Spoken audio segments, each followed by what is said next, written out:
brand new banger.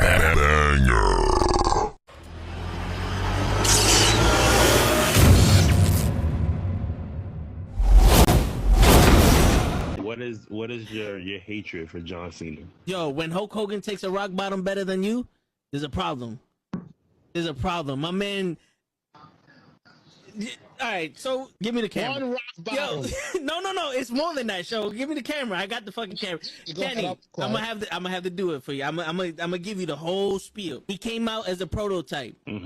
Whatever. You know, he slaps Kurt Angle. Ruthless aggression. I'm not into that. Whatever. He comes out as a rapper. I'm like, okay, all right, I could dig it. You know, he's from Boston, so that's a strike.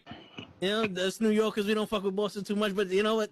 I'll look over that. He's doing his thing. Something original. Some I could, you know, there's something different. It's entertaining. Comes around, and my man has a choice between The Big Show, Kane, or Shawn Michaels, and he gives the most pussiest promo I've ever heard in my life. I will never forgive this. And he's on some, well, you know, I don't want to fight The Big Show because, you know, he's a huge guy, and, you know, you got the big red machine. Who wants to fight him? And Shawn Michaels is a legend. Fuck that, bro. You already beat all these motherfuckers already. Her return on SmackDown. Okay. So I definitely read some rumors about that. Because for whatever reason, and I don't know Cody's reason, you turn around and go back, and people are gonna be, you destroyed thrones, and you go back? We have been doing this shit for ages, and he still doesn't know how to take it right. Trust me. That's it. I got you. My man, he collapsed with the kick. That's what I was doing. That's the way he did collapse during the sun. It was the kick. And he's not even in his fucking chair when he gets in this fucking thing. He's not even in his fucking chair. Yeah, but he there goes, oh! There he goes. Both matches without the wrestlers were in the table. And on that note, everyone, it's your friendly. Word. He be like, I got a left elbow and a right elbow. I can break your face with an any elbow. Make sure that you get elbowed in your elbow with an elbow. Got the arm ball, get the phone ball, get around with the bomb with the bomb ball. Daddy's gonna take you to Jersey Shore. Yo, what's going on, everybody? It's Thursday night. You know what that means? It's Wrestling with Knuckleheads. We in the building. We live and we live in color. What's going on, everybody? How's y'all week been going? How is your day going? I hope y'all ready for some shit tonight. What up, normal guy? Normal guy, did you know that last night on AEW they had the Blood and Guts, which is their version of War Games on Dynamite? Were you aware of that? I know if you follow, you know, them, you're aware of it. They advertise that quite a bit. But I watched it this morning.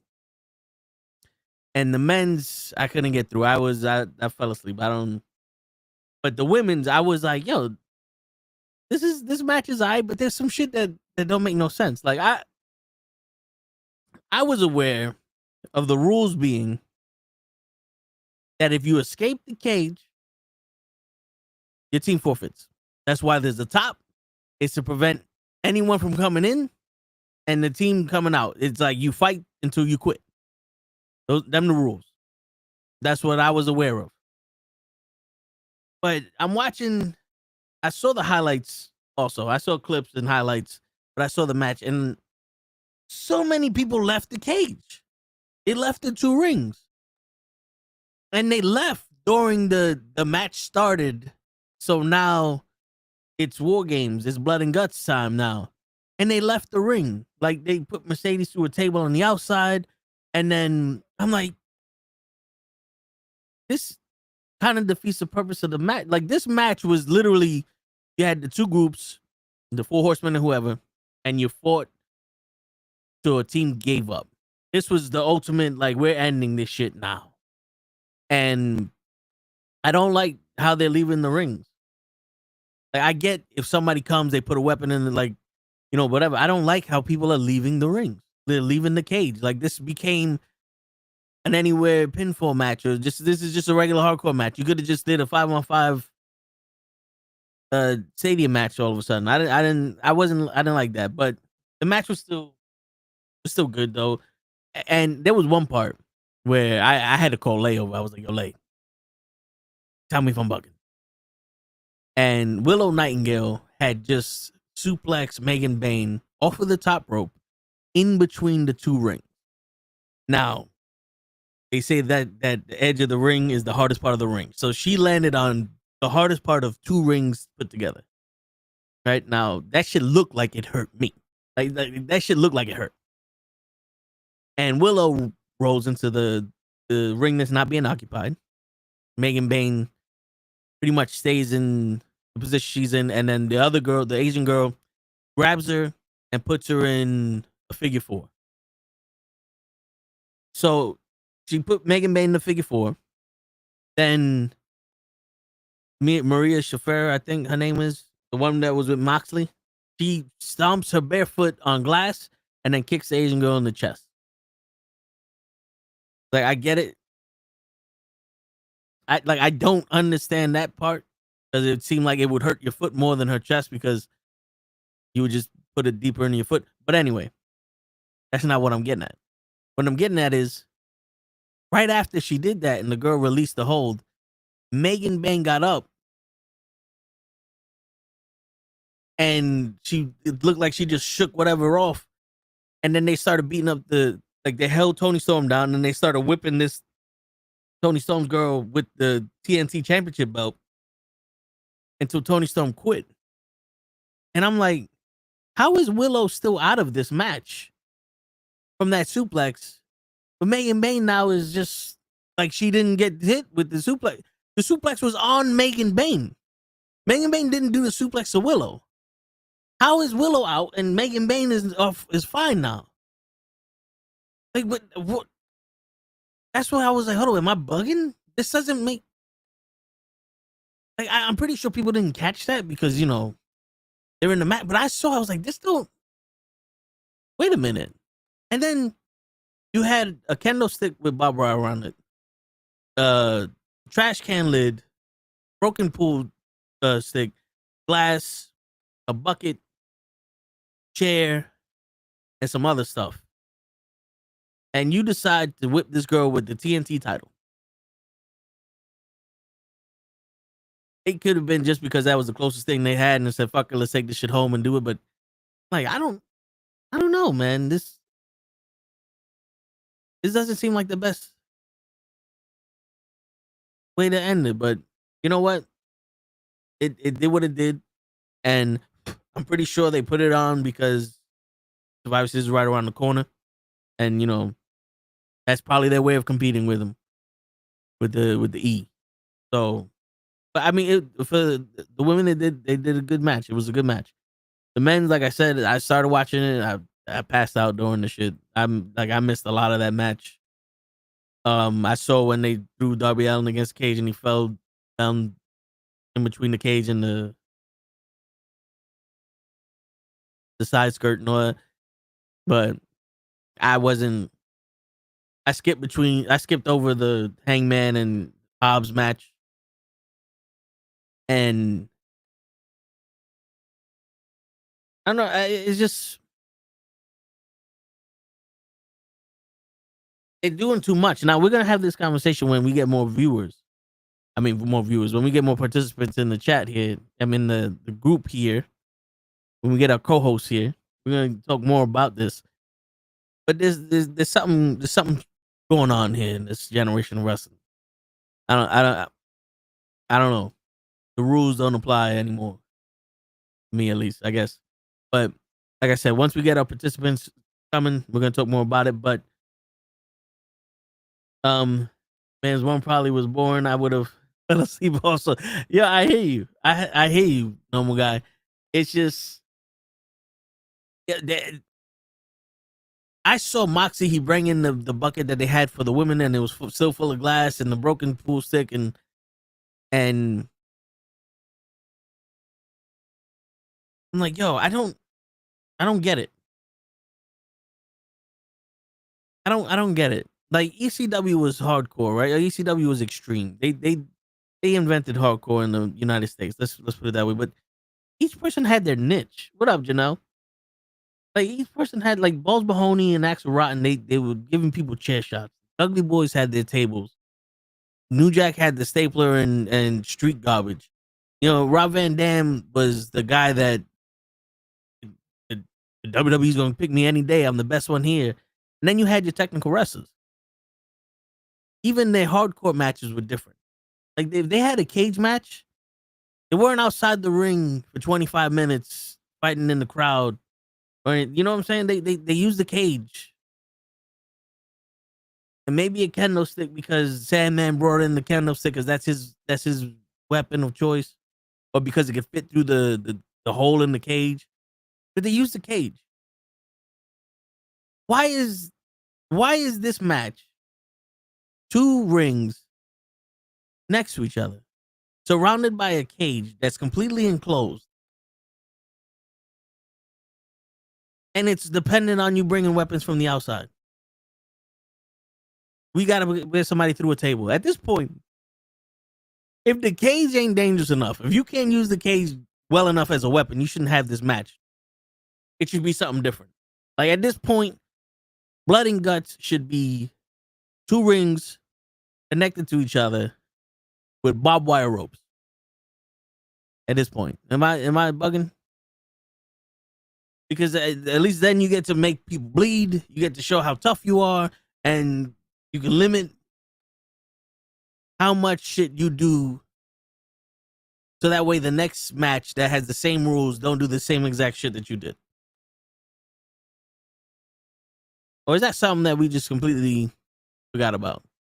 Not doing the same thing a match before you just did. Because it's like, oh, Hangman threw Hobbs off of the stage into an exploding table. Like, that would have been dope. 1, if it was on pay-per-view. But 2, if it was not after a fucking 45-minute death match with the women. It's like, you know what I'm saying? Like, I think that match could have, withstood being a regular match. And then again, I skipped it because I'm not a Cowboy shit fan, so I don't subscribe to him being super powered. But I don't know. Did you see the Blood and Guts match? From AEW last night?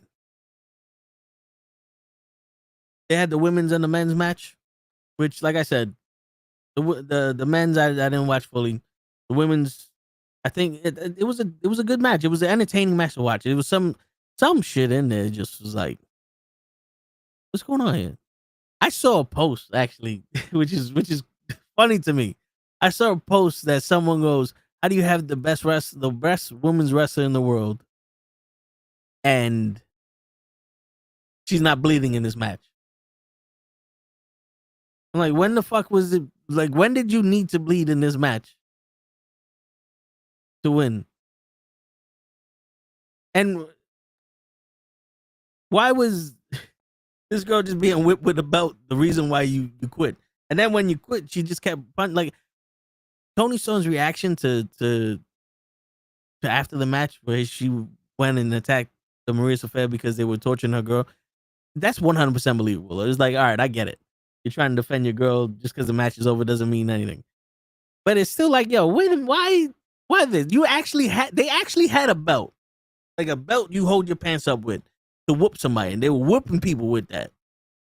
But you chose the TNT Championship to whoop somebody. I don't think that hurts as much as the belt does.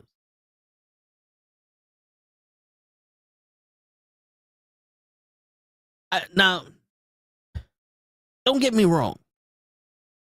And the reason why I'm saying this, in particular to AEW, because I feel like AEW is a bunch of look at me, I'm tough.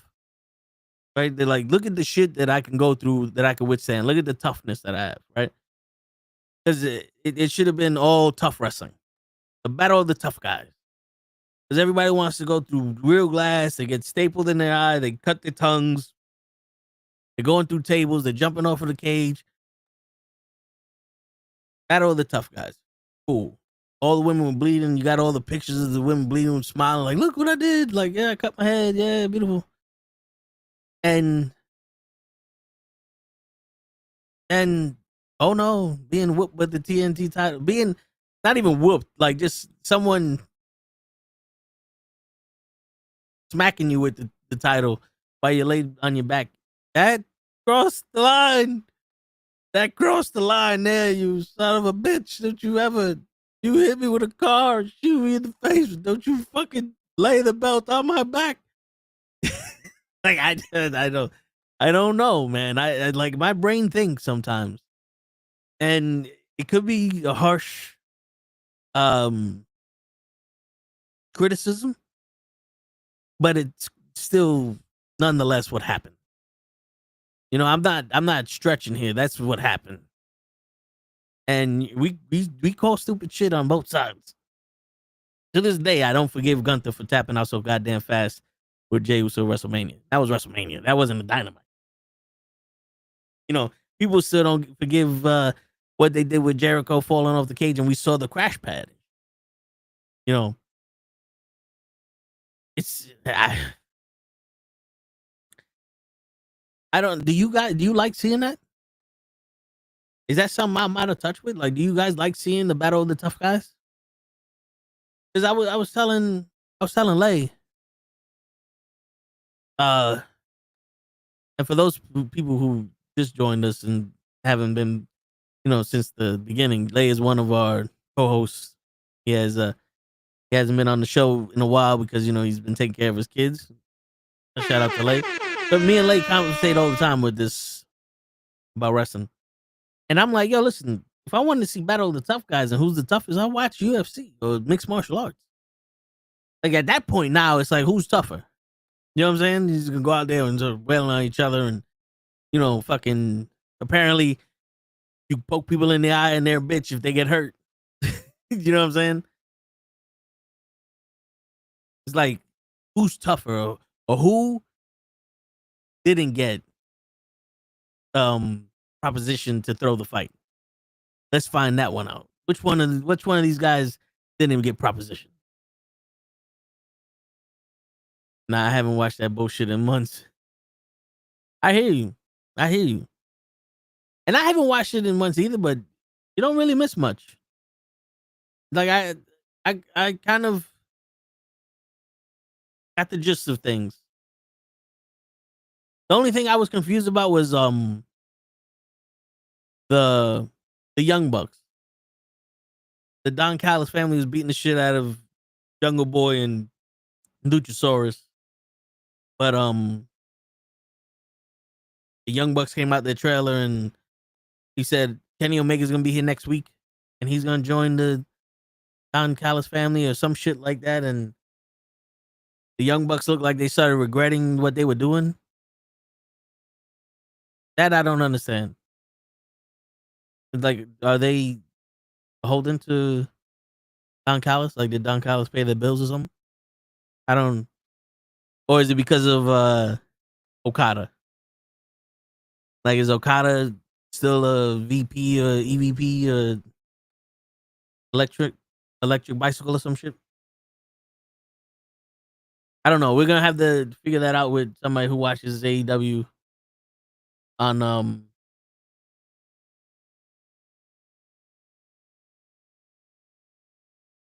you know, when we get to that point. But yeah. Other than that, I was like, oh, I get it. Go back to Samoa Joe. Like, did Samoa Joe and Cowboy shit have a rivalry? I feel like they had that rivalry. Yeah, it was a triple threat match. It was Samoa Joe, Cowboy shit, and Swerve Strickland. What up, Mr. Loki? Like they had this rivalry before. I feel like they're just repeating this shit. It's like, all right, rewind and just take Swerve Strickland, edit Swerve Strickland out of the recap, and boom, we got everything.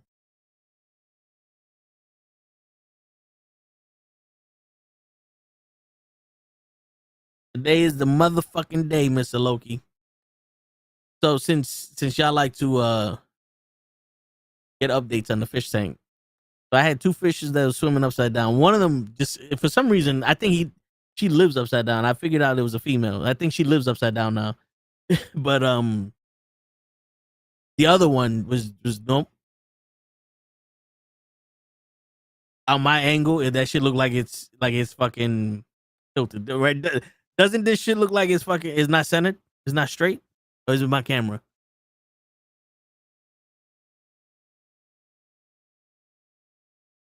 My camera's level. All right, so like there, I'm looking at the screen. I'm like, wait, why does my shit look like it's sagging?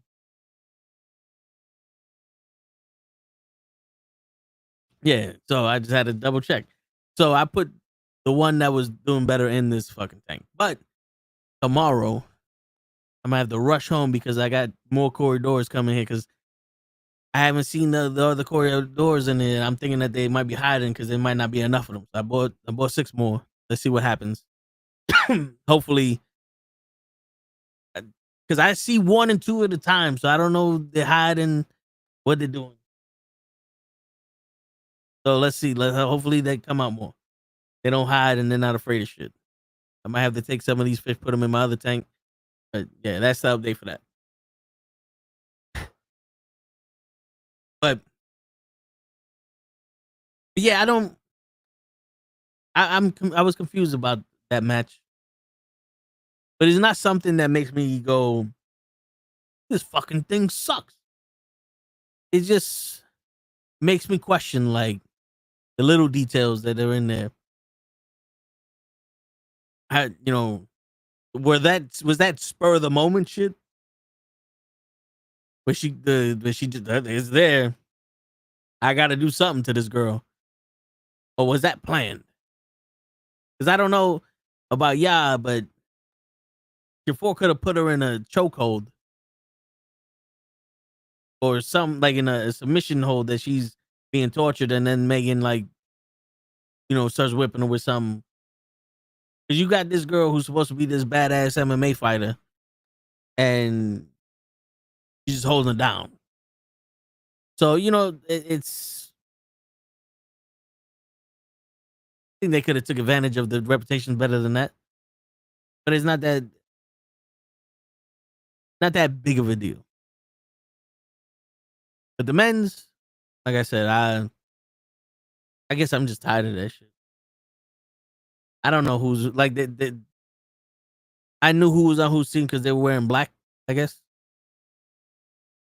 The men's shit, I just feel like, all right, whatever. You're just gonna beat the shit out. Like Darby Allin became he became that midget that was in Wolf of Wall Street. They were playing darts with him. I feel like that's what he is. He's become an Spike Dudley. Which, by the way, Spike Dudley there was a reason why most of that shit happened. I don't think he was like, oh well, you know what we could do today? Kill me. That's the plan. How's the match gonna go? Spike, kill me. And if I'm alive, you're a bitch. What? I don't think that's how it went, but listen, I don't know. I wasn't back there. That's kind of like how I feel was going on with this match. I mean, I was like, I'll do whatever you want as long as someone tries to kill me in there.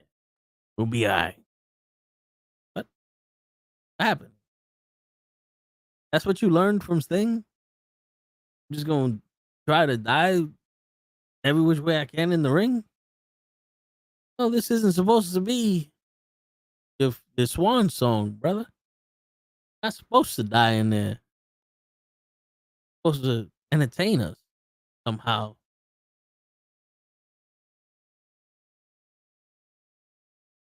Shit.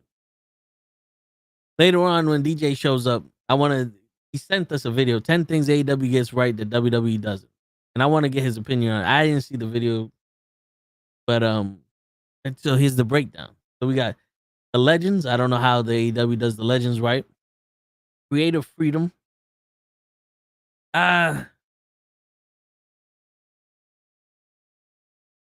It's hit or miss. Because I don't know how much creative freedom WWE gets. And if you want to talk about creative freedom, didn't Roman have creative freedom when he made the tribal chief? And doesn't Cena get creative freedom when he cuts his promos? And aren't they the top guys? So I would think that WWE's talent gets creative freedom better than AEW. Because there's a lot of things that we question most of these. Variety. Okay. I can't even say that. A variety of what? Because if they're having death matches and regular matches all the time, it's like, okay, cool, but the variety of the shit is the same. Fresh matches. Didn't I just complain about Samoa Joe and Hangman doing this shit again? Feeling like this shit happened before? MJF and Hangman. That's what's gonna happen again. Hold on, Mr. Loki. I saw that before, but what you mean by that? And then let's see. Music. I don't know. Is that it? Well, I mean, they have regular pop culture music, so I guess that, yeah, okay. Violence. They do violence better. Do they do it better? Or do they just do more of it? You know who the mystery person is tomorrow night for John Cena's tournament? No, I don't know. MJF is gonna return as a bigger heel.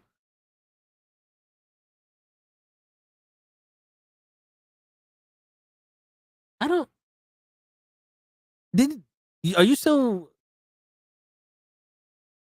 Does MJF still do it for you? No, for LA. Yeah, LA Knights in the John Cena tournament. I don't know. See, that's the thing. People have like Edge or Kurt Angle. I've seen Edge, Kurt Angle. At the time before they announced Gunther, Orton or something. I don't know. So Mr. Loki thinks Joe Henry's gonna be the mystery opponent. But for LA Knight, Joe Henry, that sounds like a squash match for LA Knight. If I'm gonna be honest with you, you have a mystery opponent and it's Joe Henry. That sounds like a squash match. And I don't know if you put LA Knight in a squash match with Joe Henry. I know we was gonna come up with our own tournaments for them, but let's see who's out that, because it's supposed to also be like NXT and Triple I in this shit too. That's what I'm hearing. But if they don't want to announce who's there,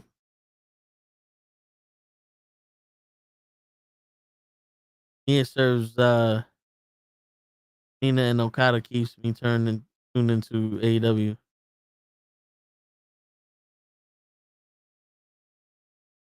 Swerve, Nana, and Okada. Really? I haven't, to be honest, I've been disappointed in Okada because I know he was a lot better than he is now. But the only thing that social media lets me keep up with is Mercedes Moné and Willow, because that's the only thing that I see all these clips and shit about. Like, to be honest with you, I see more posts of fans with these people than AEW's clips themselves. And AEW clipped the entire fucking blood and guts match and put it all over social media. It got to the point where I was like, I thought Mercedes was in this match, because I don't usually see clips from Dynamite on the AEW post for some reason. Going back, I don't know.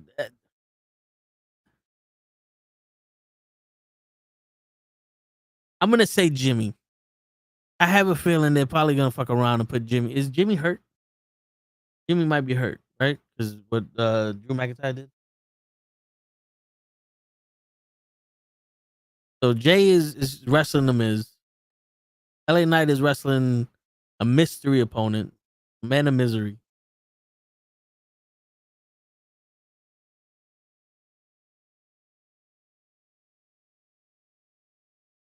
I don't know who else is there. Do you think it's a normal wrestler and they're just not saying it to keep interest, or you think this is an actual comeback?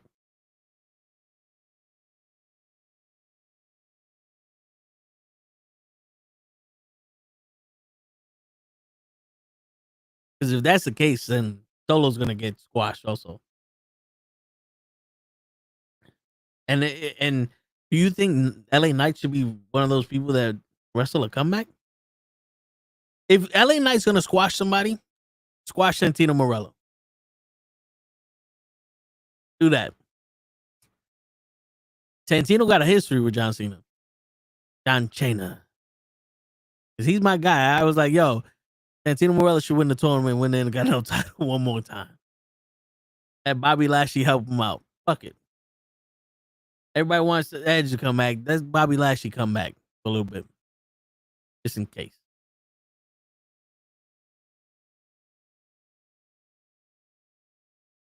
Now let's see who are rumored.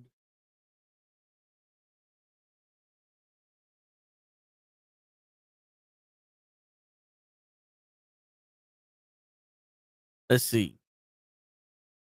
Former WWE stars who could return to face John Cena one last time. Who they got here? Adam Copeland. They got Edge. Okay. Chris Jericho, Matt Cardona, and Baron Corbin. Now, for LA Knight, if you're gonna bring somebody back, I would probably put Baron Corbin for LA Knight. Because if Baron Corbin's not gonna win the first round, then you can have him lose to LA Knight. Solo, since this guy smiled, it would have to probably be Jericho or Edge. But do you bring Edge this close into the tournament, or do you save him for later? Because Matt Cardona, I can see we're going with Solo, but Matt Cardona, I would want him to be more than just a one-off. What about you, Cody? Cody Burser, 456. What about you? What do you think? Because I would hope Matt Cardona be more than a one-off. Shit. Go in there, have his match with Solo. You think he beat Solo? Would you have Matt Cardona beat Solo? I mean, Solo's not in the Survivor Series match. He's not in War Games, so not like it. But then again, he got his team with him. And I don't know if his team's supposed to be serious now. Y'all been watching SmackDown? Y'all been keeping up with SmackDown? Isn't Corbin in MLW? Let's see, because it says it has the whole thing here. So let's see. Baron Corbin has a history with Cena. The two have exchanged fists and number Matt, blah, blah, blah. Corbin was let go last year after spending 12 months in promotion. However, in a recent interview on Sirius XM Busted Open with the coach, Corbin said that he would love to return to WWE and face John Cena in a match. I don't know. I guess that's based off of, let's say, fantasy booking. Let's say in a fantasy world, he's not with MLW. He's not exclusive to MLW.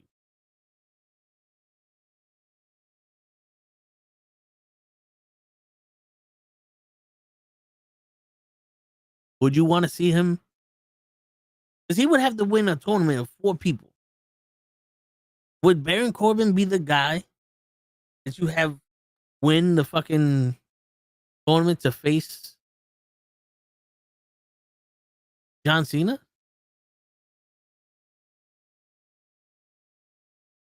I mean, I can see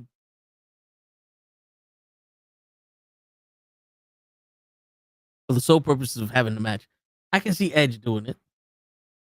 I can see Jericho doing it. I could have saw Kurt Angle do it just based off of his name. I don't know how physically able he is to do it now. But Baron Corbin?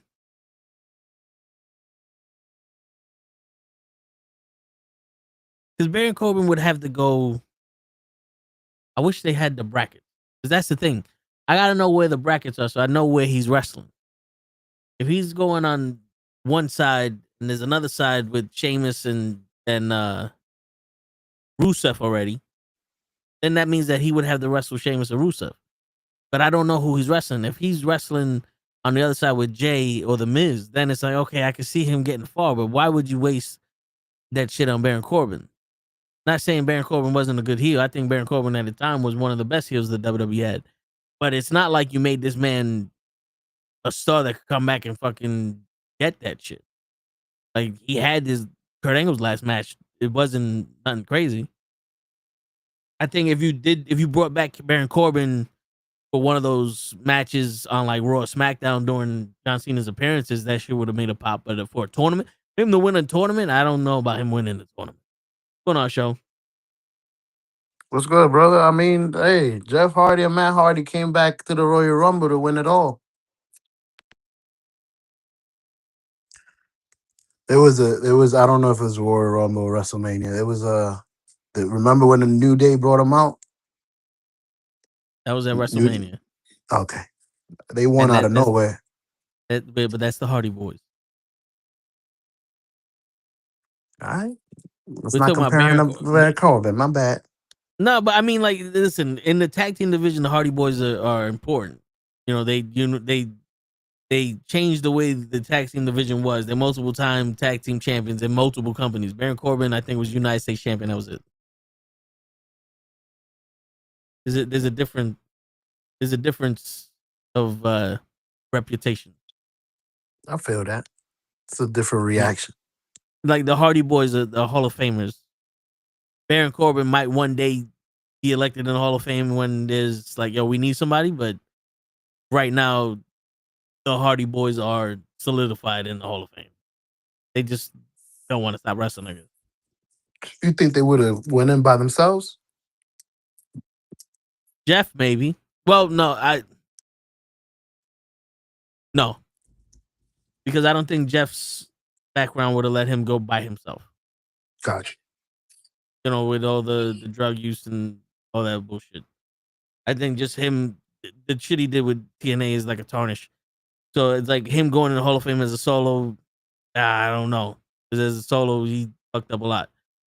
But the tag team, yeah. You know what I'm saying? I feel that. But you didn't watch Blood and Guts? It's the AEW version of War Games last night. I ain't even know it was on. You might have to. The advertising sucks. You gotta watch. You gotta watch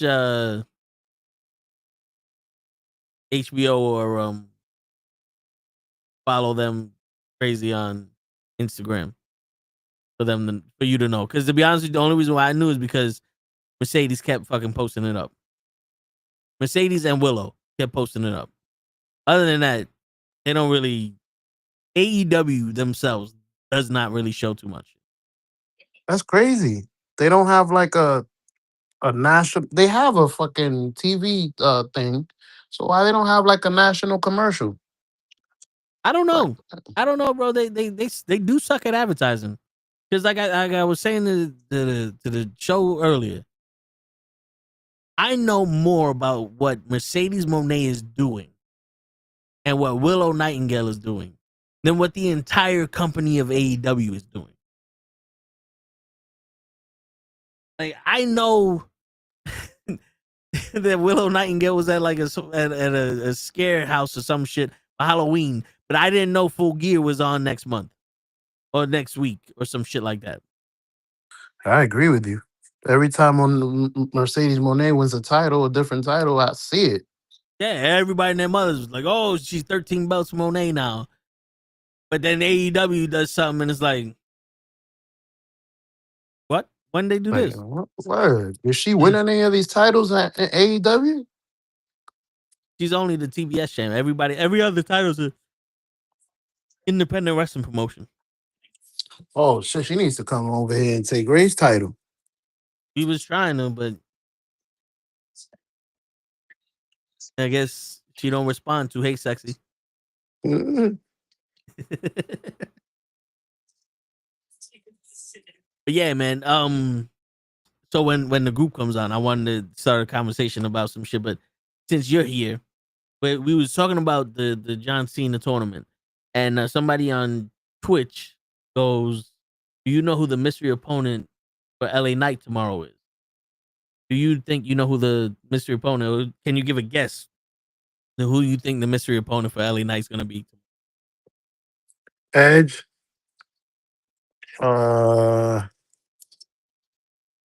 Brock Lesnar. or I'm giving you 3 guesses,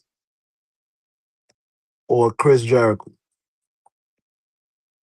You think one of those 3 are gonna wrestle LA Knight tomorrow?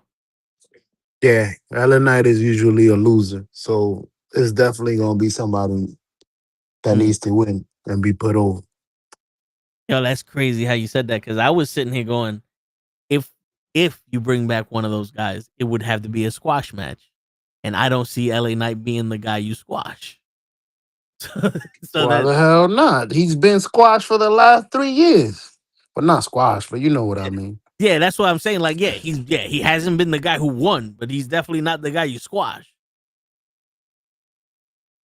Well, I wouldn't want a squash match because whoever's coming, you want to solidify him as a true person that might be able to beat John Well, Cena well, to make it interesting. here's the thing though. So Brock Lesnar won is a squash match. Brock Lesnar is a squash match. He's not gonna have a full blown match with LA Knight at a surprise. Nah, But you know it. Edge thinks that he's the Undertaker. I don't think Edge would comprehend having a regular match with someone, especially after being in AEW.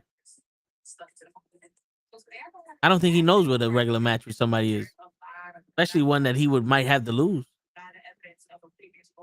True. And LA Knight can't kill people on TV, so that would be a squash match also. But LA Knight and Jericho, it would be a good match, but like it wouldn't make sense for that to be a long match out of nowhere. Because that the element of surprise is there.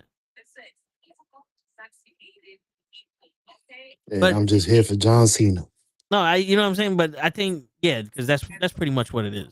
But I think Jericho might be the best candidate for a longer match with LA Knight. But then again, people are saying that Jericho's losing it. So do you put him in a longer match with LA Knight, or do you just try to keep his shit to where it's like, all right, do the greats, and then we're gonna get you and Cena in a couple weeks from now. I'll give you my answer, my legit answer. They said Hulk Hogan was losing it when he was facing The Rock, and he made that the skills and the veteranship. I don't even know if that's a word. It's all it took for him to make it seem like I could go forever if I need to. Well, to be honest with you, I don't think anybody was saying Hulk Hogan didn't have enough, because after he fought The Rock, he became the undisputed champion, and he fought Triple H, and The Undertaker, and Shawn Michaels, and tagged with, and he had another like 7 years of wrestling. Jericho is literally at the point where he can't do the matches no more. He's like at the Undertaker when the Undertaker wrestled fucking AJ Styles in that cinematic match. He's John Cena right now. Oh, John Cena never wrestled. So he's like the Undertaker in the cinematic. I said, let's go back to my original. Yeah. My analogy was better. Oh, shit.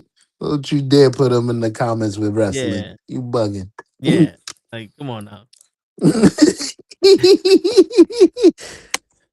I understand that. But I think Hulk Hogan, well, I may be wrong. I think Hulk Hogan was older at the point, though, when he fought The Rock. Hulk Hogan, I think, was 48 when he fought The Rock. He was the same age Cena is now. How old is Jericho?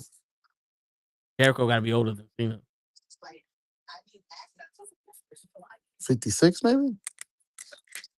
55. Damn. You're right. He's at the age where Hulk Hogan was almost done.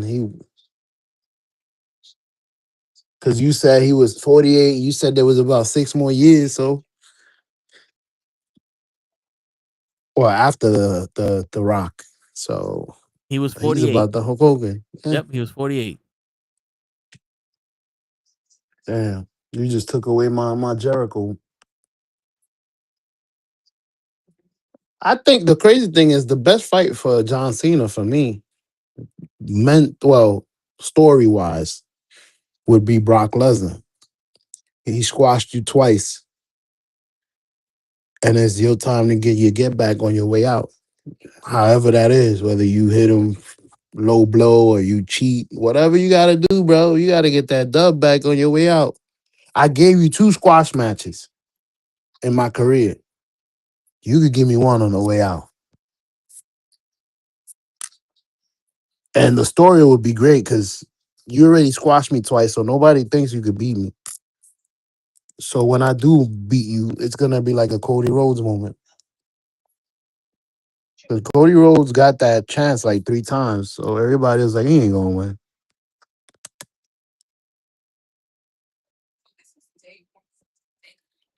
Maybe I'm wrong. It's not going to be an interesting fight, though, because Brock Lesnar is all German suplex and F5s. Yeah.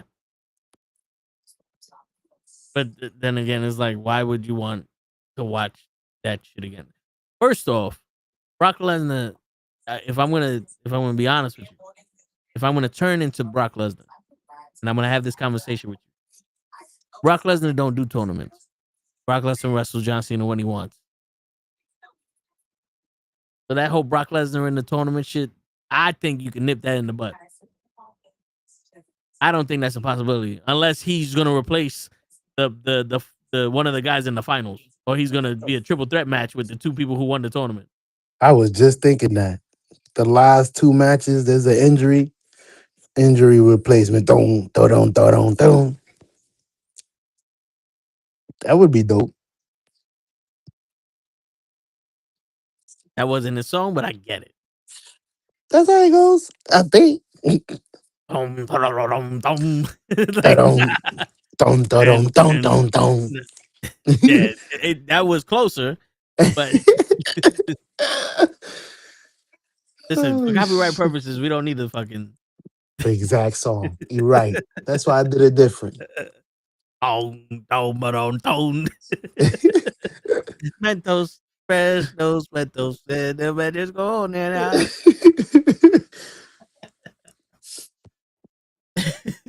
But you're 1,000% right. So no Brock Lesnar, no Edge.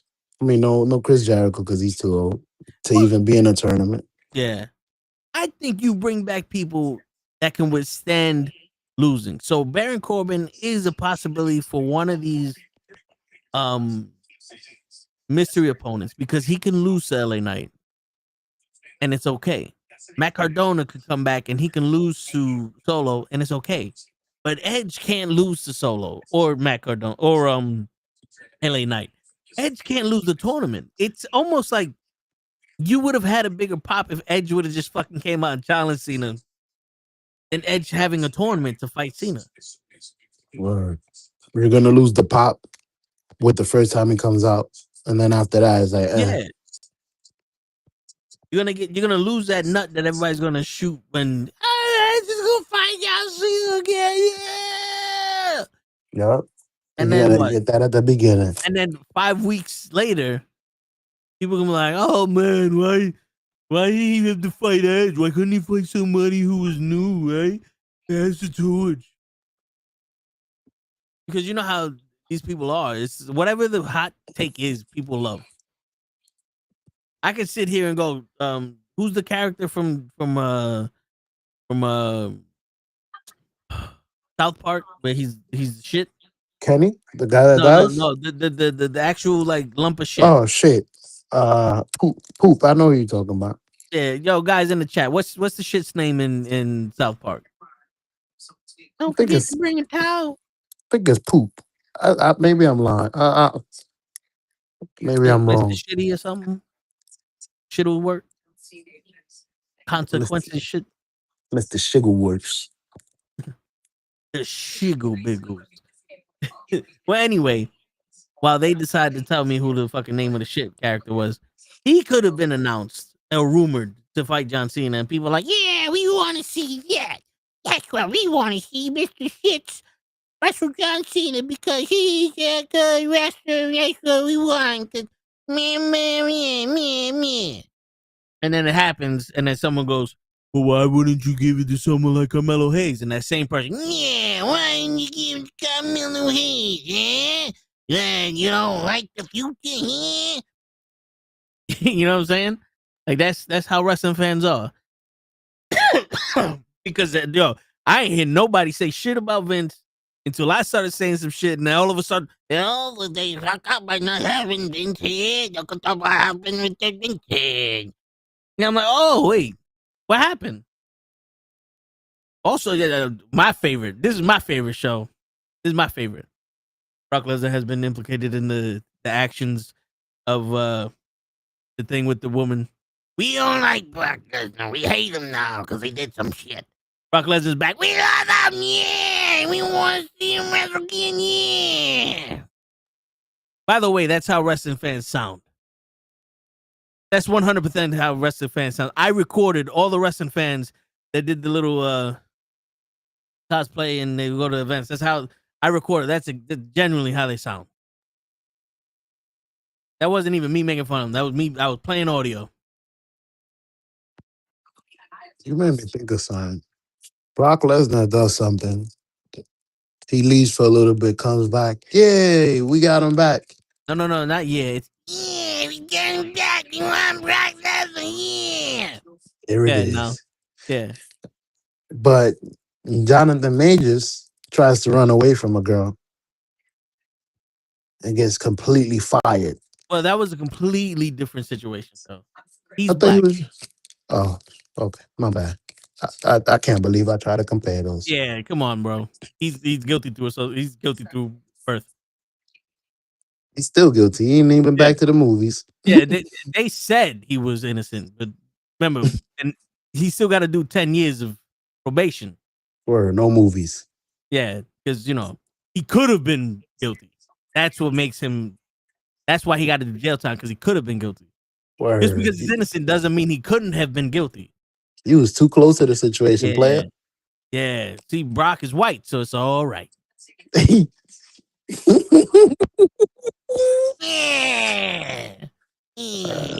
Fucking crazy.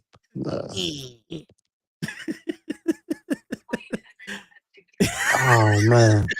Like you said, it's testing the waters out for Vince McMahon, because if y'all, they probably gonna have the same reaction if he comes back. Yay! Oh, they're gonna fucking nut in their pants. You ever seen that Saturday Night Live the Island song? Not jizzed in my pants. Girl walk by in a brief wind, bro. Not jizzed in my pants. All the fans will be like, "Make your man back, jizzed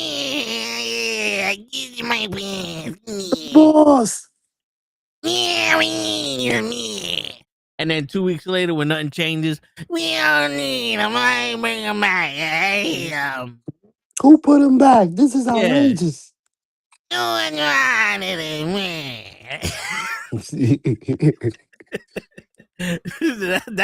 That's how it sounds, Joe. I be in the community. That's how it sounds, and that's why I don't hear it that well anymore. So the crying and bickering and screeching. Everybody cries nowadays.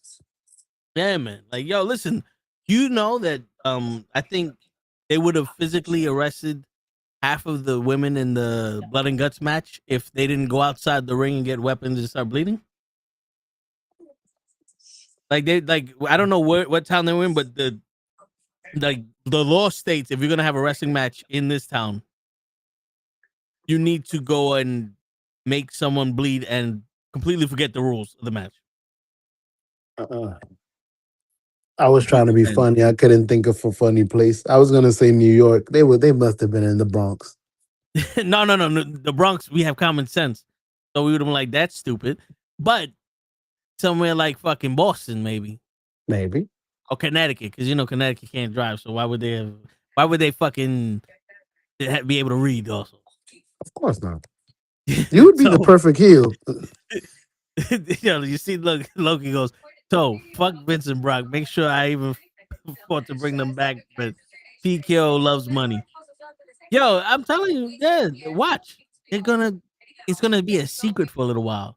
The TKO is gonna be like, yo, WWE keeps making money, but UFC keeps losing money. So WWE is the reason why we're losing money.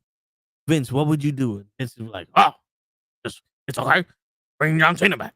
All right, let's do that. Then the next thing you know, Triple H is gonna be gone. Vince is gonna come back, and they're gonna do the same shit they did. Give the women 3 minutes, and that's total for the week, and then have your guy talk, and put him in a match that he already had. But it's gonna be different. How's it gonna be different? Don't you fucking worry about it. When the match is over, you're gonna see it's different because this time, this match was in a ring with white ropes. And take that blue mat out of the ring. We got white mats. Can't Change have the them color of the colored ring. mats. Can't have them colored mats up in here.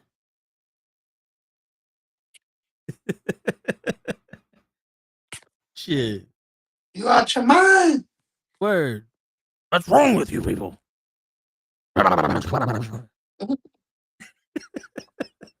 We're bringing back the Red Rooster. Fuck That's that. right. Shit. Someone get Eddie Guerrero. What is all these shit. Spanish people doing here? Get them out of here. We own the company. No, we don't. Sell it back. Put Penta in as the fucking gobbledygooker. Yeah, that's the shit. That's what we do. Penta. And then people, and then you know what's gonna happen, right? Right, Shell? What? People are gonna be like, "Why is it happen to be like this before?" And then, bam, Brock Lesnar gonna come out and be like, "Yeah, we got Brock Lesnar, like, yeah." And then the Rock's gonna come out, yeah. The Rock's gonna say, yeah. That's what's gonna happen. They're going to put Brock Lesnar in reward games. Pretty much, shit. I guess the new rumor started. Joe Henry signed with the WWE. That's a new rumor now? I wouldn't have been surprised. Didn't he sign months ago? When he stopped going to TNA and started showing up in NXT?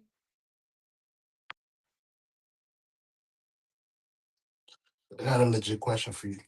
I got a legit answer for you. Damn. Yes, Joe Henry signed with WWE and is making an appearance in NXT. 8-side seats. He has been a regular presence, blah, blah, blah. He signed November the 13th, 2025. Yes, today. Yeah, show. I don't know if you're going to be able to answer this legitly. I don't even know if that's a word. Nah, yeah, it's a word. You know what I mean. Yeah.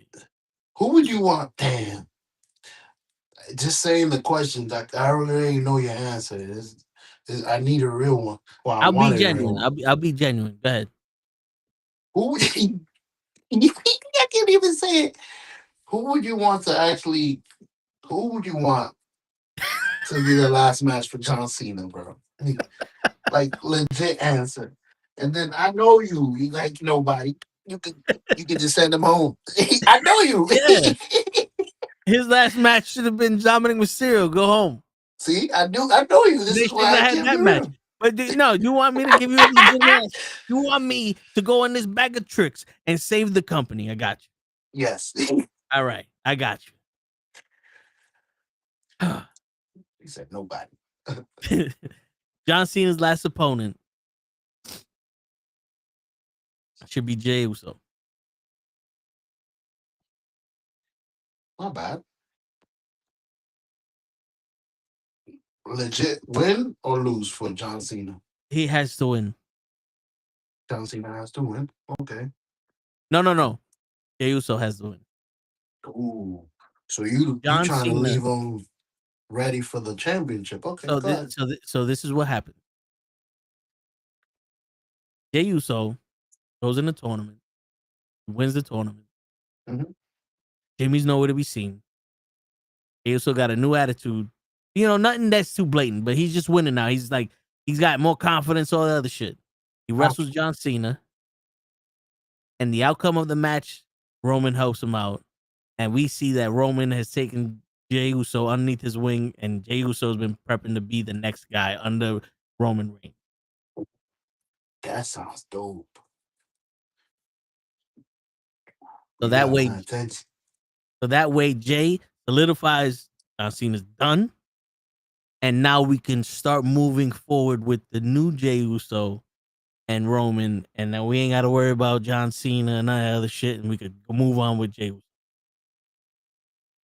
I got my own wise man. Yeah. Remember what Roman said at what was the last fucking thing they did? Perth? Yeah, it was Perth, Australia. Yeah. Roman told Jimmy and Jay, it doesn't work unless I'm calling the plays. I don't want to see y'all until Christmas. Meaning, y'all still don't know how to get shit done. And he's already been talking to Jay like, yo, bro, why are you doing this? So if Jay were to confide in Roman and Roman be taking Jay underneath his wing, one, that puts Roman in a situation where he could leave because now he named his successor.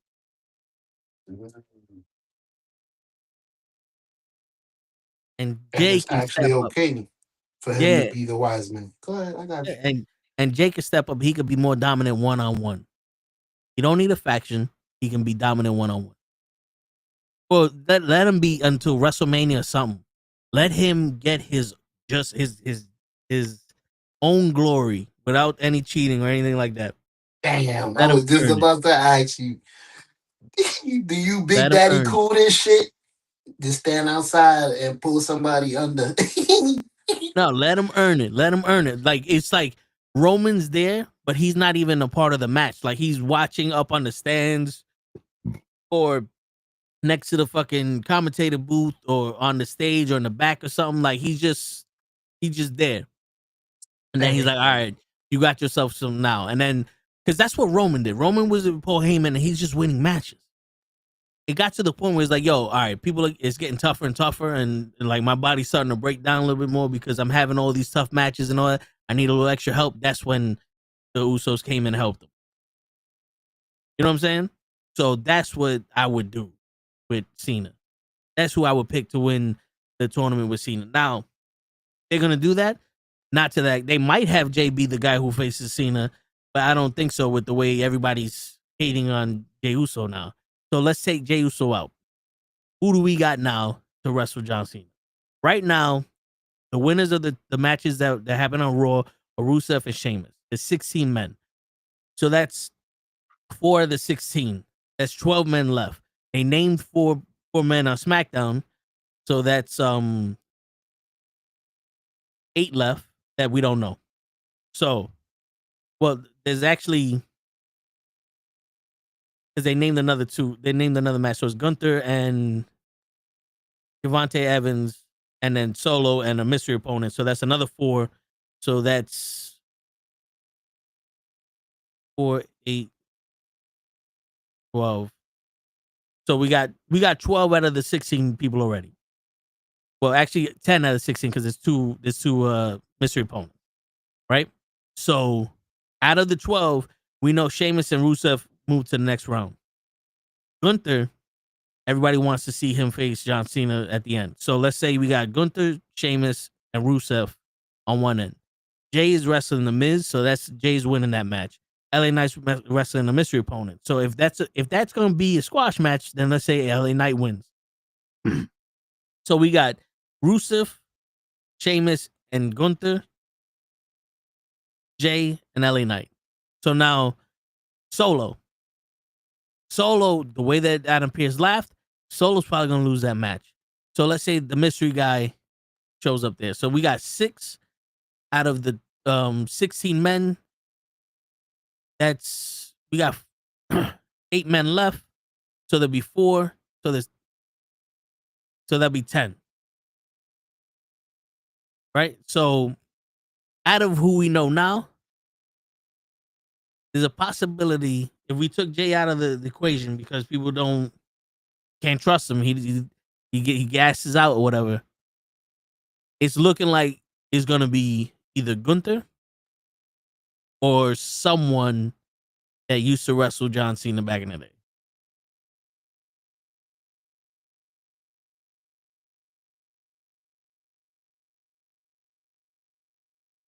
Because Sheamus has a bad show. No, I didn't know if you was done talking. I just saw that you were still muted, so I was like, let me not get 0, you know.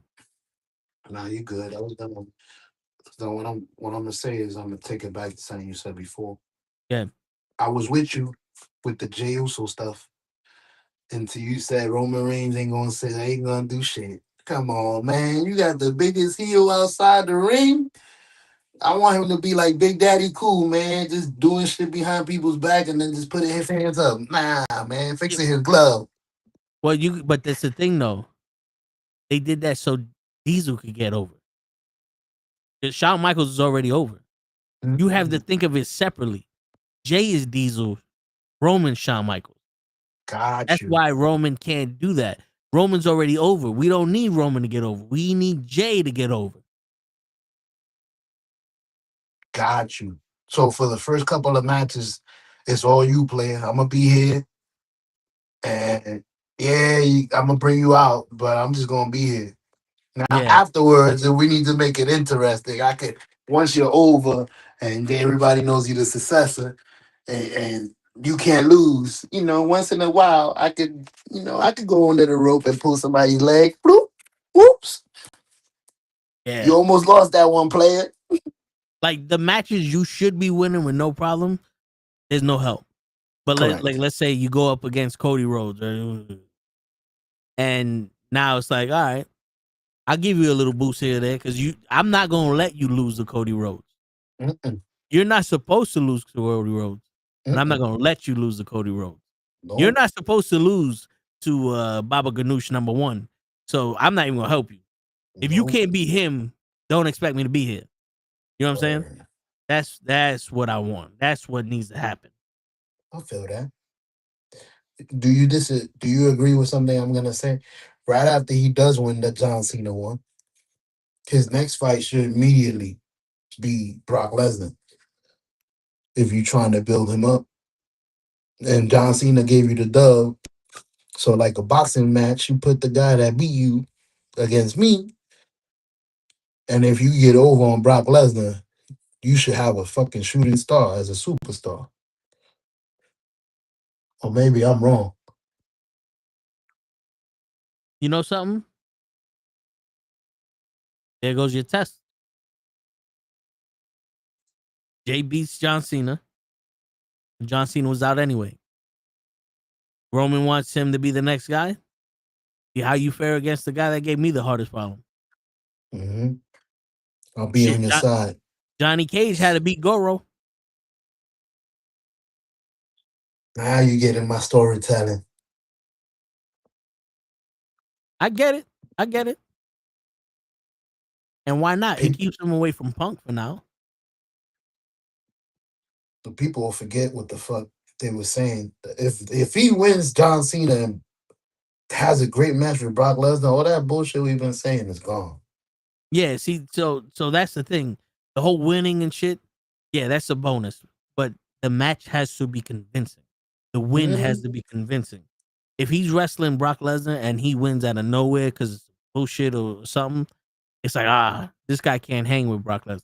But if he can show he can hang with Brock Lesnar, then now we're seeing something. You know what I'm saying? It's kind of like let's say the Jets and the Patriots, right? Mm-hmm. The Jets lost their star players on the defense. If the defense starts getting sacks and stopping plays and all that, but they lose by a field goal because, it's like, hey, fuck it. They're like, yo, our defense look good. You know what I'm saying? Like, we lost, but our defense look good. That's a big step up from last week, right? Mm-hmm. But if the Patriots just gave up and didn't do nothing, and we just outscored them, and like our defense looked the same, wouldn't we go, that don't mean nothing. Wasn't really put up to the test. Yeah, that don't mean nothing. That was a fluke win, or the Patriots lost. Like, you know what I'm saying? Mm-hmm. No, exactly what you're saying. Which that's what should have happened with Gunther. Jay should have had that moment with Gunther.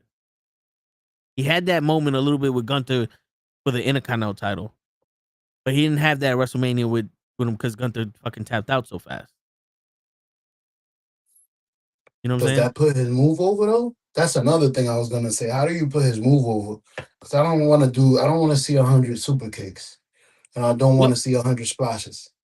Like I want to see a legit Macho Man elbow, boom, cover, maybe a slow count. One for him beating Brock. Yeah, I don't want that. No, 3,000. Because the thing, I don't think you beat Brock with a splash. So I think you beat Brock by any means necessary. It just has to look convincing. It has to look like you stepped your game up and you're able to stand there with Brock Lesnar. If we had a rematch, you would look like, okay, you have Brock Lesnar number, or you're tough enough to fight Brock Lesnar. What move did he use against Roman when he pinned him? He was the only one to pin Roman, remember? It He was a rolled him tag up. match. He rolled him up. Shit, I don't think he could beat Oh, Brock did he with a roll him? roll-up. I think it was the splash. Hey. Either he rolled him up or it was the splash. If it's the splash, bro, that's the storytelling right there. You was the only one to pin me. You can even say that in the fucking promo. You the only one to beat me with the splash. Hit him with 2. Yeah, but the thing is, the way that move gets over, if he beats Brock Lesnar with 1 splash, he needs to beat everybody with 1 splash. That's what I'm trying to get at. He can't beat Brock Lesnar with 1 splash and then take 4 splashes to beat Seth Rollins. I think Brock Lesnar may be a super kick and a splash, and then everybody else a splash. Like, if I hit the splash, it's over. When are we gonna go back to that? If I hit this, it's over. Shawn Michaels sweet chin, Macho Man elbow. If I hit this, it's over. I don't think we're ever gonna get back to that because let's go. Let's play the recording for this generation's fans. Yeah, hello. How do you like all the multiple finishing moves? Yeah, I need to see it. I need to see that. Yeah. What's the point of having a finishing move? You can't do anything during the match. Yeah, I need it. Yeah. Cause look how strong Cody looked when he hit the 3 crossroads on Roman. Yeah, he becomes a 3 crossroads. Yeah, I need to see it every time now. Yeah, every match, every year. I need to see him do it in his interviews. Yeah. Yeah, so this fan base ain't gonna let that shit go back to 1 finisher and done. Which is sad. That used to be so dope. Yeah, 1 stunner, that was the end of the match. it's over. That's why they call it the finisher. You know, Yeah. it's kind of, they're gonna change the name from finisher to premium move event, Word. the PME. Yeah, it's no longer a pay-per-view, it's a premium live event. So now it's a premium. This is your premium move set. You hit this about 4 times, you might win. Yeah. Yeah. Man. Yo, bro, I showed you the video of, now that we're talking about this, because this is bullshit. I think it started a long time ago. It's not recently. My man Kurt Angle flipped from the top of a building onto fucking, I forgot his name. Abyss. Abyss. It was the Flipped stage. onto It was him. on the stage, yeah. And that wasn't I saw the rest. He kicked out in 2, a 1.5. I'm like, you gotta be shitting me. I just gave up my fucking body for nothing. Yeah. But Nah. Abyss was TNA's Undertaker / Kane. So Yeah. Abyss doing that, I get it. Okay. Not every wrestler though. Yeah. If he did that to AJ Styles or Samoa Joe or Kazarian, got you. Abyss, all right, we could, you know, that one is forgiven a little. Okay. No, I understand. Yeah. That's crazy. Hell of a move though. Oh no, yeah, dude, that's the highlight. That's why no one knows what happens after that. Word.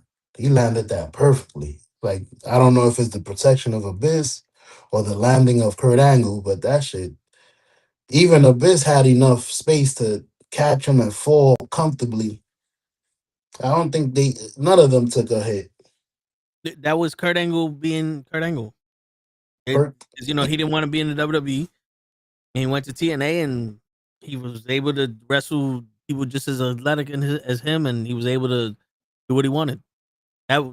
That was the best Kurt Angle we've seen in a long fucking time. no pain. Kurt Angle.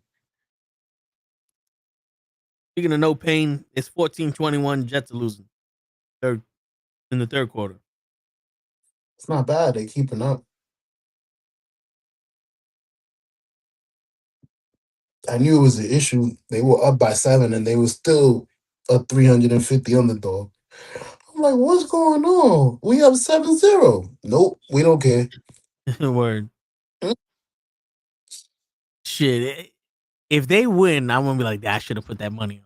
But if they lose, I'm gonna be like, damn, I could have lost $100. Yeah, it's tough, bro. Yeah. Like I told you, I know my team. Haven't seen them win 2 in a row in a while, bro. It's been even I can't even say we're Aaron Rodgers. Nobody. Yo, within the last 5 years, I don't remember the last time we won 2 in a row. Comfortably. The Giants too.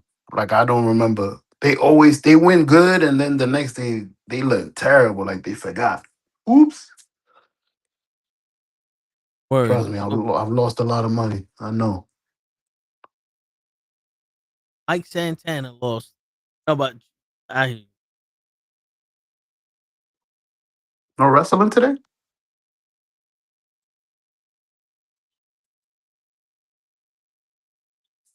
I think there's TNA.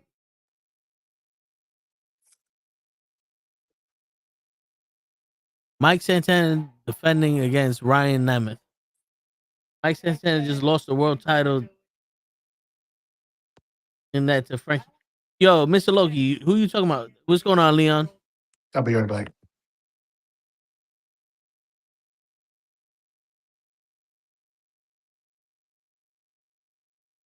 Oh, okay. He lost the world title to Frankie Kazarian.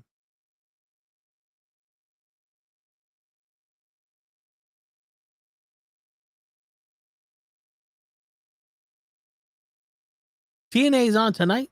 What's going on? That's the one that I don't know when TNA is.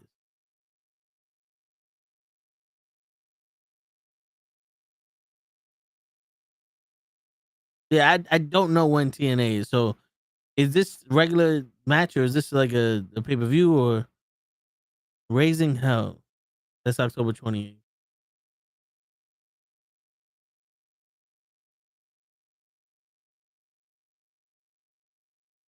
Yeah, this is just a regular. I guess it's a regular TNA.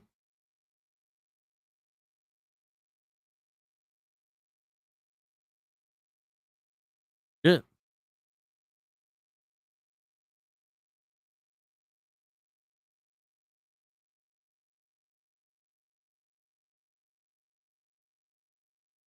Okay, hold up. So this was 18 minutes ago. So Mike Santana got jumped by what looks like a bunch of NXT guys. Oh, EC3 is here? This is 18 minutes ago. I didn't know TNA still comes on third. I didn't know either, but then again, I don't have the channel that it comes on, so I can't watch it. And there's a bunch of people coming in to wrestle people with. It looked like Nick Nemeth was the guy that he was wrestling. So when the fuck did he lose it to Kazarian?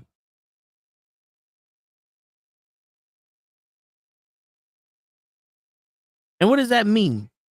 Does that mean that he's going to NXT or what?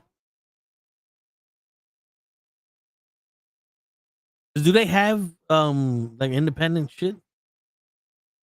Like is it against the law for them to do things on their own?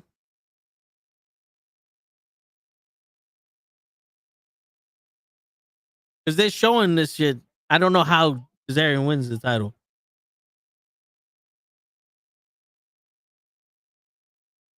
Yeah, so NXT jumped him. But there's no. Is it Ryan Nemeth challenged him and now Kazarian's the champion? What happened?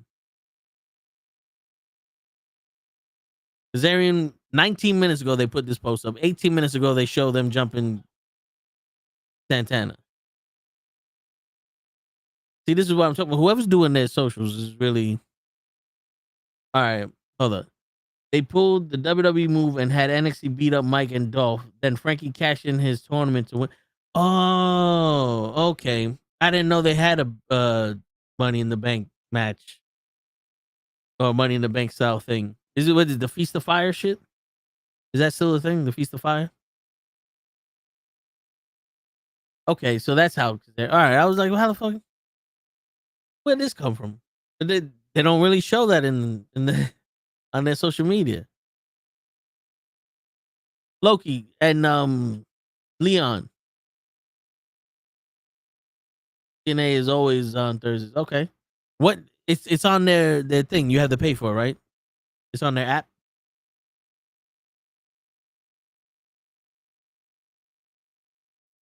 Excuse me. Shit. But all right, so Loki and Leon, since y'all participating now, did you see the War Games or Blood and Guts matches last night on AEW? Sounds like Or a there was, music group, Loki and Leon. yeah, right. So yo, show. I was talking about this before you came on, but last night they had the War Games match, and on AEW for Blood and Guts, and it was the women's match. It was 5-on-5, and for the most part, this match was good. I think you enjoy it. But from what I understand in WCW, the match was always, this is a non-sanctioned match until the last participant comes in, and the only way you can win is if you have someone on the other team quit. If you leave the cage, your team forfeits automatically. Those are the rules. But every fucking time they have a Blood and Guts match in TNA, someone always leaves the fucking cage. This match was no different. They started the match. Two girls from the bad guys team. They went through a hole in the fucking structure of the cage, and they left the cage to get weapons or whatever. And I'm like, yo, doesn't that mean that they're Disqualified? Yeah, like that means your team's fucking giving up.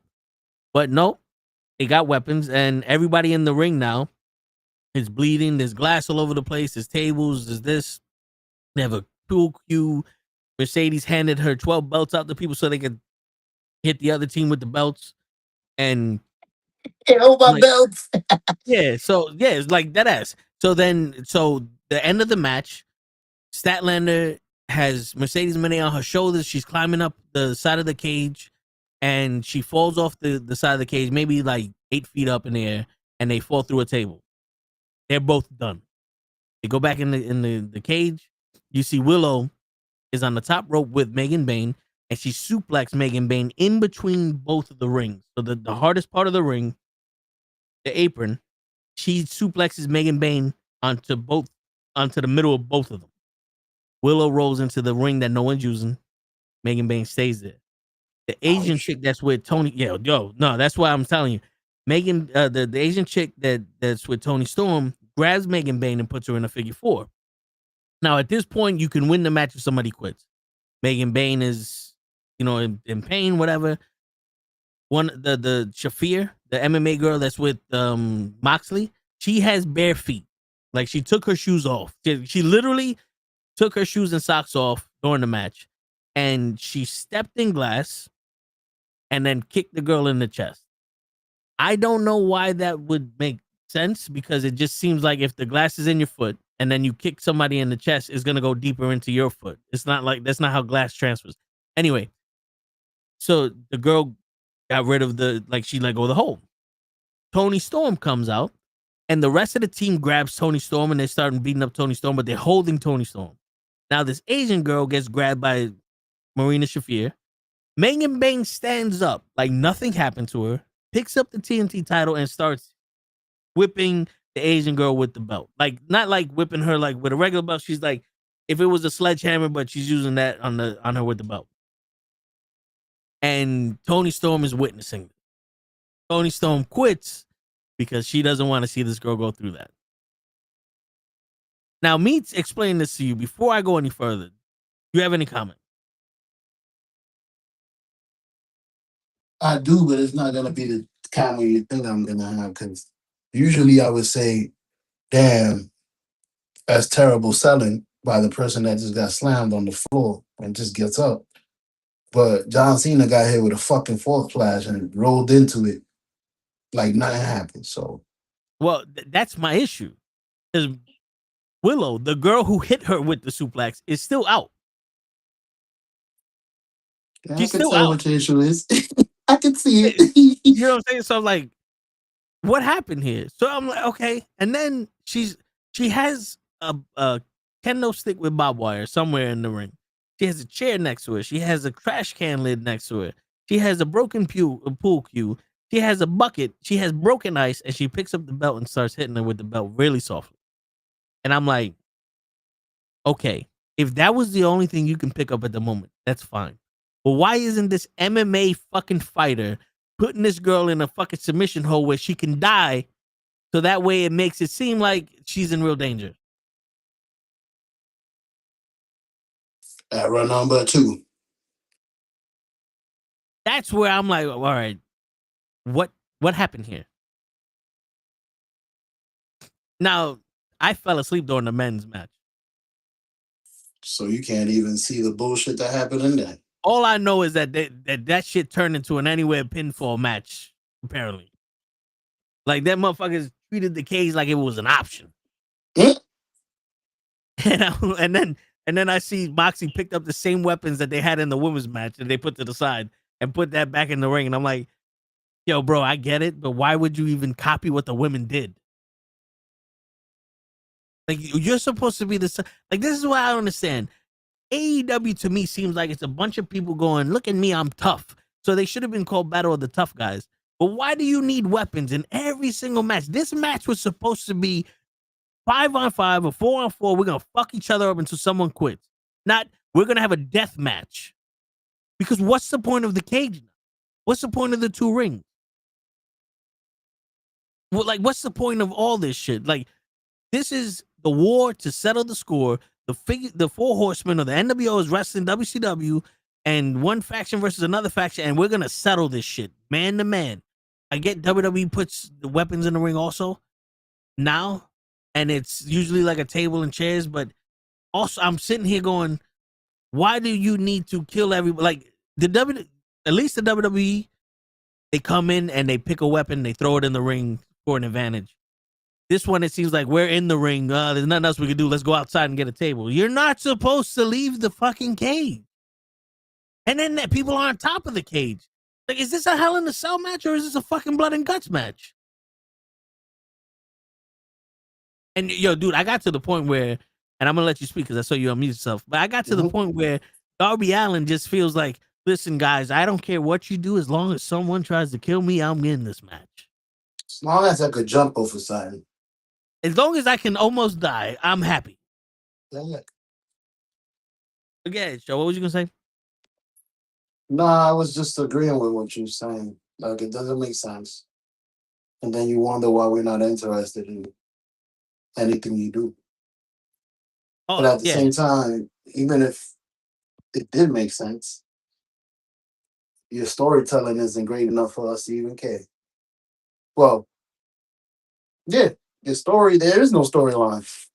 Why were they having this War Games? Like, is this for the title shot at Monet? Like, no, the War Games for the women was just because Statlander's wrestling Mercedes for the title, Megan Bain's the TNT champion, and Willow Nightingale and Carmen Harley or whatever the fuck her name is in a tag team tournament, and their next opponents are Sky Blue and Jamie Hayter.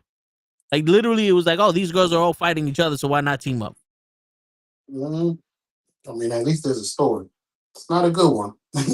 Yeah. And then, but the thing is, Full Gear is the 22nd, which would be next Saturday. So all these women had this match right before their individual matches next Saturday. So this doesn't even squash none. No. Does it build towards the story? Like, maybe somebody was put over that's not going to be put over next week? No, That's the only thing I would see. No, because I mean, I don't know how Tony Storm and the Asian girl fit in this. Are they going after Megan Bain or whatever? But I don't know how they fit in it.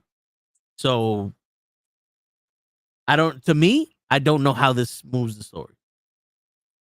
And then the men, I know Briscoe apparently was beaten up before the match and he didn't make it out. So they said this match is now a 5-on-4, but then he came out later. And like, okay, but that's not how the match works either, because the match don't start until all the people come in. It's unsanctioned. Yeah. So, and then Also, one match I purposely skipped. I didn't even want to see a second of it. Was Hobbs versus Hangman, and that was an Damn. anywhere pinfall match. And that match, Hobbs gets thrown through an exploding table. Sounds interesting. How the fuck you got an exploding table in it? Oh, because that was the table that had all the sound gear on. Okay. I mean, Sound, so sound we gear older doesn't now. explode. Yeah, that's what I was gonna say. We My a little mix- older now. Yeah, my mixer doesn't explode when you hit it. We're a little older, so it's harder to fucking convince us of bullshit. But as little kids, this might have worked. Yeah, like no, for the average fan, I get it. It's cool. Yeah, it works. We're a little tougher now that we older. It would have worked for us. Shit. Fucking Kane's sparks used to work. We thought that was an explosion. Fucking Yeah. what else they used to? Who else? What else they used to do that we thought it was amazing? Now that we older, we're like, you shitting me. Oh, the deaths running into the limos, Yeah. all that shit. We thought it was real. Vince McMahon is dead. He comes back the next day. I think Chris Benoit did something and he had to come back. I'm like, this nigga's back. No. So Vince died, and then Chris Benoit died, and he came back. Yeah, like Yeah, it wasn't. Chris, that was the day Chris Benoit died. I mean, Benoit died. The day they killed Vince McMahon on TV. The next week, Benoit killed his family. So that's what happened. Yeah, he had to come out of wherever he was at. I'm pretty sure he was gonna disappear for a few months. He had to show up immediately. That was a way of writing myself out. Now I gotta come back.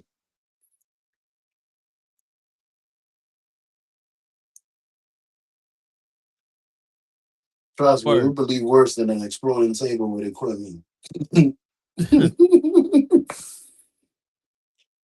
But at least that was one of those things where it wasn't done every week. Like, let's be honest with you, Show. If they killed off people in wrestling and every person they killed off in wrestling was going in a limo outside the thing and they exploded, it's like, all right, bro, relax. That's the first time that happened. Second. Didn't they do that to The Rock? No, they didn't blow up The Rock. They hit The Rock with a semi-truck. Yo, Okay. Sure, I'll be right back. Talk for me. Yeah.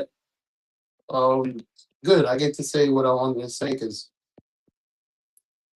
crazy thing is it recently happened. Hey, I mean, like I said, it's a little harder to trick us because we're older. So I wonder if the younger fans are receiving it the way we received it when we was young.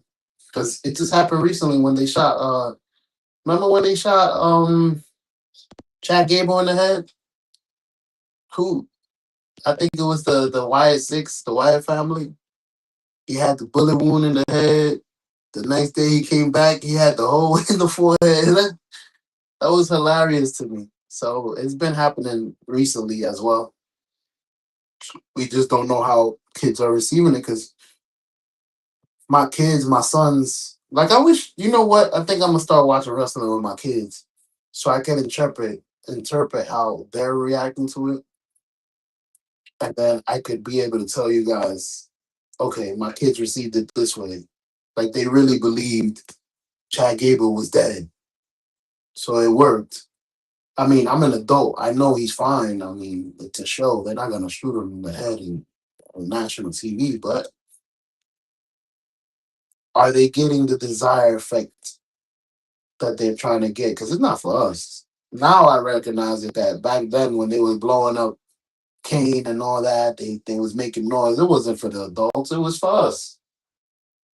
Now it's the same thing. It's not for. I mean, we enjoy it, but it's for the kids, man. Yo, relax with this. It's for the kids because DJ's in the building. I'm Joe choked up, DJ. Oh shit, the DJ, you got him the choked up. He loves you. I was getting too excited. There was an opportunity to tell Show to shut up. My bad. Nah, it's so good. I just like fucking with See, DJ, he tells me to talk, DJ, and then he tells me to shut up. I don't understand this. Well, you know he's Toes gotta you gotta fill the space, right? You gotta fill so he. I understand. DJ, what's going on, bro? Man, just getting through life here, and I was like, okay, it's Thursday night. You know what time it is. You know it's showtime. Word. I would be on camera, but my camera not working, DJ. I'm frozen. You frozen. Look. See, I can't even. Yeah, you might have to reset the app or some shit. Yeah. Not for nothing. That might be a better placeholder than the S. I leave it. Look, it takes like the first stop. picture, like the first fucking clips, and then keeps it. So I gotta do something like before I take my camera off. I gotta make a normal face. Yeah, go a little bit further away from the camera. There you go. I smiled. Right, yeah, there you go. That's not creepy. Let me go a little further back. Not at all. It does not look like he's going to bomb a building at all. There you go. And if anybody's seen this 17-year-old child, please let us know. 17. Yeah. All right. Last scene with this man right here. Shit. Most wanted. Still watching the nose like, oh, Word. I don't know. He has trouble making cheeseburgers. Uh-oh. Shit. Giving them out. Bray's still waiting. Word. But all right, DJ, what you missed basically was we was talking about the Blood and Guts match on AEW last night. Mm-hmm. And also we went into a little bit of the mystery opponents for the tournament. Right. Did you see the Blood and Guts match last night? I did see. I saw the Blood and Guts match. Oh yeah. So all right. So we're on the same page. Yeah. Could be taking deep breath. I'm glad you're here, bro, because I don't know what happened. So y'all get to go into depth for me. The women's shit I kept saying is like I didn't understand how Megan Bain and the ending of it was. Like she just got suplexed in between both sides. Mm-hmm. And Willow's gone. Like what? It's just like after a while you think, okay, you're just doing this so that there's blood. Yeah. So like just so like, you know, let me wear the outfits even that's got white in it so that it's blood stained and all of that. And then like, you know, it's so after a while it's like you know, this match just seemed like we just want to do something just for the shock and awe. But the issue with that, and you know, it's probably one of the things that when Bret Hart is yelling at clouds is this face with show's face is when it just starts to look just phony, like, you know, like using his words, like it just starts to look phony after a while. It's like you could see every single thing they're about to do with how they're like, it was in slow motion.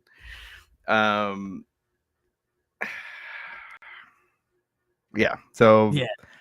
And this is stuff that we were talking, like, I mean, it's almost on cue of what we were talking about last week when we were, you know, the chat was asking us what, you know, what we felt our differences were from WWE and AEW.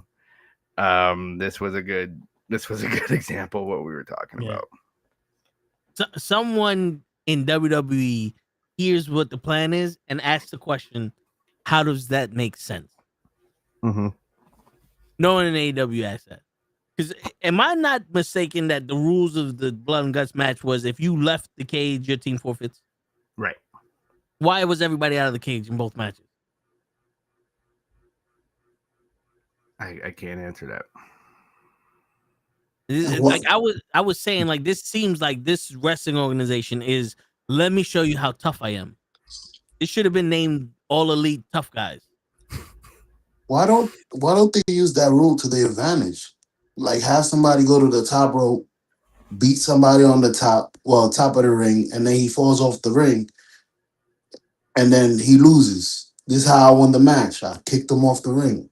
Well, that's how it used to be. Remember when it was the Full Circle versus the TNA?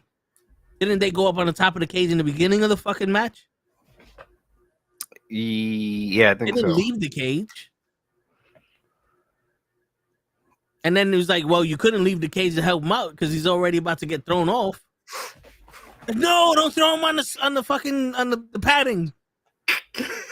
That padding isn't guaranteed to save his life. Dude, what was more brutal? Jericho falling on that padding, on the crash pad, or Megan Bain smacking the Asian chick with the belt? Because I was like, yo, there's like 20 other weapons you have in that ring that you could have been hitting her with. Right. The girl holding her is an MMA fighter. Why wouldn't she put her in a fucking move that? Like I said, it was just like, I mean, literally when we say like this, this was in the mud. Like this was literally, it was almost like they were wrestling in mud that was calf deep. Like that's what it felt like to me. So, like, okay, are we gonna like? When's the? Shit, I would have had mine that. Yeah. Not for nothing. After one point, I was like, how many fucking people are in this match? People just kept coming out. And I'm like, yo, is this a Royal Rumble? Like, I could have swore there's got to be 12 people in this fucking match. I saw a post. Somebody goes, how does the greatest female wrestler, according to ESPN, not bleed in this match? And I'm sitting there going, you didn't get enough blood? Like, what? That's the one person that shouldn't bleed. I got 13 fucking belts to defend. I need my face. Yeah. Like, her face is her product. Like here's the thing. Sky Blue wants to prove she's tough and all that, but she got famous with her ass. Well, and just like, so you saw I sent you that YouTube. I knew you were going to enjoy it. I didn't get a chance to watch it yet, but I saw I was reading the notes to the chat where they have the chapters with the legends, creative freedom, right? And I'm sitting there going, I don't know about all that. Wait till you see the way, like, this is like you could tell he wants to just say AEW's better, and then he uses a bunch of things that are way out of context. So, like, the thing that made me just, I was in here hollering when he says, when it got to black wrestlers, right? And then so he shows all the black wrestlers, like the black wrestlers in AEW with titles, right? And I'm like, wait, but like, okay, so you use the Hurt Syndicate. Like the Hurt Syndicate have the exact same titles in WWE. Yeah, there's nothing. Monet won belts in WWE. If Swerve would have, like, I guarantee you, Swerve would have had some types of titles within the plural if he would have gone back. Yeah. This is not a great example, bro. Like, then he is not all treating of the them that much better. WWE wrestlers, all of the WWE wrestlers that you just named that were champions in WWE are showing that AEW is not racist. What? That's what he like, because the argument is the Hurt Syndicate had the same titles as the Hurt Business, but Bobby Lashley was WWE champion. Exactly. He was an AEW. Do we want to champion. actually claim how that went? Yeah, right. I could go on. Like, Scorpio Sky, Private Party, Keith Lee. Oh, geez. Yeah. So, again, it's everybody can't win. Like I don't think there's an understanding that everybody can't win. There's always a few people that are gonna be winning for a minute, and then people that are putting those people over for a minute, and then it flips over. Like after a while. It turns over, and then the people that are being pushed, people that are making those people look good while they're getting pushed. Like that's the business. Everybody can't win. Yeah, that's what I don't. I honestly don't think it really has any like a whole lot to do with color on this particular subject. Not anymore. Mm-hmm. No, not anymore. Yeah, no, I can't. Yeah, back in the day, like even when you read like say JR's book.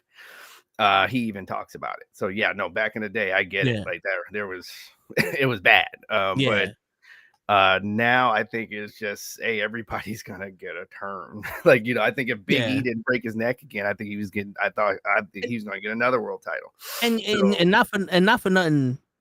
The same reason why most most colored wrestlers don't get titles is the same reason why all colored wrestlers don't get titles. Because you think about it, you have John Cena, who played a gangster but instantly turned into the Marine and white boy, and he's champion. Right. Cody Rhodes is this clean-cut white guy with a suit, and he's champion. Triple H, clean-cut white guy with a suit, champion. He was wrestling Booker T. What was Booker T? Triple H even fucking said it. Entertain me, boy. There's only but one type of fucking character you can give to the minorities, and it's stereotypical. Like Shinsuke Nakamura. He's Japanese, but God forbid he's anything other than a Japanese wrestler. Even his theme song sounds like the beginning of an anime show. Yeah. Like, Then look at fucking Dominic Mysterio, Raquel Rodriguez, and Roxanne Perez. 3 Spanish wrestlers. Raquel is repping that cholo shit real hard.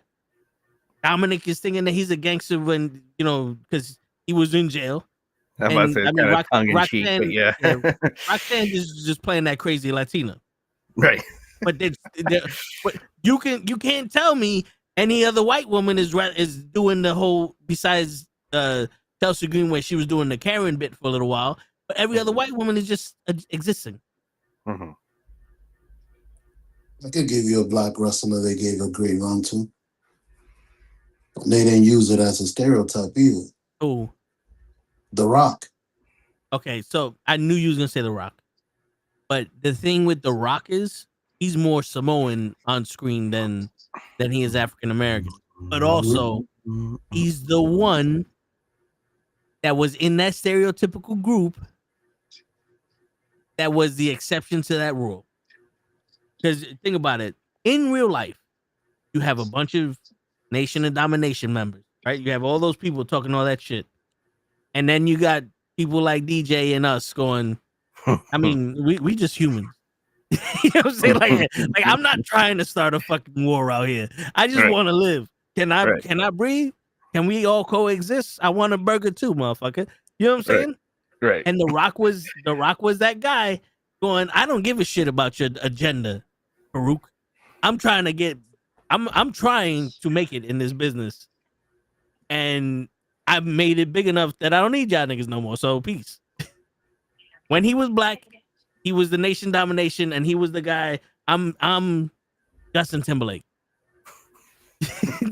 And then he became the champion. No, because in the Attitude Era, he was The Rock.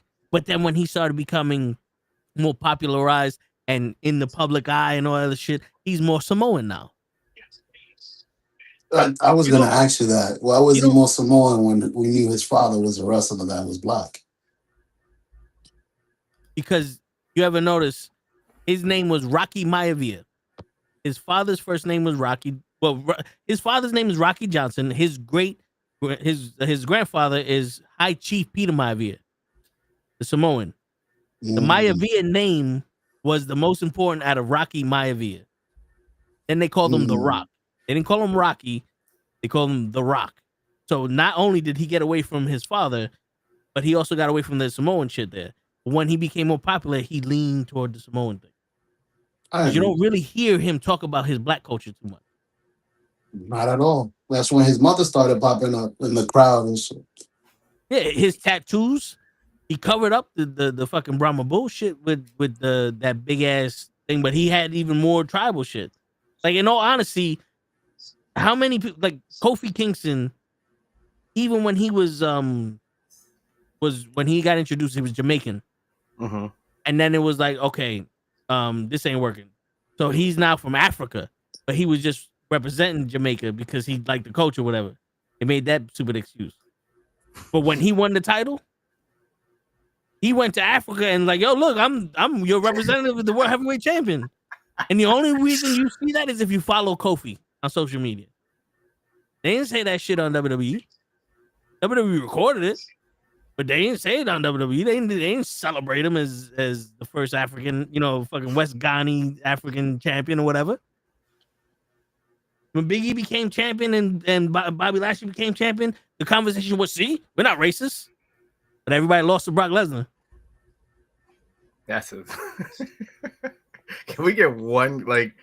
I like, in fact, I'm going to call it, I would love for Obafemi to win one of the world titles. And then you hear the music and then he whoops it and then he beats Brock's ass. that would make me happy. Yeah. I don't think it would make Brock happy. I don't care what would make Brock happy at this point. You gotta remember, so you don't give a shit. But also, I think Brock would do that. I think at the end of the day, we're like, you know what? I'll go over. I don't give a shit. Because keep in mind though, remember Brock was the one that was unhappy with he threw the title at Vince because he didn't like that finish with I want to say it was it Roman that he just went in there and just beat him up. I think so. And he hated it. He's like, no, this is, and then he threw the title at Vince. That was crap. No, I didn't want to do it like that.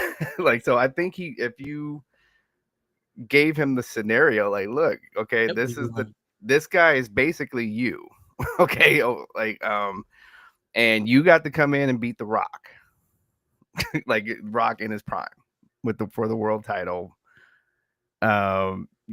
This is what's being said. You tend to come in and be when there's a black champion, you tend to come in and just beat the black world champion. So let's do this. This would be a great spot. And I think he would, if you gave him all of the premise around it, I think he would do it. Yeah, it makes sense. And if Obafemi's already a fucking monster. Right. So it's not it's not Darby Allin. You're not, If Obafemi wins the tournament, beats John Cena, and then loses and then beats Brock Lesnar, I think that makes sense. Oh, you said his name. I know exactly how you could break it down to Brock. Yo, Brock, you Andre the Giant, and Obafemi's Hulk Hogan. We need you to put him over. Nice. Andre was actually happy to do that. Good. I want to pass it to him. But he was messing with him though. Yeah. Here's the difference though with that era and this era. That era, despite what anybody wants to say, from what I hear from the wrestlers themselves, that era was, if you can make me money, yep, I have no problem doing anything. Exactly. So that's why people were like, oh, I would love to have a fucking 6-month run with Hogan. I'll lose to him all night. Yep. Because they're making $50,000, $100,000 a night. Wrestling Hulk Hogan. Yeah. Paul Orndorff went all around the country losing to Hulk Hogan. Bobby the Brain Heenan said the people who hated Hulk Hogan were the people who weren't good enough to work with him. Those are the only people that hated Hulk Hogan. Bobby the Brain Heenan said, I was able to bury my mother because we was wrestling with Hulk Hogan and doing wrestling. Wow. I was able to buy a house because I was wrestling Hulk Hogan. You know what I'm saying? Think about that shit, Joe. How much fucking hate would you have for somebody if you work with them? You made 5, 6, 7 times more money than you normally made.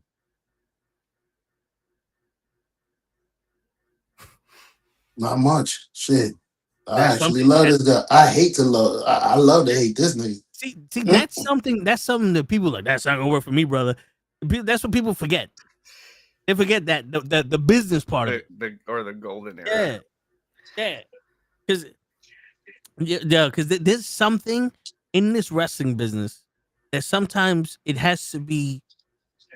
unexplained. Because I wanted to ask this question to you, DJ, and since we're gonna segue to it now, based off of skill, there's not much different. But what's the difference between Bret Hart and Lance Storm? Just the delivery of the character, basically, like you said, because the skill part, they're about the same. So it's just the delivery of the character. Do you think if Lance Storm was the Hitman in WWE when Bret Hart was coming up, he would have taken it as far as Bret Hart did? No. Because there was something about Bret Hart, right? That even people like, oh, he can't cut promos, he can't do this. He was able to connect with you somehow. Yeah, right. Yeah. Everybody's not going to be a 10 in every category. Like that's the thing when we started as we start to talk about these things. Everybody's not going to be a 10 in every category. It doesn't exist. Okay. Yeah. It doesn't exist. There is no wrestler that was just 10 all the way across. Doesn't exist. Okay. So just like how you when you look at NBA Jam or something and you see like the like you're looking at the different attributes and who's higher on what part, right? So that's all you're looking at. So Bret Hart had a charisma as the Hitman, and he knew enough about wrestling psychology he knew how to be a heel. Like he knew how to turn himself into a heel when he needed to, and then he knew how to be a babyface when it was time to be. Like so that was. You can't, and this stuff I don't think you can teach it. Like that's something I don't think you can teach. He also had confidence. Now, people would say that he was nervous cutting promos. I'm talking about he had confidence in the way he wrestled. And I'm not talking about like I go out there and do shit. You threw him to the ropes. He ran into those ropes confidently. Chest first, bounced off. He wasn't like he wrestled people whether you could wrestle or not the same way. Yep. He would make Dominic Mysterio look like a fucking god. Yep. If he was in his prime wrestling Dominic Mysterio. Because he would wrestle Dominic Mysterio the same way he wrestled Shawn Michaels. You keep up, buddy. Yep. If you can't, too bad. Because you ain't gonna make me look bad out here. No. He'll make you keep up though. Yeah, like Ric Flair trying to blow people up, and yeah, but you know, that's why people say one of the best matches you see is Bret versus Owen, WrestleMania 10.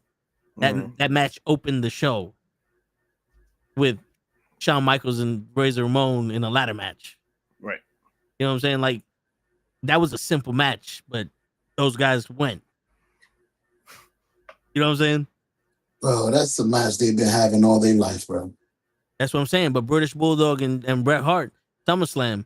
I mean, British Bulldog and Bret Hart, SummerSlam. British Bulldog was drunk, or he was high off of something during that match, and Bret Hart had to fuking lead it. I was about to say, look at how good that match was.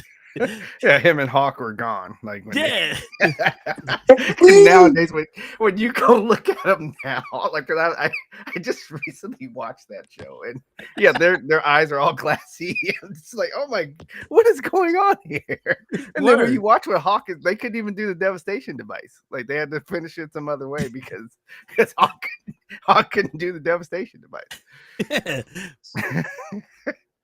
Animal burnt his calf on the Harley. Like, all kinds of stuff. Yeah. That was the thing. He said, yeah, that whole match, he got off on the wrong side of the Harley, so on the engine side. So his boot and tights was burning to his skin the whole match. Yeah. And he wasn't like the Undertaker, because the Undertaker, remember when the pyro hit him? He was saying he had somebody underneath the Hell in a Cell handing them bottles of water, and he was pouring that shit on his chest. I can't have that. He ain't have that. I wonder what happened to that guy that said, "Nah, that's not gonna hate you." Oh, he's gone. Oh, he asked somebody. He's like, "That's not gonna touch me." No, it won't. Because they shot it off too soon. Yeah. But he said it. He was like, "Yo, during the match, the shit was hurting him so much." He leaned to the ref and he turned around and said, "Yo, whoever fucking hit that pyro better not be back there when I get back there." He's like, he better not have a job no more. Like that motherfucker better be gone. Yeah. No, I would have said, you know what? Go ahead and give me my check, and I'm heading. Let me head out before this match is over. Yeah. I would have done it. I would have already surrendered myself. Like, nope, I'm out. We don't need no pyro, right? All right, good. Yeah, tell him I'm sorry, and I'm not gonna be. Yeah, I'll send him some flowers tomorrow. Yeah. Imagine some. Yeah, no, there's no way. Yeah. There's no way I would have been there. Word. I got a question I had back when you guys were talking. You think AEW would be better if some of these guys had creative control?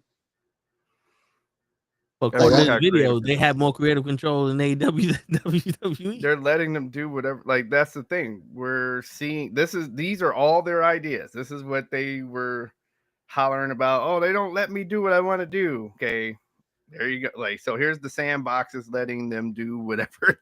These are the characters and promos and everything that they came up with. Damn. Now, I think the creative control isn't the issue. It's the oversight of creative control. Mhm. Where Vince would knock down everything, he would go, that sounds like a good idea, and change it on the way he wanted to. But that means someone thought about what you said and either improved on it or just added to it or even made it worse. But someone Right. thought about what you said and changed it. Right. Where here is like, I want to bring a duck to the fucking ring. All right. What's the point of the duck? I don't know. I just got a fucking duck. I wanted a duck. I got a duck. And he's like, well, how does that help us out? It doesn't. It shitted all over the fucking place. Well, I'm bringing the duck now. All right. You know what I'm saying? If they had someone go, I see your duck theory. That's cool. But no. No. What if we put it in the cage? What if we nix the duck and we talk about the match? How about Now, that one? Ricochet, I know you want to be more stay and do the laugh like him in the promos, but that's not gonna work for us, okay? Like, Yeah, can you like- think of something else? Yeah, why don't we move your character in this direction? Like, what was your vision for the character? Laugh and nothing else. Okay, so why don't we take that and expand on it? It's kind of like when the teacher goes, I want you to write me an essay about how you feel about the sun, and you say, oh, the sun's bright, and they go, okay, cool, that's a fact. It's a good But start. expand a little bit on how the sun is bright to you. Give me something more than fuck you. You know what I'm saying? Like, just a little bit more than fuck you. I would even take a fuck you very much. Yeah.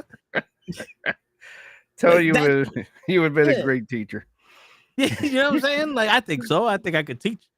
You know, but no, that's what it is. That's what it boils down to, and it's oversight for anybody. You can have the best team in the world, right? But if the coach sucks, they're really gonna have that advantage. You know what I'm saying? They're not gonna really do nothing.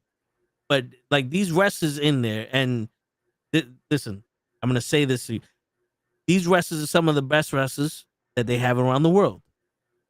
But being the best at something doesn't necessarily mean that you're good at it. Like, that may sound stupid, but there was really nothing wrong with that blood and guts match, the women's blood and guts match. It just had some mistakes. Now, if you would have had someone go, why don't we do this with this person instead? Because now that makes that story between their match a little bit stronger. Cool. Mm-hmm. This is where we play chess. A lot of the shit is checkers.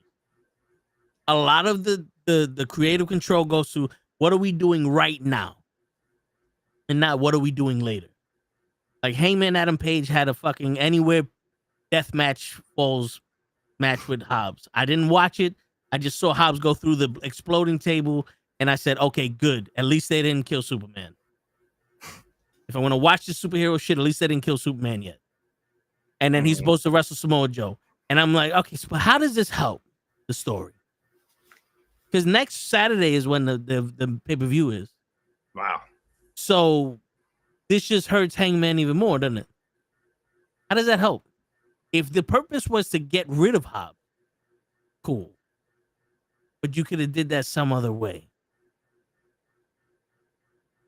Why is one man always taking on three people and winning? That's not how real life works. That's the equivalent of if someone really punched you in the face without you protecting yourself. You think you would be able to stay up that many times?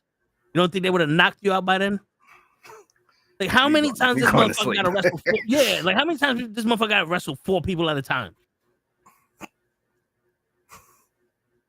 Like, there's no hype for this match. Like, in all honesty, for me, I don't give a shit. He is in there with. There's so many wrestlers in AEW that I have reached the point I don't give a shit who they're wrestling. I'm getting to the point where Darby Allin is just like, as long as you can kill me, I'll be happy with the match. Including climbing Mount Everest. Yeah. He's the new Spike Dudley. Oh, it's funny. I was saying Spike Dudley did that shit for a reason, though. Like in ECW, everyone had their own weapons for their own reasons. They were Balls Mahoney and Axel Rotten, chairs. Dudley Boys, tables. Fucking New Jack, the stapler, and the garbage shit. Sandman had his kendo stick. Tommy Dreamer had his heart. Rob Van Dam was supposed to be the next guy going to the WWE because he was that good. And then you had technical wrestlers everywhere. But even with that, they all were different. Balls Mahoney, Axel Rotten hit everybody with chairs. Sabu came down with a chair and jumped off the shit. Right. Not one person turned around and said, I'm going to be Axel Rotten in this match. No, the fuck you're not. That's what oversight is. That's what oversight. If Rob Van Dam went up to Jerry Lynn and said, we're going to have a match, and our match is going to be exactly the same way as Raven and Tommy Dreamer's matches, Jerry Lynn would be like, no, the fuck it ain't. Right. That's right. And if he said, yeah, fuck it, we could do that, Raven would be like, no, the fuck you not. Right. Or Paul Heyman would be like, sorry, you get the fuck out of here with that. We already seen Raven and Tommy Dreamer. This is where you give us something different. Spike Dudley was just a small guy that these monsters were throwing around. You ever notice the only people that threw Spike Dudley out of the ring was Bam Bam Bigelow, Undertaker, and Psycho Sid. Like all these monsters were throwing Spike Dudley around. Everyone else, Spike Dudley had a pretty good match with. Because we remember the highlights. Yeah, Darby Allin he's getting thrown off of the building by the fucking guy that just came out the independent circuit. Like, yo, I got my 9 months of training. This is my first actual match. All right, cool. Go kill Darby Allin. What? Well, that's kind of like, that's the same. One of the things another production thing that I don't like about AEW, like you said, like they'll have like, okay, I'm happy that they have the local talent come on, but then you have this like, so this guy should be no match for the AEW star. Stop giving me this, a back and forth match with this guy that no. Okay, no. Not with Kenny Omega. Right. No, local guy should be done in 2 minutes with the star doing all of his stuff on him. That's his job. Yeah. Unless you're gonna pull some shit like the 1, 2, 3 Kid. Right. Wait, he's the new guy? Cool. But if this is just supposed to be an enhancement talent squash match.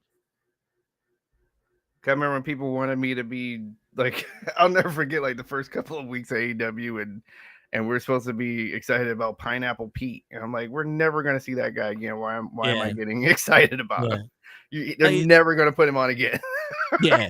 Like, there was a bunch of people on AEW Dark that we've actually seen in the New York circuit wrestling on there. And it was cool to see it. But we knew it was like, okay, you get your moment, but Steve Pena's wrestling fucking Billy Gunn is like, oh yeah. They're not gonna use Billy Gunn to enhance you. No. You're enhancing them. You're getting the reps in for them. You're helping them out. Right. And there's nothing wrong with that. At all. But like I get what you're saying. You can't have an Iron Man match with fucking phony baloney. Because then it's like, wait, either he's too good to be doing this or you suck. Which one is it? Right. And I refuse to believe he's good. You can go watch Wrestling Challenge and you'll see like all kinds of Hall of Famers that were the guy that was in the ring with the one color tights and that was waving at the crowd before the music started when the star came out.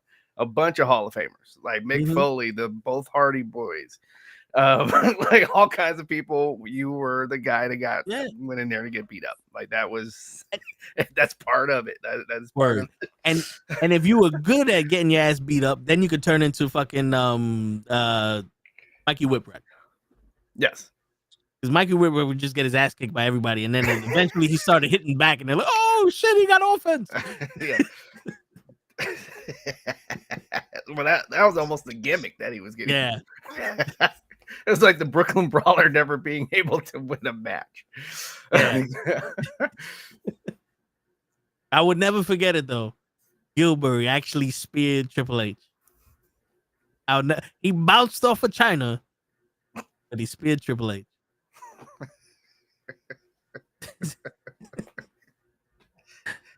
Didn't he win one? Who, Gilbert or Brooklyn Brawler?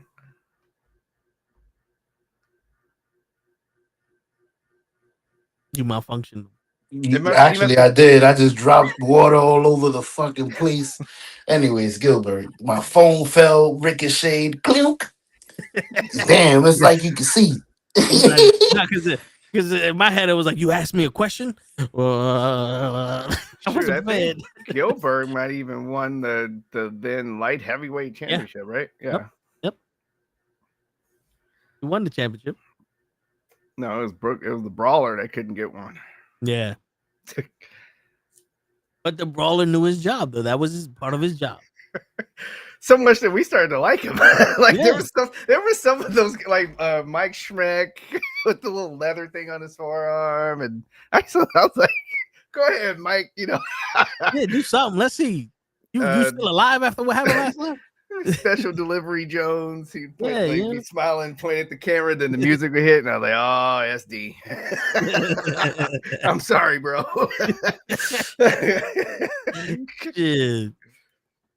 Yeah, but that was the thing. Like if you could get over, you get over. Hey, New Jack City wasn't having that. New Jack. That guy ain't getting no offense. Shit, you talking about MTA, whatever the fuck that shit name was. Yeah, mass transit. Yeah. It's exactly what you were saying. He ain't from here. Watch. But listen. Asking, can he get color? Like, like no, you sit down and you shut up when you are just walking into this and you're new in the locker room. You sit down and shut up. Don't be the jabroni. Don't be the jabroni. Yeah, don't speak until you earn speaking. Yeah. And don't get me wrong. Like, I watched wrestling my whole shit. If I was a wrestler, like, how you want to do this? I'm gonna do this. Like my pops always said, you learn how to drive the way they want you to drive, and when you pass the test, that's when you start driving the way you want to. Exactly. So until you pass the test and you become comfortable with being able to set some shit, then you turn around and be like, all right, listen, that shit you did last time, we ain't doing that shit. Right. You're not whooping my ass no more, bro. We're gonna do this. I'm gonna do what they call in the streets offense. You know what I'm saying? You see, it ain't too many more buckle bombs anymore. Like from Seth. I think a lot of people like, okay, we're not doing that tonight, bro. I honestly think they paid Seth to end Sting's career. Man. Yeah, I don't put it past. I think Seth is happy that he. After the 18th buckle bomb, it's like, nigga, the fuck you think was gonna happen? This didn't happen on the first try. Like, you got it right the first time with Finn. Right. And you did it on the wall at 4 feet away than normal. Like, you undershot Finn. Like, you knew what you was doing with Finn. The 82 times you did it to Sting, like, bro, you didn't expect Sting's body to hold up that well, did you? That Sting was 70. He got like the barbershop guys on. He did a buckle bomb for every decade Sting was alive. 10, 20. Because at that point, it's like, and I love how there's no issue with it. People love the fact that he ended Sting's career. They praise him for it.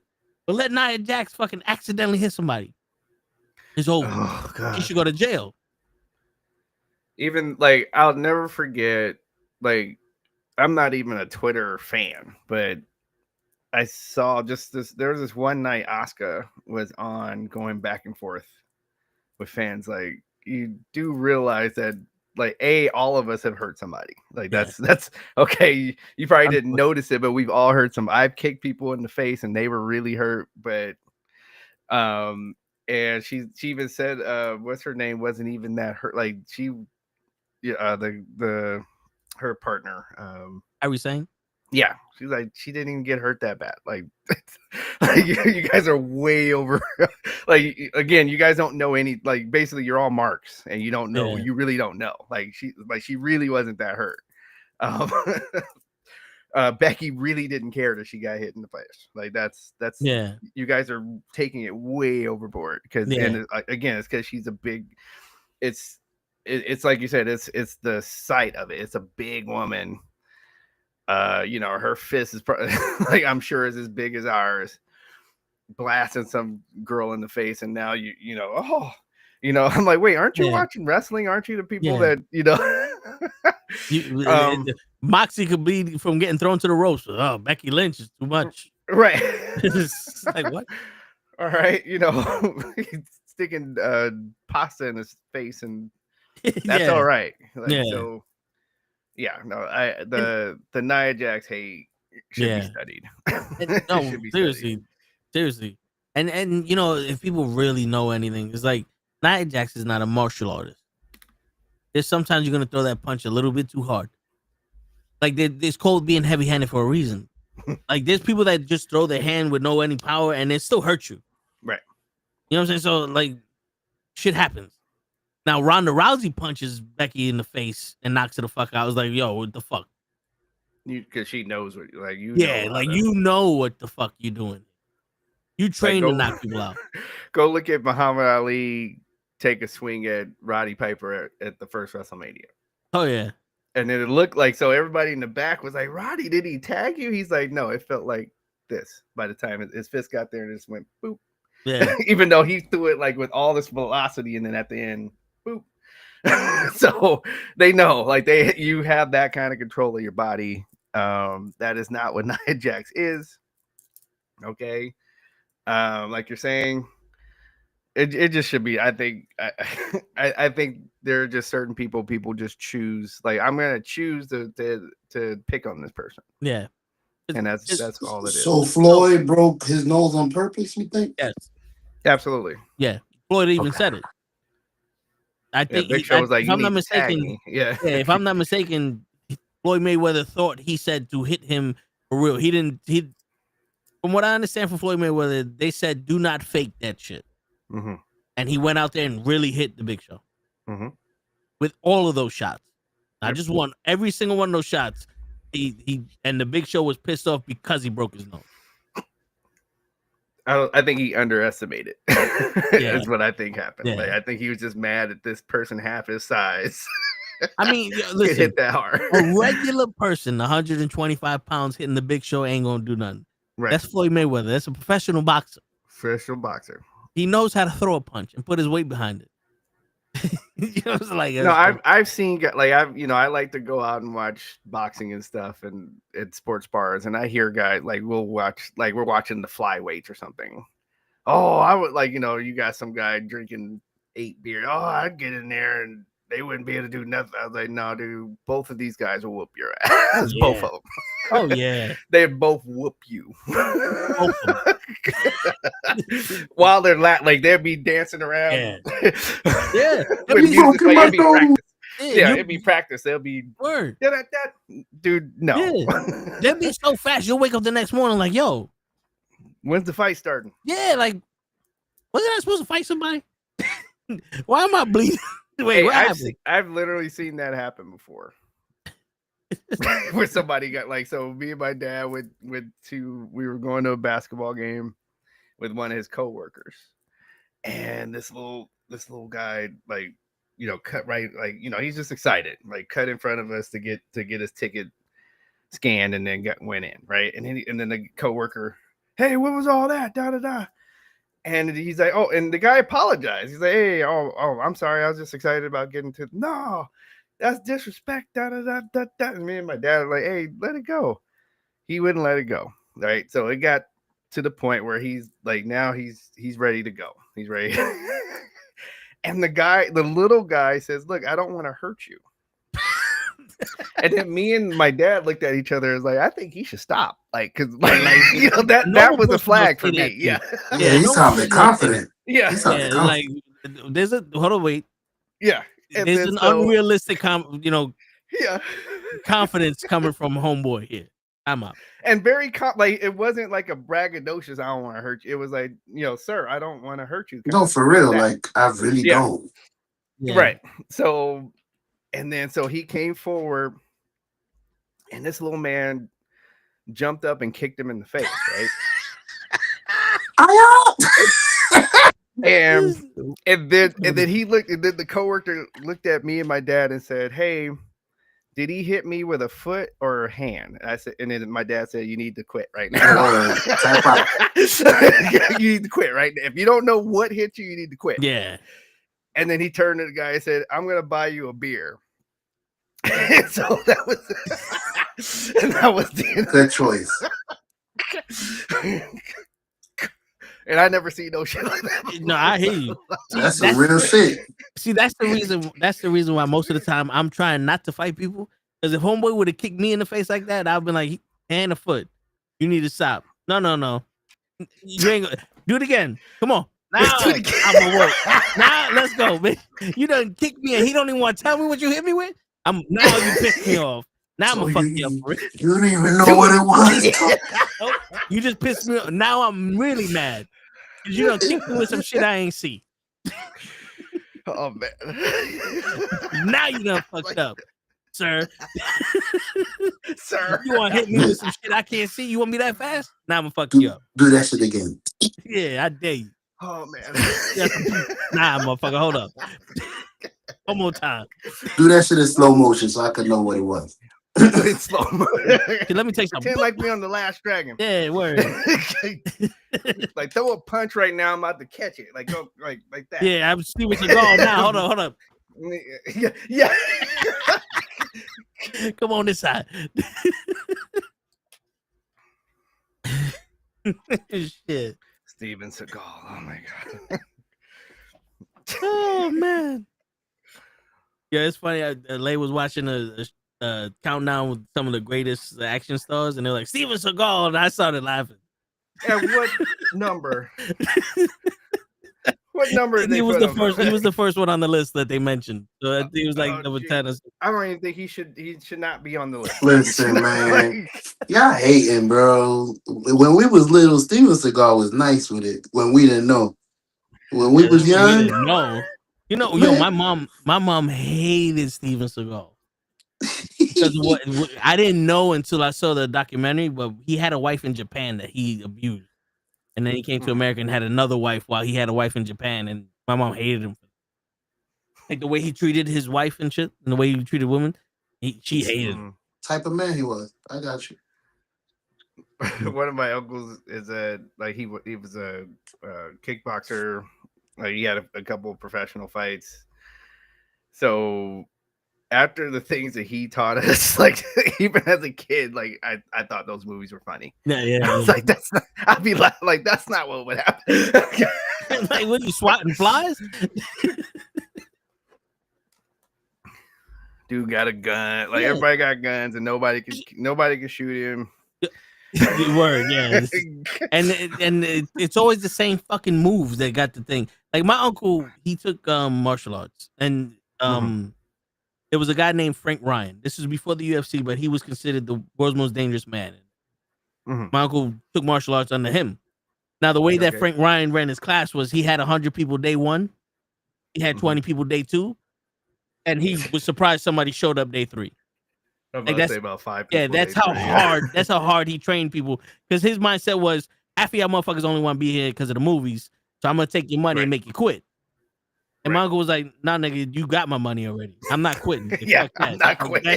That was expensive. I'm no. That's how we are. Like, no, we paid for this every night. Yeah. So I'm coming back. Break my leg again. So he learned multiple forms of martial arts and shit. And my uncle, he was telling me, he's like, Aikido works, but not the way he used it. Exactly. Like, that's not a form of self-defense. Like, it's like you're using somebody's body weight against them and angles and shit. That's fine. But there's no fucking way that all you know is Aikido and you whooping everybody's ass. Like, nah, sorry. It's like, nah. And you see it too. You ever see like Aikido masters versus martial artists or amateur boxers getting their ass whooped?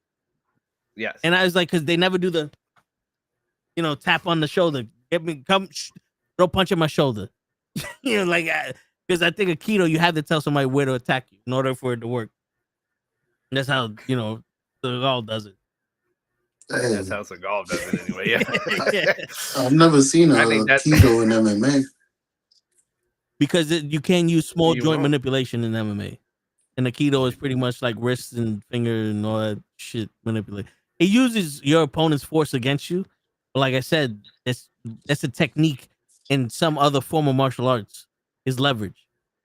Like judo uses that, but there's more to judo than just fucking tosses. swatting flies. Right. You know what I'm saying? You're not just tossing. Like there's a bunch of other stuff that goes with it. Yeah, but that shit is filthy, bro. When done correctly, man. Word. But when you do stuff, when you do it correct, yeah. Anything correct. You ever seen Carlos Parisian? Oh man.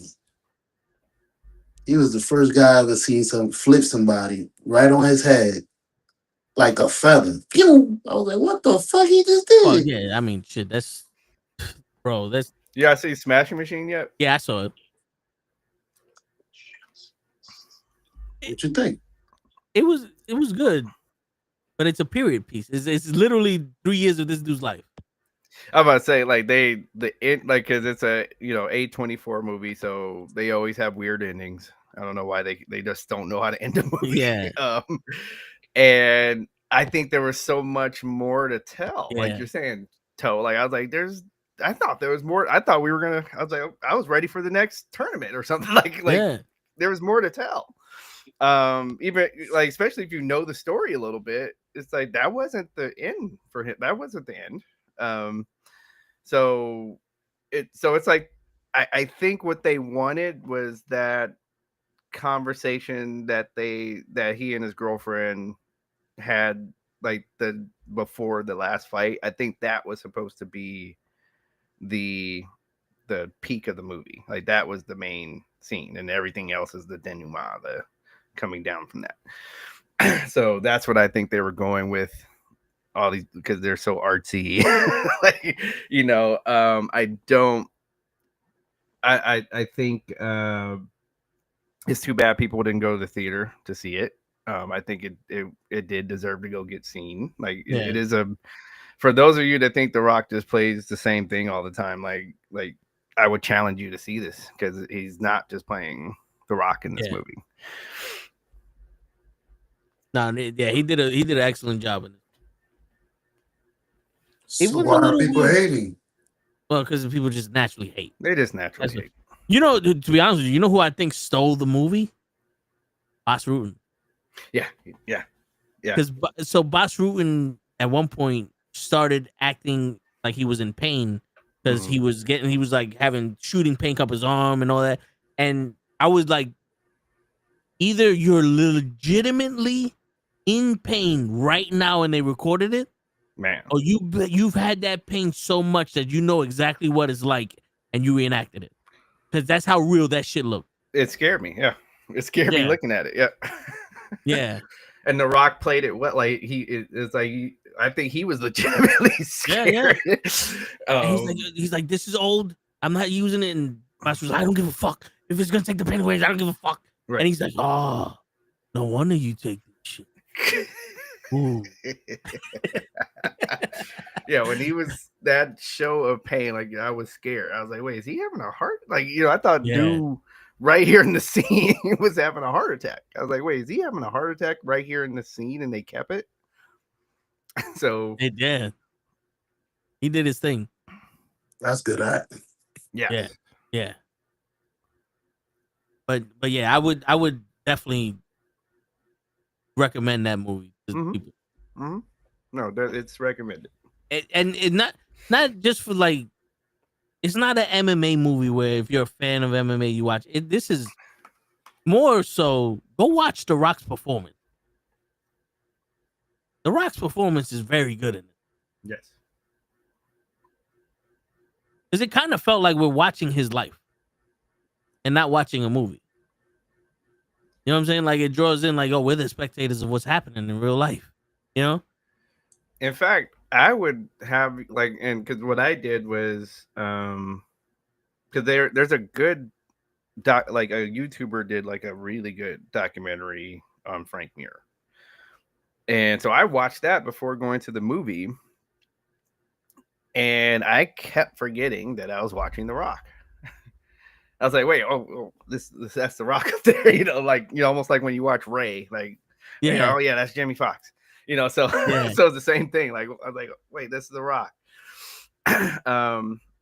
Yeah, it's a shame that, like, again, it's something that's just an interesting thing in society, that we root for people on the way up, but then when they get up there, then now there's all of a sudden there's always something Yeah. wrong with people What- once they get to the top of something.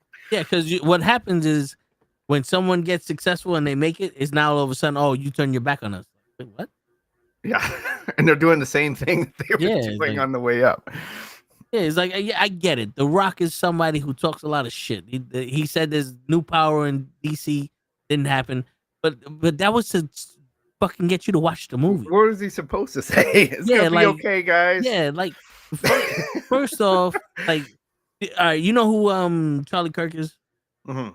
There's Unfortunately. apparently, yeah, apparently there's a YouTuber that's still, like, he's on his, I don't know, it's the way my brother describes it, this motherfucker is on his dick. So I'm sitting here going, I'm listening to my brother talking. I'm like, well, somebody needs to tell this dude Captain Kirk was buried a woman, because his dick is still in your mouth. You know what I'm saying? So now it's kind of like, y'all gotta, like, The Rock needs to have more kids. Take his dick out your mouth. Like relax. Wait a minute. This man did what any other smart person would have done, and Man. every other smart person has done. Right. He went into movies, and he started his own company, making movies, producing movies. He made his money make more money, and now he's wealthy for it. I'm about to say multiple companies. Yeah, I got Conor some- McGregor did the same shit.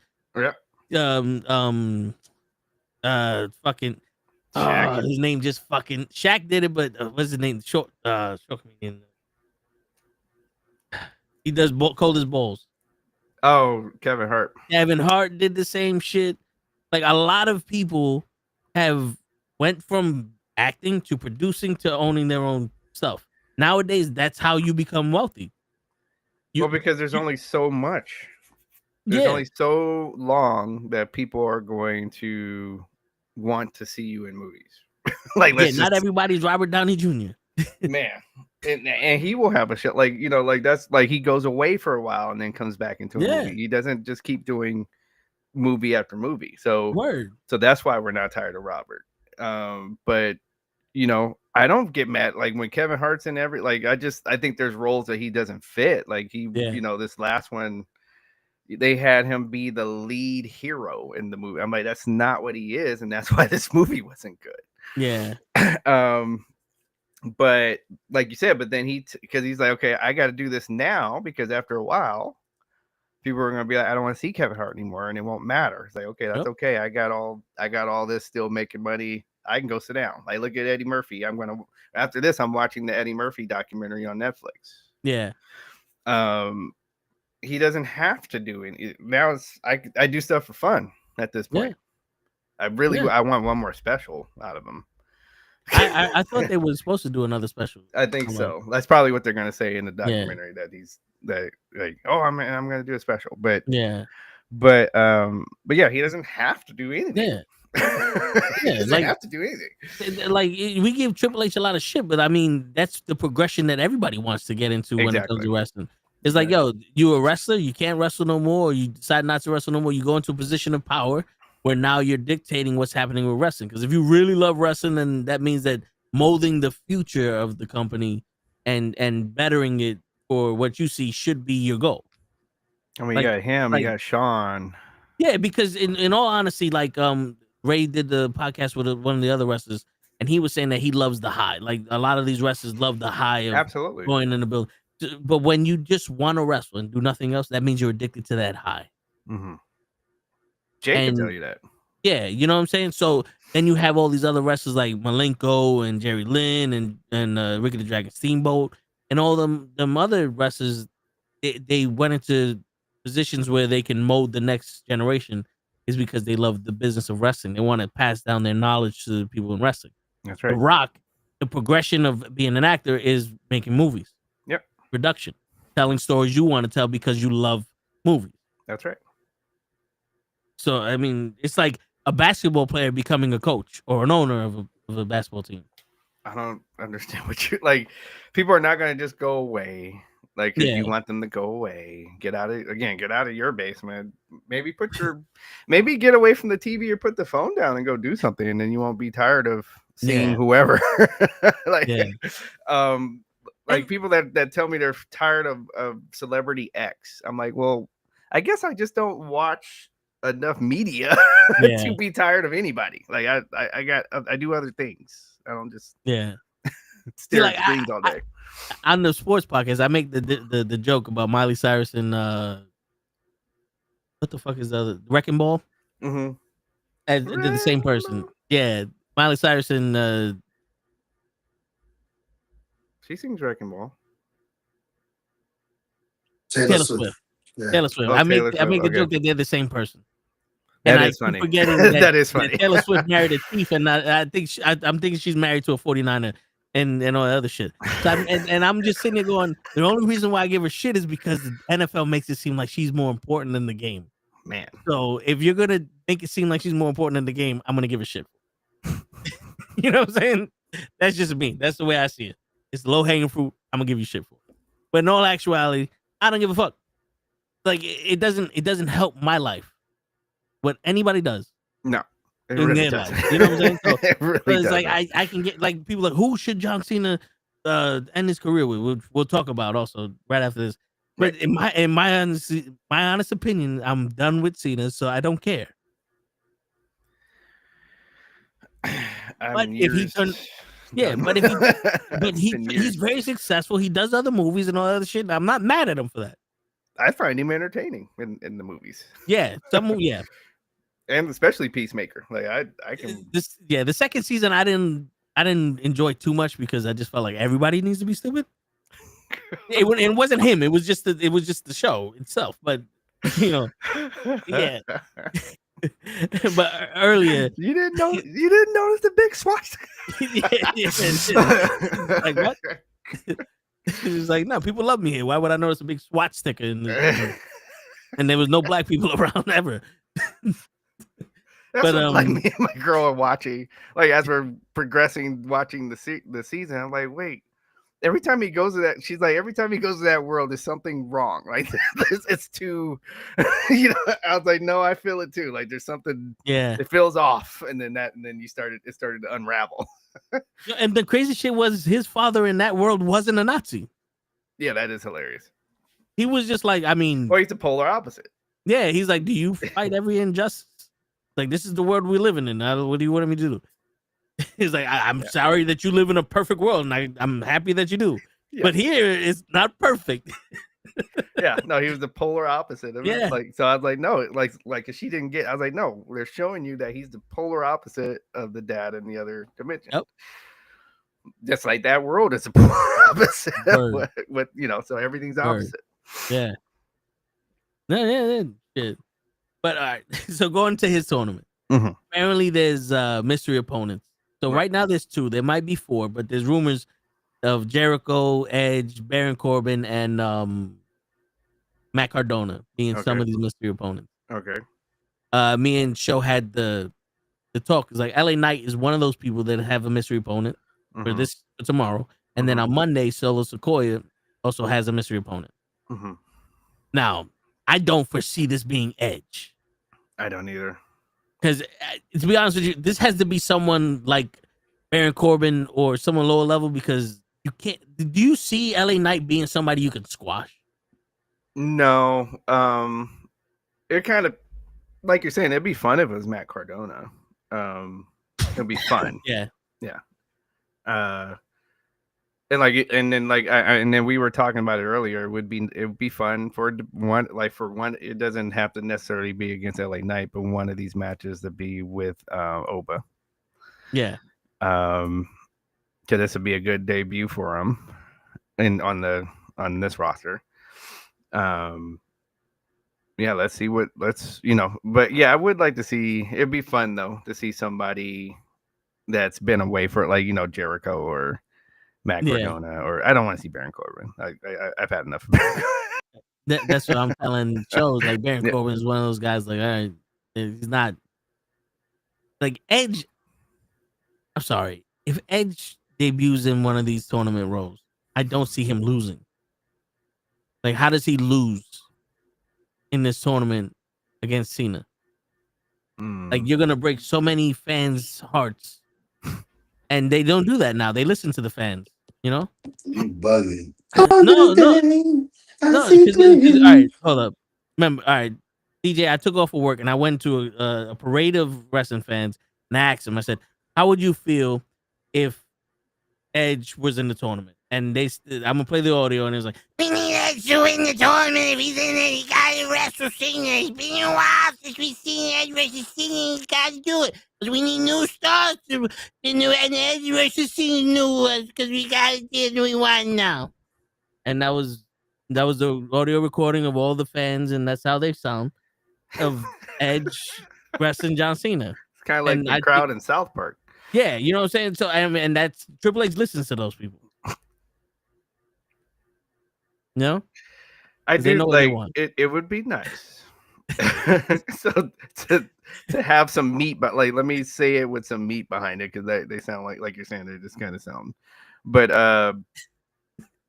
it would be that would be a great moment for him to pat, like, so somebody like Oba to pat, like, okay, here this is the here's the guy, like, as I'm walking away, this is the guy, okay. And then he walks away, and then we get Oba Femi. So something like, I don't need to see two old guys. Yeah. So that's all I'm saying. Listen, I think I like what you're saying, but here goes some shit, DJ. What if Jericho and Edge are in this tournament just to give the rub to those guys? Let's say Edge wrestles Gunther and Gunther beats Edge.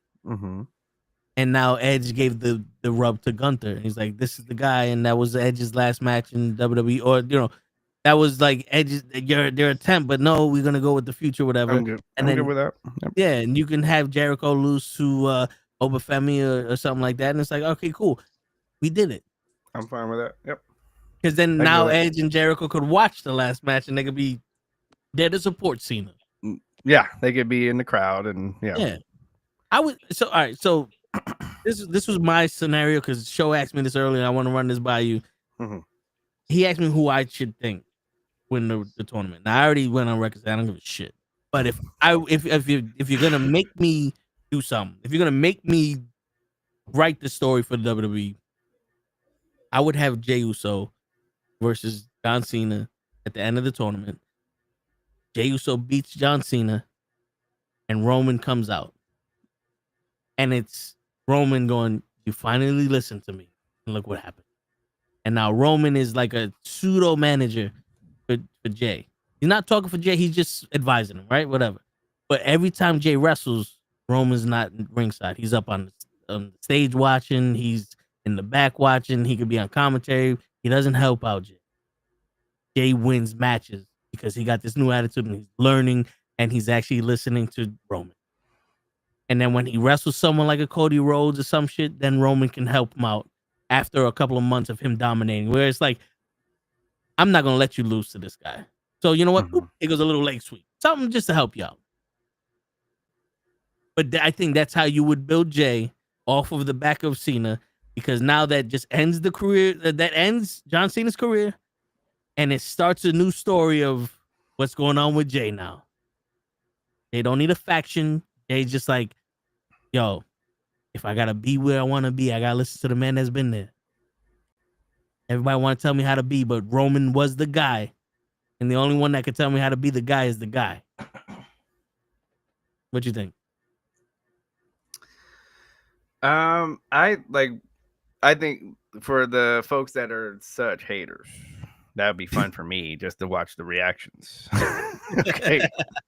Because the people that just hate on this man for you can't give me a good reason.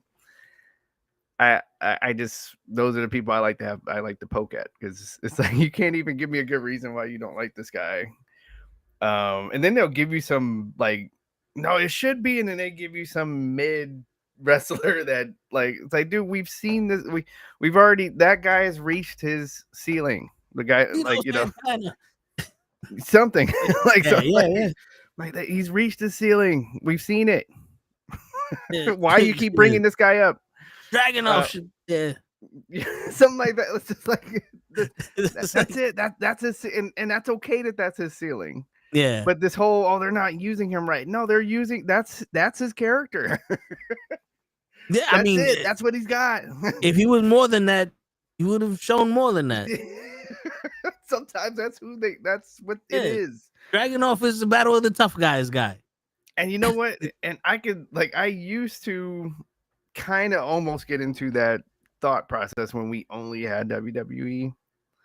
But then, like I said, when they start going AEW, and then it's like, okay, I know over here that they're gonna do what they're gonna let all the stuff out that they wanted to do. And then you see it. And it's like, okay, that's their character. like they're doing the same thing they were doing over there. It's the same character. So going back, so Jay, so that would be like you said, it would be kind of almost like it's not quite the bloodline, like a successor, but it would have a bloodline feel to it. Yeah. We have to like the only like loose end I could see that like something has to happen is with Jimmy. Which at some point, like in that storyline, it sounds like they're gonna have to have another match at somewhere down the line, and it might have to be something like the match that Jay and Roman had, something like that, because that was what made Jay fall in line to Roman, right? So it'd have to be something like that, if we were going down this path. Yeah, I don't have an issue with that. Like if they went down that storyline, I would be intrigued for sure. All right, now you mentioned Obafemi. Is that your guy that you want to win this tournament? I'm rooting for him. Because I think it's just time. Like I think it's like he has the it, in my opinion. And it's just like you don't even have to do a whole lot with like he's one of those characters you don't even have to do a whole lot. Just okay, you're going against that guy. Okay, cool. And that's it. Like that's and the bell rings and we're all gonna watch. Like so he's very comparable to Gunther. Correct. You know, he can have a good match with anybody and make it believable that this guy has a chance, and then he beats him. Right. Yeah. So you know, so I'm just like, and then it's fresh blood. Like, you know, I'm going for new blood here. I'm just, you know, I'm ready to turn over the soil, I guess. It's like, yeah, you know, I want to see some of the younger guys start to get theirs. Yeah. With all these people talking about this is their last Ruha. Yeah. Yeah. And because that's what we're seeing. Like, you know, remember when we were looking at the ages, right? And I'm like, and that's why these guys have these titles, is because this is it. Like, this is, let me have like this. I got 2 years probably tops of being at this condition. Yeah. So if we're going to do it, we need to do it like, you know, CM Punk champion right now. Cause he's like, if we're going to do it, we need to do it right now. And I don't like, and that, which is smart. Okay. That makes sense. It's like, okay, I'm this age. If you're gonna have me carry the title for a while, this is it. It's time for me to carry the title. So, you know, so it's the same thing with Jay. Like, so I'm gonna like Jay is up there. If we're gonna do it, then you do it now. So, so that's why like if we go down that road, I'm with it as well, because it's time. Like if we're gonna do it, this is it. This is the time to do it. So, but I also want like, you know.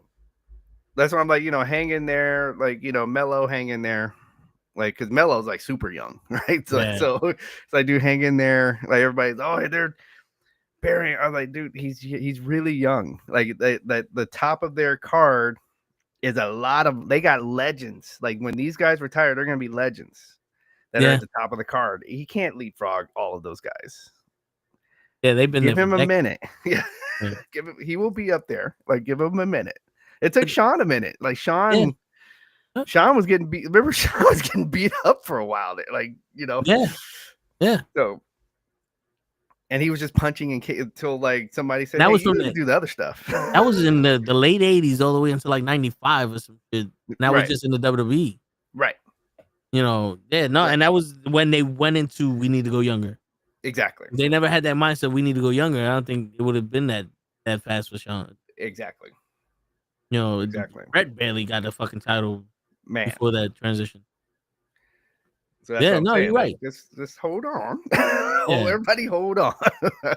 but that's where the United States and Intercontinental title is so important. Because that should have been where they were living. You know? Yeah. Because if Carmelo Hayes was a United States champion, former United States champion, and in that mix, I think it would have been easier digestible than it's like you brought him from the top of his game in NXT to do nothing. It's like, wow. Wow. Okay. He's there to make other people look good right now. Yeah, like this almost seemed like we need Carmelo Hayes to leave so Trick Williams can be successful. Whoop that trick. Yeah. Real quick, I noticed Show unmuted himself and then muted himself. Show, you got something you want to add? Nah, I wanted to ask something about what y'all said before, because I think we overthinking this shit. Like the mystery entrance. Yeah. Usually they trick me, but not this time. I want to think like WWE. Okay. Who's somebody that would come out and we'll be like, oh, John Cena. No, he can't be in the tournament. Seth Rollins. He's hurt. Triple H. Nah. No. Popeye's chicken. Penta, maybe. No. Well, that would be like, we just overthought this. We thought it was. I'm about to say Penta on one side and Ray on the other. Right. I mean, it would be one of those like, really? He's the mystery opponent. Yeah. They fought last week. I get it. Right. Yeah. I was answering that like literally, like I don't want to see this bitch. Like Becky Lynch, like she comes out. Like, oh Jesus, yeah. I'm going to the bathroom. Right. Yeah. That sounds like more WWE-ish. Yeah. Where we're all gonna be let down. That's why I wanted to have this conversation. So at least one, Rey we can Mysterio. get it out of our system. Yeah. Yeah. And then two, it's like, well, we can always be like, I told you should have did this. Yep. You know? I told you. For a moment, I was like, yo, why don't we try to embrace what happened in the WWE? And then 15 seconds later, I was like, nah, I'm not that person. I can't fake this shit. Like, Nope. I can't. Nope. Which this is what I wanted to ask y'all. Because I was literally legitimately tricking everybody. The subject for tonight was not John Cena. The subject for tonight was: Are we in the worst era of wrestling right now? Here's a deep subject.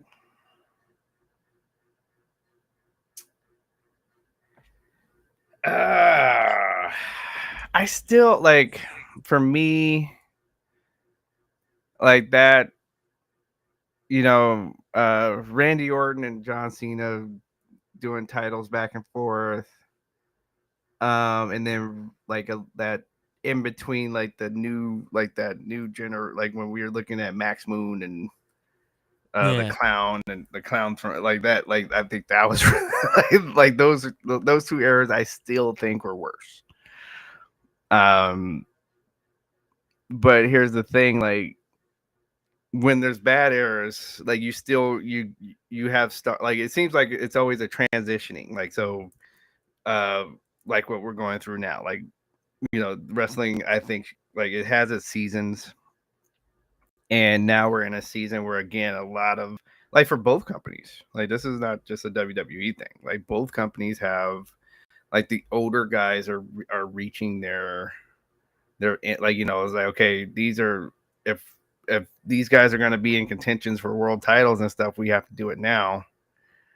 Even though we have all this young talent, you know, so so that's, I mean, we saw it at that the first Las Vegas WrestleMania and all of that. You had, like, if you look at that card, there was some young talent that could have done some more on that card, but they're like, okay, wait, but okay, you know, Hogan's back, you know, and all this, you know, so at least we got Yoko. Like Yoko's young, so okay, we'll like, you know, at least he's able to have 2 matches, right? So, you know, so that's what I think we're kind of seeing. It's like these guys are up here.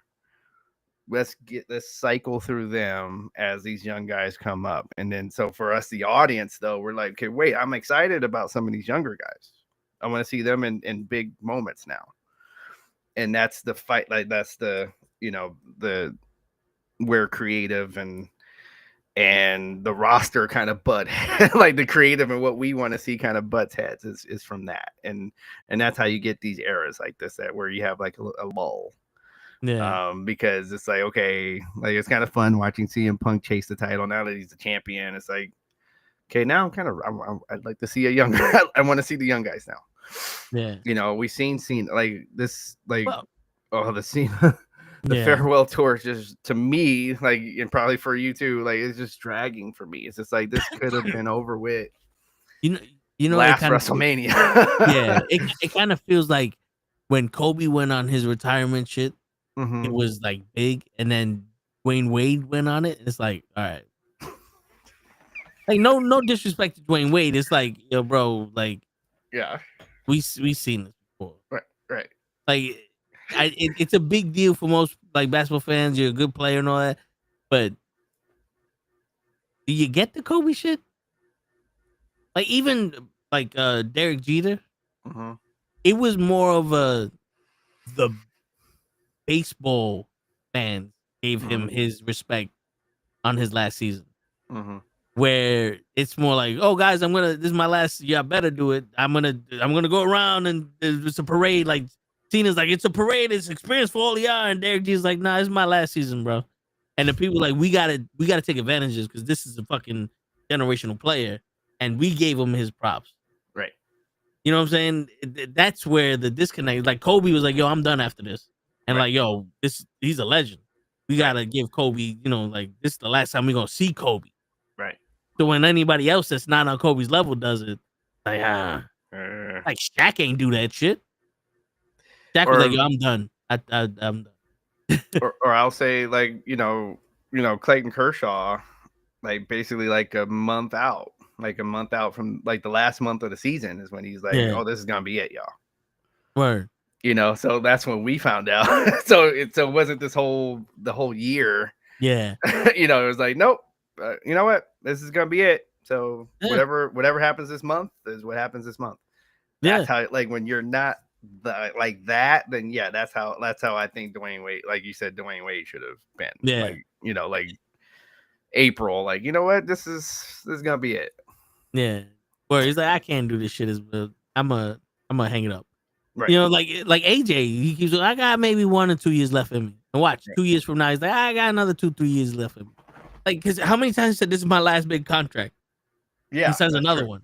He says another one. It's like, you know, I don't think at this point he's sitting there going, you know, oh, I'm going to retire. I think mentally he's like, I'm not going anywhere. So if they don't want me back, this is my last big contract. I'm done. But they keep wanting him back. He's like, oh, you know what? Fuck it. I'll be back. But he's not going in no bidding war. He ain't like, I'll go to AEW. He's like, nah, fuck that. I'm good. I'm good.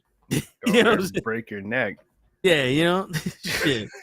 But yeah, that where was we getting at? Wrestling wise. So is this the worst era? Is what you're at? Yes, there you go.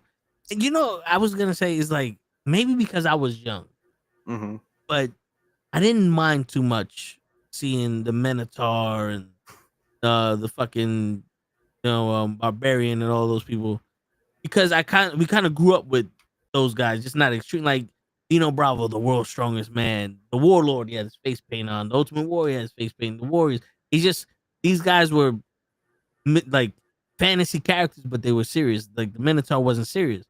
But to me, it's like the Minotaur is fighting Lex Luger, and it's like this shows like Lex Luger's above the guys. You know, like there's levels to this. Like, oh, Minotaur is just whatever. But then you had Rikishi in that suit where the Sultan, where he kind of looks stupid, but Rikishi can wrestle. So when he's wrestling Lex Luger as the Sultan, it's like, oh, there's still a possibility. Like this guy's stupid, but he's winning. Like, you know, he actually put up a good match with Lex Luger. You know, Doink the Clown. That fucking clown, I was never scared of him. My grandfather was a clown. But like it's like I enjoy him. There's some things is like they were stupid, but the way they were handled was still okay. Like Algo Montoya, we knew was never gonna be nothing. But at least my brother was like, that's one of my favorite wrestlers right now because the way he wrestled, you know what I'm saying? It was, we still had something we can hold our hats. Where now you have someone, Algo Montoya, the Man of War, is an idiot that can't wrestle. He's like, well, what the fuck is the point? You just wasted time here. You know what I'm saying? It's like you literally just wasted my 5 minutes. At least I have a clown with a midget running around fighting Bam Bam Bigelow. But that clown is entertaining. You know what I'm saying? So is the midget. So at least I got some entertainment out of the clown and the midget. You know what I'm saying? Doink and dink. Yeah, you know, like here's like, what entertainment am I getting out? Or even WCW had Ding and Dong. Oh, and nobody could ever tell which one was which. It's like Doom 1 and 2. It's like, yeah, tell me you don't have time to give people names without saying you don't have time to give people names. Doom 1 and 2. And the Arachnid. Yeah. Okay, it wasn't just WWE that had some sorry characters. Oz, the Diamond Stud. Word. But also them days, like, I think so. Here's the issue, right? The issue with CM Punk is no matter what anybody wants to say, it's not long-term storytelling for him to be world champion. It's not. Just because you have something to reference doesn't mean it's long-term storytelling. It just means that he was here for a long time. You can connect Kevin Bacon to anybody. It doesn't mean that you know Kevin Bacon. So the reason why most people or people like us would be like, well, I'm tired of seeing CM Punk as the champion, or you could give it to someone younger, is because you legitimately had no reason other than we need someone to be the champion to give the title to CM Punk. Like CM Punk wrestled Seth Rollins. Okay, cool. And that bullshit story was whenever we needed something, here goes a filler. CM Punk never mentioned him being world champion until he got an opportunity. It was, I was here to make money. If he would have came back, I want to be world champion. I want to do this. I want to do that. I want to fight the best wrestler. Like AEW, he had a reason to be world champion. He had motivation to be world champion. Here, there was no motivation. He's just, oh, all right, I'll take it. And if that's the case, I'll take it. Then you could have gave it to anybody. And there's a list of people that we wanted to see as champion. On the top of that list was somebody that you took the title away from just so another old timer can have a match with somebody who's not even champion anymore. You take the title away from Jey Uso so Gunther can wrestle Goldberg, so he can beat Goldberg just so he can lose to CM Punk, so CM Punk can hand the title over to Seth Rollins. You telling me that Seth Rollins couldn't cash the title in couldn't cash the Money in the Bank on Jey Uso? A bunch of times. I mean, the story after he beat CM Punk for the title was, you're going to wrestle Jey Uso and two other people. He could have cashed it in on Jey Uso, and CM Punk could have been like, I want a title. I don't want him to be champion. I want to take the title from him.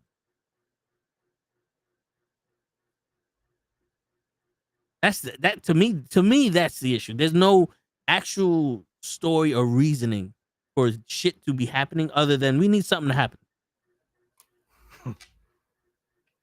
You're not even giving me 2 weeks worth of story. Is the War Games match, the women, the Kabuki Warriors were wrestling the Judgment Day 3 weeks ago.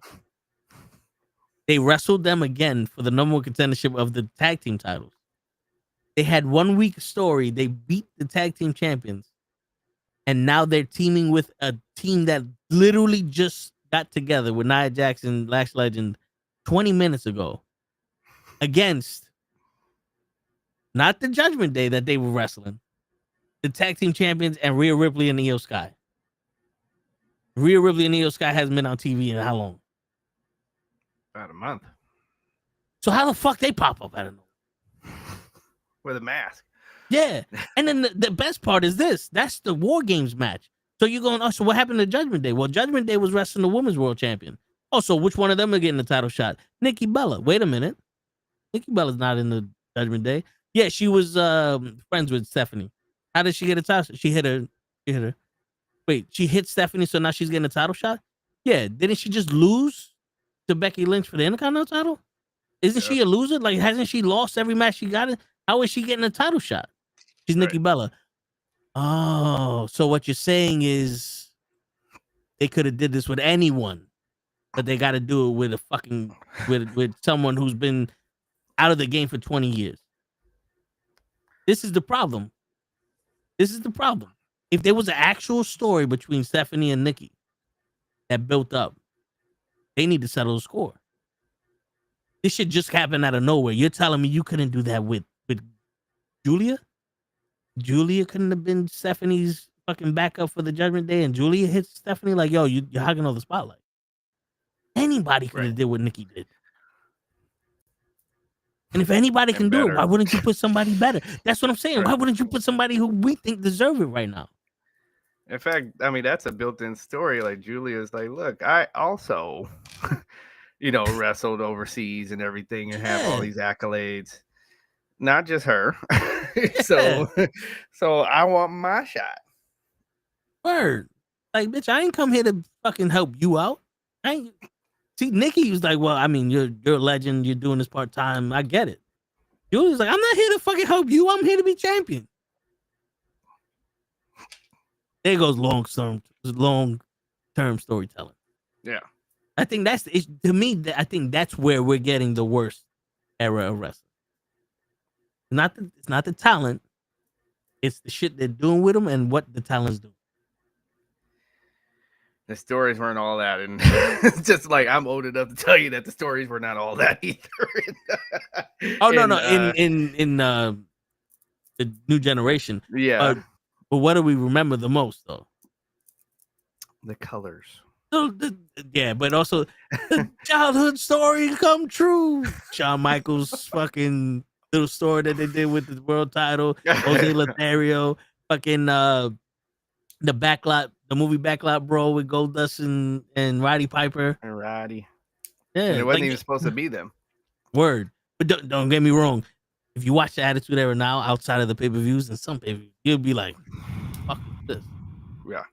I prefer the Ruthless Aggression Era. Now, the Ruthless Aggression Era, people forget this.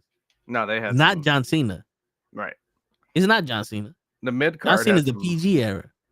The Ruthless Aggression Era is Eddie Guerrero, Brock Lesnar, Kurt Angle, Chris Benoit, Shelton Benjamin, even Shane McMahon. Like we had the most athletic and the best wrestlers in the world during the Ruthless Aggression Era. Right. And then Cena got that's where the stories came in also. Because without a title, Eddie Guerrero and Rey Mysterio fought over their child. That was one of the biggest stories we had. Shawn Michaels doing crazy ass. He's like crazy ass sweet chin music's out of nowhere. Yeah. Shawn Michaels finally coming back after 7 years back injury, and he teams up with his friend, and his friend turns his back on him, and he wins the world title. And then Goldberg, like, yo, we put a hit out on Goldberg, and what did they do? This is what we get mad at, Show, because Show's watching right now. Show's listening to us, and he's like, wait a minute. Yep. I'm gonna mention somebody and he's gonna piss somebody off. And I know he's gonna say something. He's like, but Hogan never did that. And I get it, show, but I need you to listen to this. I need you to listen to didn't this. say that. No, but that's what you're gonna say. I need you to listen to this though. Goldberg, the storyline for Goldberg was we need to put a hit out on Goldberg. $100,000 if you take Goldberg out. And what happened? Mark Henry broke Goldberg's leg. No, he hurt Goldberg. And they were about to give the money to Mark Henry. Goldberg comes out, beats up Mark Henry. And what happened? Later on that night, Goldberg's about to wrestle Triple H. And in comes Batista. The man that was with Devon Dudley as a passer holding the chain around his neck and all that other shit. But Batista comes out of nowhere and takes out Goldberg. He gets $100,000 and now he's a part of Evolution with Randy Orton. We used Goldberg to introduce new blood into wrestling. That's where Batista came from. Yep. We didn't use Kevin Nash.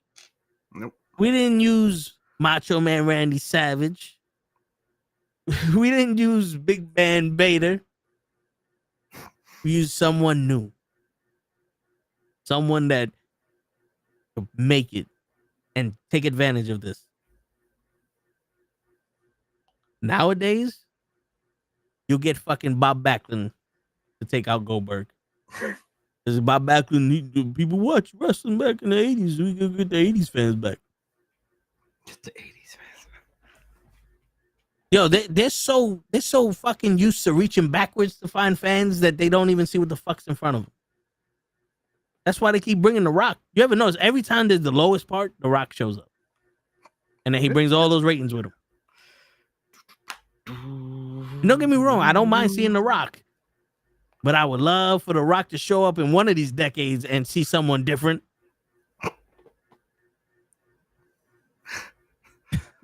Go ahead. I'll let y'all speak. Mama Rhodes. He was promoting his mother. Word. That's how good this man is. He was promoting to the man's mom. Word. Started beef with Mama Rhodes. Yeah. Yeah, no, PG was definitely one of the low points as well. I think that's the era I'm thinking about where him and Randy Orton just give the title back and forth. I'm just like, I don't want to see this anymore. I don't want to see this. I don't want to see these guys win this title. Yeah, and that was the beginning. That was the beginning of we got our guys. We don't need no more. Fuck the Intercontinental title. Fuck all the other titles. We got our guys. Right. And then, Cena, how about we, Cena start doing that doesn't work for me, brother. Yeah. The Nexus. that was it. Like that night, I was like, yeah, I think I'm gonna take a break. that was the night. I was like, you're kidding me, right? Nope. I was like, nope. I think I'm gonna do something else for a while. Cause I just like that was no. I was pissed off show. Yeah, the show was like, you reminded me of. And then on the other side, I'm about to say on the other side, you have Vince Russo,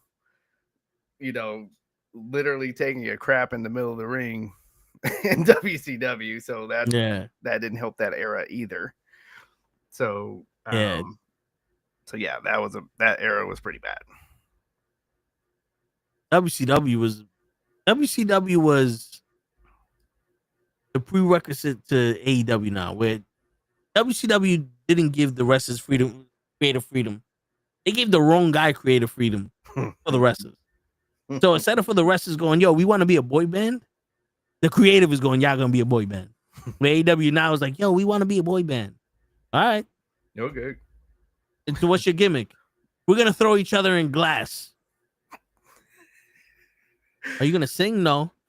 So how the fuck are you a boy band? We're a fucking boy band. We're a boy band, all right? And we're gonna fucking kill each other.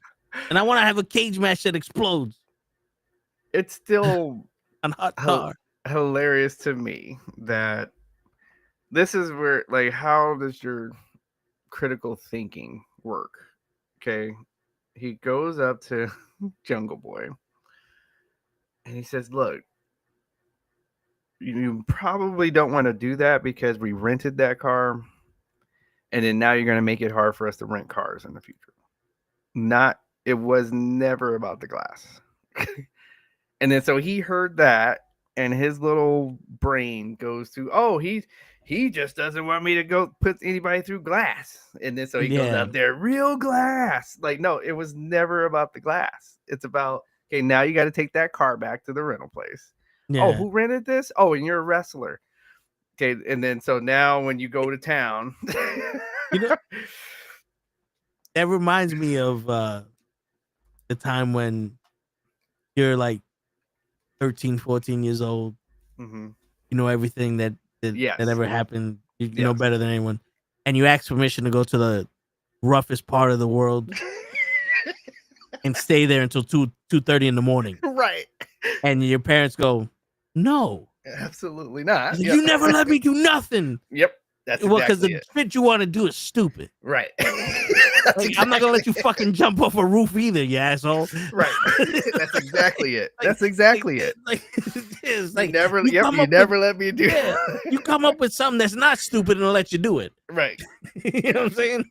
How about doing your homework, motherfucker? I let you do that. I want to hang out with my friend Pistol Starter tonight until 2 in the morning. Yeah. in downtown Compton. Yeah, just because all my friends sell crack and I want to chill with them on the corner while they do it doesn't mean I sell crack. And I'm gonna wear my Bulls jersey while I'm in Compton. Word. They know I'm not in the gang. You know, that's it says it on the jersey. Yeah. So yeah, just your parents are like, sit down. Yeah. So yeah, that's all like in real glass. I'm like, is he? And then people that were debating me on this, and then he like CM Punk went on to tell you exactly what happened, and then we see it. Yeah. And then you have people that have never been in a locker room before. Well, he did. Like, you know, they're still going after CM Punk. Well, CM Punk did this, that, and I'm like, have you ever been on a sports team in a locker room? He should have in fact, he didn't do enough to Jungle Boy. Yeah. He could have done a whole lot more, and I still would have been like, he was in the right. Okay, you guys that like you've never done, like, that tells me you've never been in a locker room. You've never been on a team. That's you're the thing, like when you're on a team like that, the thing that you're doing is going to affect all of us. Yeah. Okay, just because you like for this 2 seconds of people going, oh, you screw, like we're all like in for the long term, you have screwed all of us. That's the point. Yeah. And we saw last night in the Blood and Guts match, that was fake glass. And not one fan threw a fucking Coke at the ring going, that's fake glass. I didn't come here to see you use fake glass. Let's walk out. Yeah. Go ask the people in the first couple of rows of the Sting retirement match. Oh, shit. They got hurt from the glass. So, yeah. So, just Mama because knows Darby something. Allin doesn't, you know, doesn't he get doesn't hurt, give a doesn't shit. mean we don't. Yeah. I mean, he didn't expect to live past that fucking time. So he didn't give a shit about the repercussion. Oh, Darby. Listen, man, I love him. He was one of my favorite wrestlers, but it's like another kid. Yeah, that's from the Chris Rock stand-up with Michael. Right. I know exactly. As soon as you said it, I was like, stop it.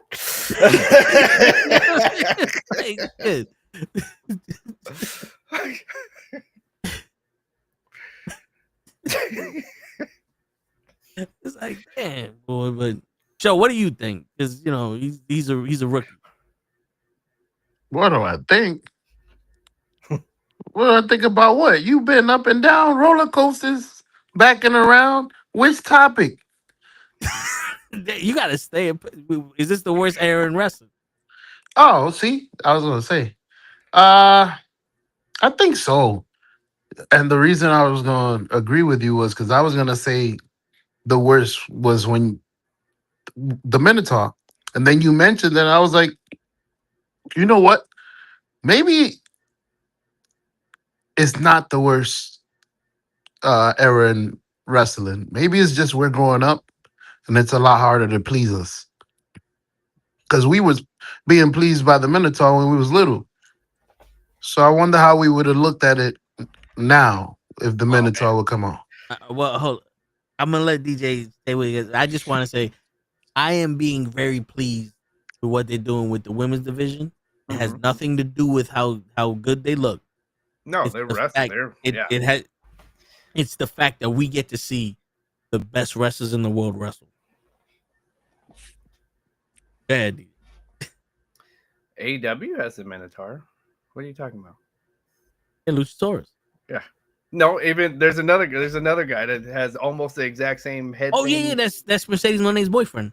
Yeah, that's right. Yeah, Yeah, Bullataro, right. Mantoro. That's right. Yep. Yeah, Yeah.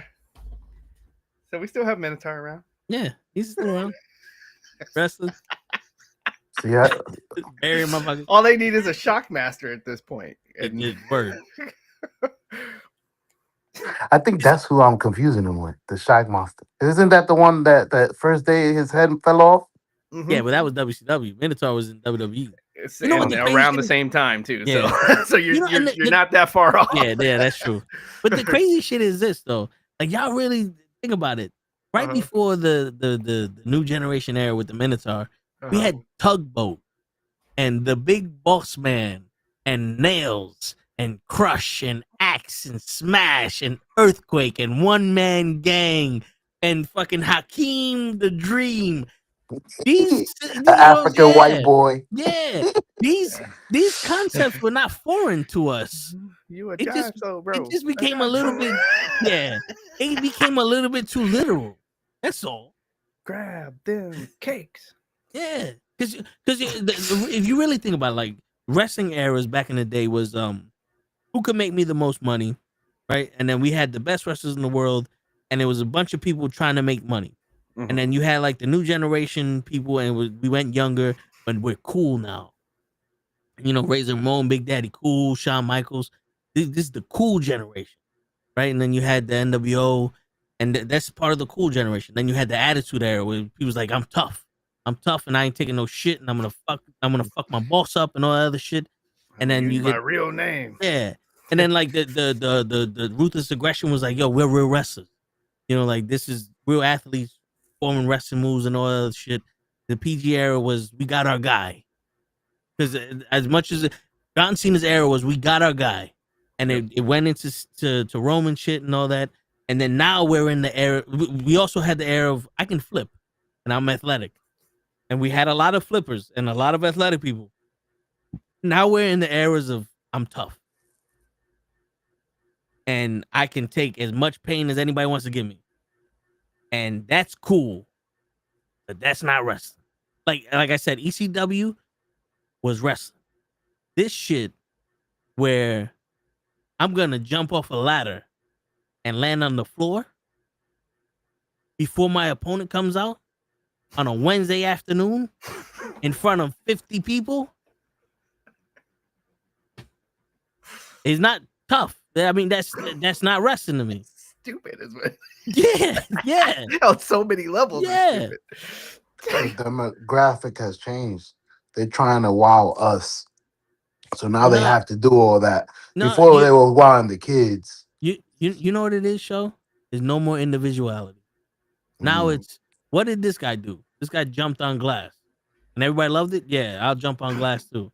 Oh, everybody loves it there. So we're all gonna do the same shit. We're all gonna be the same person. It's short. It's just okay. What like are you guys millennials or I don't know. I was Gen born in Z? '88.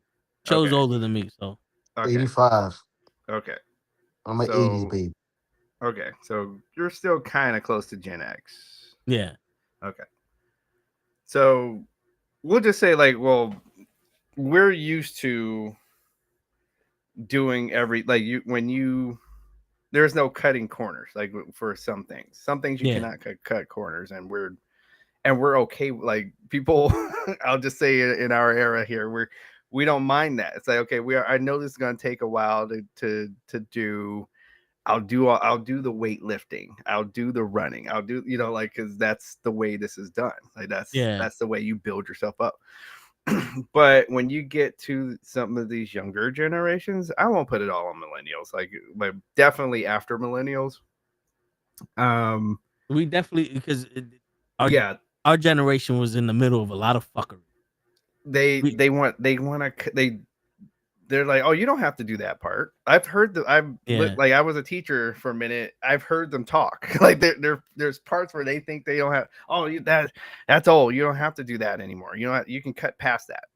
And I'm like, no, you can't. To make pasta, you have to boil the water. Like it's like stuff like that. Like so. Yeah. And boiling the water is going to take a while. Like it's not instant. You're not going to get the water. Boiling. Yeah. You don't get instant boiling water, so so that kind of stuff. So that's where going to what you were saying, so you have some of the younger guys that it's like, I don't need to know ring psychology. All I got to do is make people ooh and ah. And that's how I get over. Yeah. And now that's wrestling. And it's like, no, it's like, so my proof of that is, again, so AEW is way up here when we started off, and especially when we went into the pandemic. Mm-hmm. And then now that there are more things for us to do and more things for us to watch, they've done nothing. Like they've nosedived. Yeah. In attendance and their ratings. Yeah. So that's my proof. It's like, okay, there's only so many times even most people are going to watch you do the gymnastics and not tell me it and not show or tell me anything. And then you're just handing the title, like the title just goes around, like everybody's been a champion. Everybody, you wrestle, you're going to get a title. That's another thing. Like, it's just, and we're going to make enough titles. Yeah. For everybody to have. Yeah. So it's like, what am I watching for? I know everybody at some point is going to be a champion. So why? And this is what people don't understand. At least is this younger generation. They can't comprehend the fact that it's like, oh, I like AEW because the variety of wrestling. Like we said, every match is a death match. It's not variety. No. But also when you ask them, like, who's your favorite wrestler? Roman Reigns. Who's your favorite wrestler? Gunther. Why? Oh, I like the way they wrestle. Their matches are always great. Why are their matches always great? Because they have the ring psychology. Roman Reigns isn't jumping off of a ladder onto a fucking plain glass window for no reason. He actually slowed down and talked shit during his matches. Yep. And people love him for it. Now, Drew McIntyre slowed down and he's boring. Because that's not how Drew McIntyre is supposed to wrestle. But what Gunther does is he mauls you. Yeah. He's a mauler. He's People like the new Vader. People like, oh, he just smacks people. No. You ever watch him wrestle? He'll smack somebody 3 or 4 times. And maybe one time to stop him from doing something. But that smack always comes when somebody's rushing him, somebody's moving too fast, or he's trying to embarrass him. Jungle Boy smacks people for no reason. A million super kicks and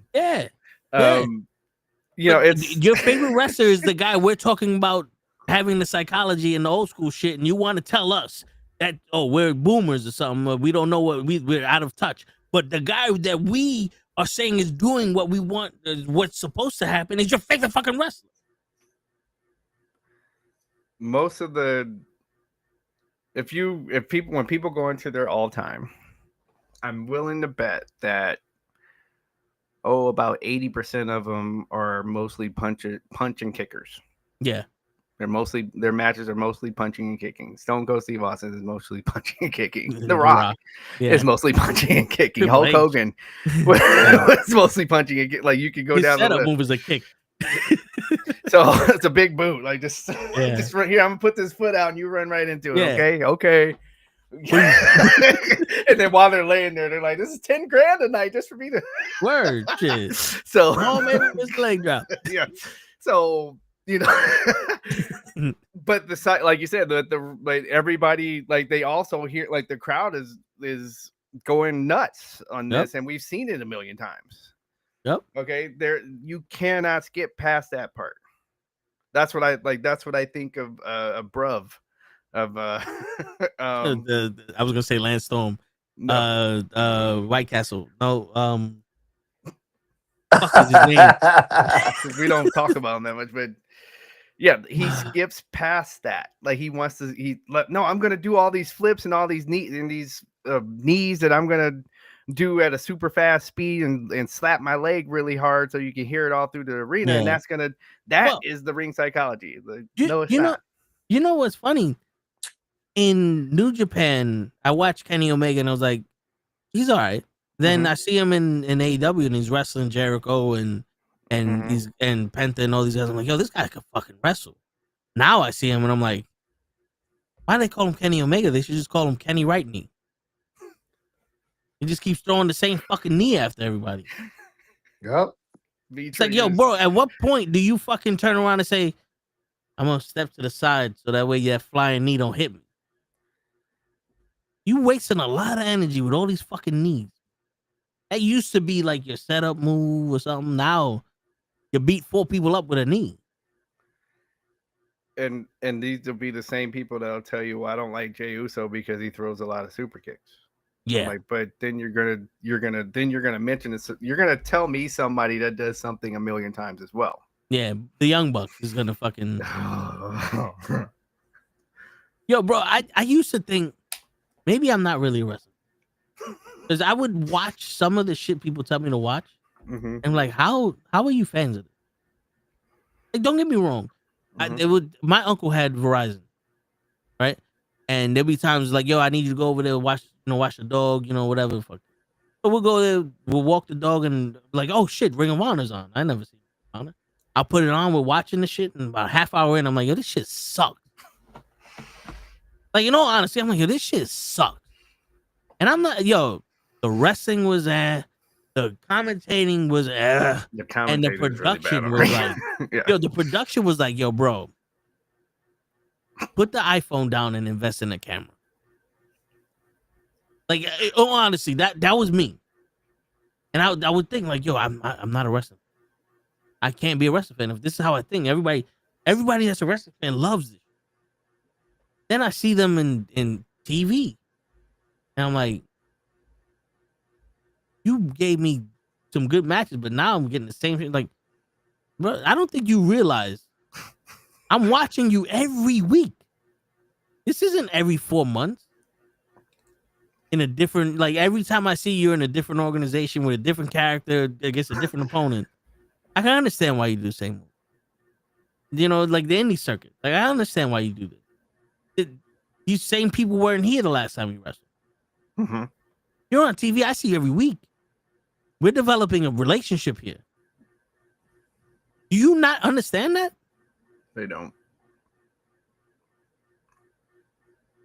Like, so I'm like, bro. What? Well, it's like I think like what you're describing here to me is to me like the reason why Jon Moxley is just like, again, he's hit a ceiling. Yeah. There's only so much like you're saying, death match wrestling you could do, and there's only so many things you can do. So it's like starting a song on a high note. Yeah. Like the song starts and you go all the way to the crescendo right at the start of the song. Okay, where do you go from there? Yep. So it's like, so so there's nothing else you could do, John. Like, so we've seen you put everything through your head. We see like, okay, and you're gonna come back and win. Like we've seen, you're gonna get hit with a car and somehow you're gonna come back and win the match. Yeah. Like that, we've seen this already. Yeah, John Cena did it. Why did we allow it from Abdullah the Butcher? Well, and Abdullah the Butcher was a niche character that went around in different territories and did what he did. That was it. Yeah. The traveling, that's why, I mean, his name was perfect. He was the traveling butcher, basically. He goes, when he was in your territory, you knew what you're going to get. And that's it. Then he was there for a few weeks and go to the next, like, you didn't see it every week. So it's like almost an attraction. Yeah. So it's almost like John Moxley, right? He wants to be this deathmatch fighter, which is cool, whatever. But let's put it in perspective this way. Undertaker at one point was undefeated in casket match. Mm-hmm. We saw a casket match every 3 years? Right. So when he pulls out a casket match, it's like, ooh, this is the Undertaker's match. There we go, yeah. How you gonna beat him? Now you really pissed him off. Yeah, like when he wants a casket match with you. Yeah. But if we saw a casket match every fucking Monday, it's like, my man, enough with this. We get it. That's enough. Yeah. You can't even do that on, like, if you were playing WWE 2K, you can't even do that on GM mode. Like, like the audience would go, like, you'll see, the audience won't watch the match if you keep pulling out the same matches. Word. Like, there are times when you be like, oh, I got this game. I can't wait to play the Elimination Chamber. After the second or third time, you're like, all right, what's next? Right. You know what I'm saying? Like, I'm done. Yeah. So that's what it boils down to. Where it's just, bro, you can do whatever you want in wrestling. That's the magical thing about wrestling. You can do whatever you like. But there's a time and place for it. That song. No, yeah, I get you. There's a time and place for this shit, though. You know what I'm saying? It's, at one point, when are you going to sit there and go, all right, I'm tired of seeing these women mutilate each other? And you a lot, like, so again, it's like because like you said, it was almost like watching Avengers Endgame, with everybody popping out everywhere. Yeah. Make some time for them so that you don't have to shove every woman into the women's match of the night. Yeah. And they don't need that kind of a match. That's the thing. Like that's the disappointing part is that they're way more talented than the match that we saw. Both of them are way more talented than that. Yeah. Let them just go. Like let them. Like you don't need a novelty match. You don't just. Hey, I don't like you. You don't like me. We're going like this is it. Like I'm. Like, yeah. And another thing that pisses me off is like Willow Nightingale has like 25 different fucking death matches. All of them are on Collision. Right. Like, what is the point? Like, in all honesty, I'm not stupid. And you shouldn't think that we're stupid. And you should think that what you're doing is stupid. If you're going to have a rivalry that is going to involve a death match, put that shit on something that's going to mean something. A pay-per-view. Yes. If it's on Collision, to me, it doesn't mean shit. It's free. Yeah, because I'm sitting here going, why is she having a death match with this girl? Like, the match could be fantastic. Right. But why are you having a death match with her? For free. Oh, yeah, but for 2 weeks she's been jumping me in my matches. So death matches first swing? Instantly we go to death match? Right. And the best part about that is then you continue the rivalry. Right. No, it ends there. Death is in the name. It should have killed the rivalry. All the novelty matches are supposed to be the end of a feud. Yeah, that's like, what it's supposed to be. Like, what the fuck is that's going why we on like here? like that's why we we used to get excited about steel cage matches. It's like, okay, this was these guys have been feuding for a month, and okay, I'm tired of you. I'm tired of people jumping in the match. We're getting in this steel cage. Yeah. That's why I like the Money in the Bank for WrestleMania, because at least then it's like WrestleMania is like, yo, you may not have gotten your shot at the world title, but here goes your shot at infamy. That is, again, I'm with you. Like I think every WrestleMania on the main card should have, like you said, it should have the men's and women's Money in the Bank. It should also have the men's and women's Battle Royal. Yeah. Everything, like, especially now you got 2 nights. Okay, so there's no reason to have that Battle Royal on SmackDown. Yeah. Okay. And there's plenty of matches on the main card. Like, why the fuck is this on the main card? Right. So no. And that should just be, that's a staple. Those are staples. Yeah. And like you said, everybody gets a check. Yep. Okay, everybody got to go down the aisle in the big stadium and all that. Yep. Okay, because it should, like WrestleMania, yes, it should be a culmination of your whole year of work. Rather you made it to the main event or not. Hey, you know what? We're gonna go have some fun in this Battle Royal, and we're still gonna give you a check. Yep. I'm pretty sure everybody would. They're like, yes, Hell sir. Yeah. Because it makes that match mean something way more. Because if you have a pay-per-view for it, then it's like, oh, so now everything stops, and now this is the only thing that we care about. WrestleMania, if we know it happens every year, WrestleMania is like, here goes my other chance to make it to WrestleMania. Right.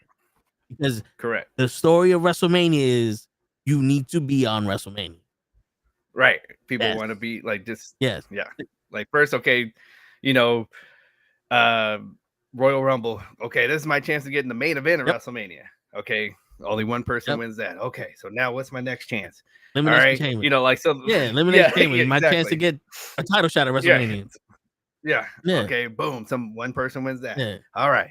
What's my next? That's why we like WrestleMania season, is because you're seeing these people, like, that is the underlying storyline, is like you're saying, getting on the card of WrestleMania. That's kind of the underlying thing. And okay, and then somebody did something to me while I was trying to get on the WrestleMania card. Me and you were going to fight at WrestleMania. All right, now you keep going. I need a title shot. So like you said, Intercontinental title shot at WrestleMania. You're right, Intercontinental US. We made a tag team now. Teams. Yeah. Okay. Boom. Okay. Everybody's handled. I bought a hot dog at WrestleMania. Yeah.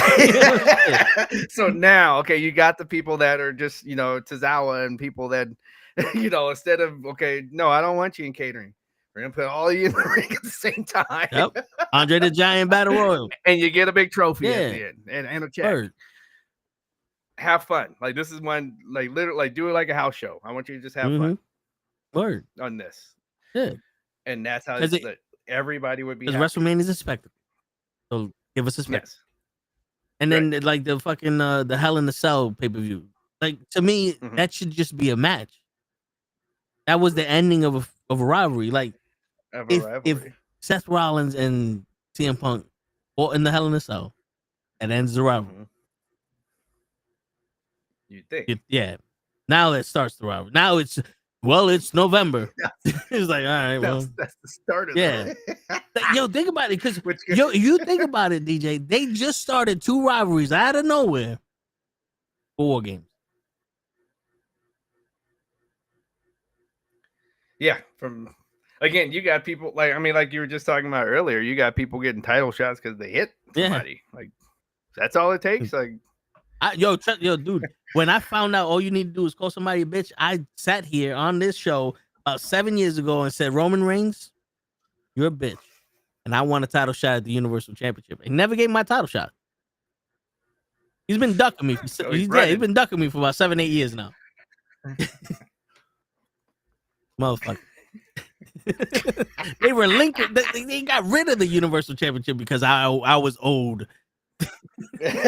We can't have this title. Word. No tags needed. Shit. But yeah, I kind of love it. I love it. But it's like, yo, you just change some things here and there. This is why I don't get, like, when Ray would make the argument. It's like, oh, they're making money, or it makes money. It's like, you can make money building stars. Like the Attitude Era was legitimately star builders, and they made the most money there. You're gonna make money just from the name of the show. Yeah. So Which they're trying to get rid of. why not give us something? Trying to get rid of the name of WrestleMania. Well, they're trying to get rid of all Vince McMahon shit. So that's why they had WrestlePalooza, because it's TKOs. Like they're trying to change the pay-per-view name. The names of some of the so it's like apparently I think Crown Jewel and WrestlePalooza is TKOs. So okay, so the big three shows you can't, like, that's one of those I don't think you can really do anything with it. WrestleMania, Royal Rumble, Survivor Series. I don't think you can really, or I'm gonna say SummerSlam. Survivor Series, honestly, they don't do Survivor Series like they you could change it to War Game. Right. Okay, but the SummerSlam, WrestleMania, Royal Rumble, I don't think you can do anything. But the other ones, play with the names. I'm like, come on, we had Fastlane, we had Great Balls of Fire. Great Balls of Fire. So play with the names. I'm good with that. Yeah, but I don't think changing WrestleMania for WrestlePalooza or WrestleFest. No, that's not. That's no good. No. Just have another show be WrestleFest. Yeah. Okay. I want the arcade. Like, I saw that they have that on sale now. the arcade of WrestleFest. or fucking Summer Bash. It don't make no sense. Like, what was it? What was it? Spring Break? The WCW Spring. I remember that. What was that? But the one I always thought was interesting was the Hog Wild. Yeah. To me, I was like, why are they just make, like, there's nothing but bikers here? It don't make sense. Then you find out it was a free show, and it's like, wait, what? Yeah, and they had all the bikes lined up as the crowd, and like I was like, this is interesting to see. But don't make no sense. Right. Because you can't, like, really do nothing out in the, like, outside of the ring. And most of those motherfuckers bikes. had no idea what's happening. They just revving the engine. Yeah. And they, they're 2 Jack Daniels bottles in. Yeah, and we're watching Jay Leno wrestle Hulk Hogan. Like, all right. It's like, all right. Yeah. Even though I thought the band leader should have been in the match. Like, he was built. Word. Shit, we represent fucking Jay Leno. Give Jay Leno a shot, but don't put him in the match. Yeah, like, he should have been the manager. And it's like you got Karl Malone and Dennis Rodman wrestle each other. All right, cool. Those are athletes. Karl Malone was made sense. Yeah, and it made sense because they were going at it in real games. So I'm like, okay, this makes sense. But that they want to wrestle. But you're telling me that Jay Leno's gonna beat the shit out of the man who's running WCW? Like, when he was selling that wrist lock, I was like, okay, I'm going to go get something. He might want something to eat. I'm about to go. That's like John Cena selling that Dominic could beat him up. What? Who said that? Who said that? Oh no, dude! I was watching that shit on Raw, and I was telling the show, I was like, "Why is Dominic kicking John Cena's ass? This should not be going like this." And he's like, "Well," I was like, "Hogan never let somebody who wasn't supposed to kick his ass kick his ass.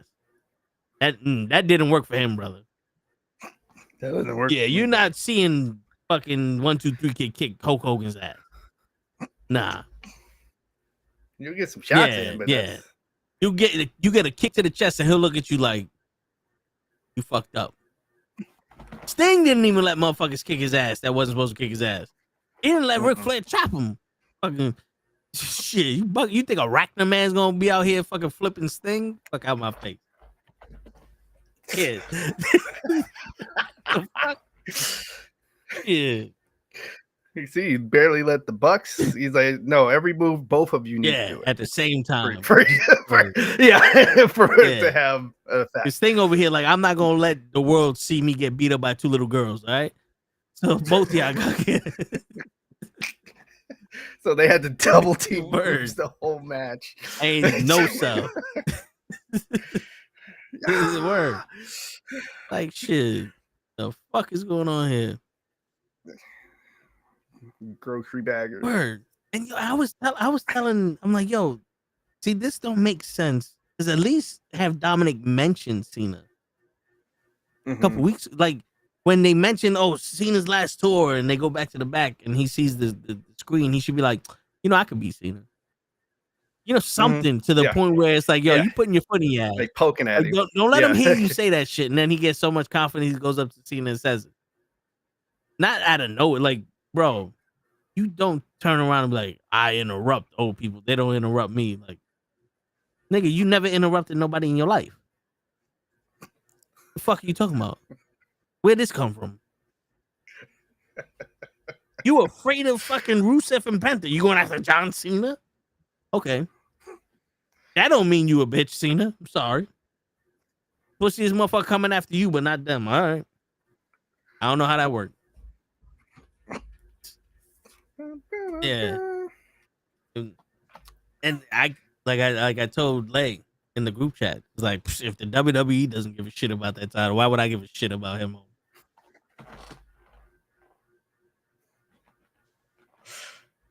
Like I'm sorry to be harsh, but at this point, I got to. Intercontinental title. Yeah. Just for like if that means something.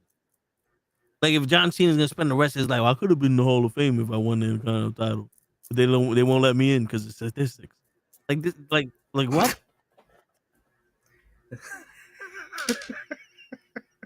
You're going in. Like I'm surprised you don't go in this year. Right. It's like the minute you lose the Intercontinental title, and then he's also the inductee in the Hall of Fame. Like, all right, fuck. Now we gotta see this shit. This is WrestleMania season. Never getting rid of this nigga. Like shit, man. Well, you let Ray tell it. Well, this is good. Yeah. We need this. He needs to win the title. For what? That he's on TV. Yeah. And has all the titles. In my country, and let's see if you get this movie reference. Winning the Intercontinental title don't add inches to your dick. You get a life sentence for it. You recognize what movie that's from? No. Replace the Intercontinental title with having automatic weapons. In this country, having automatic weapons don't add inches to your dick. You get a life sentence for it. Oh, it's not Scarface. No. It's a newer movie than Scarface. Jack Nicholson said it. Oh, okay. Is it the one with him and Leonardo DiCaprio? Yeah. No Tiki. Because he had some liners in there. Yeah. I always loved it because to me that felt like, yo, there's 12 people holding a machine gun to your face. Right. And you're looking at them and you're basically telling them, who gives a shit? You got a machine gun in my face. Okay, that gun does the same thing your shit does. Give me my money. Like that. Like it was like, yo, he portrayed the I don't give a fuck. Where's my money? Like I love shit. I love when someone could portray that tough guy, that real like Joe Pesci in the Goodfellas and Bronx. All of them he portrays that. Who gives a shit better than anybody? You want to dance, motherfucker? Pow, pow, pow, pow. All right, hit him in the and what? He killed the dude. He goes, I fucking dug a hole before. You think I won't dig a hole again? Fuck you. Now give me my cards. He didn't give a shit. He just killed homeboy. Go get my shoebox. That guy was asking to get shot in the face. Word. Like you got to know when to fold him, homeboy. Like I get it. You mad and you spoke up to him, but look where it got you. The other movie that's got some one-liners is Heartbreak Ridge. I recognize the title. Clint Eastwood. Oh, and Mario Van Peebles. Yeah. And Clint, they're in the Marines, and Clint is their Marine instructor, and he just And they were like this misfit out, like they ran off every other instructor, and then he shows up and starts kicking them.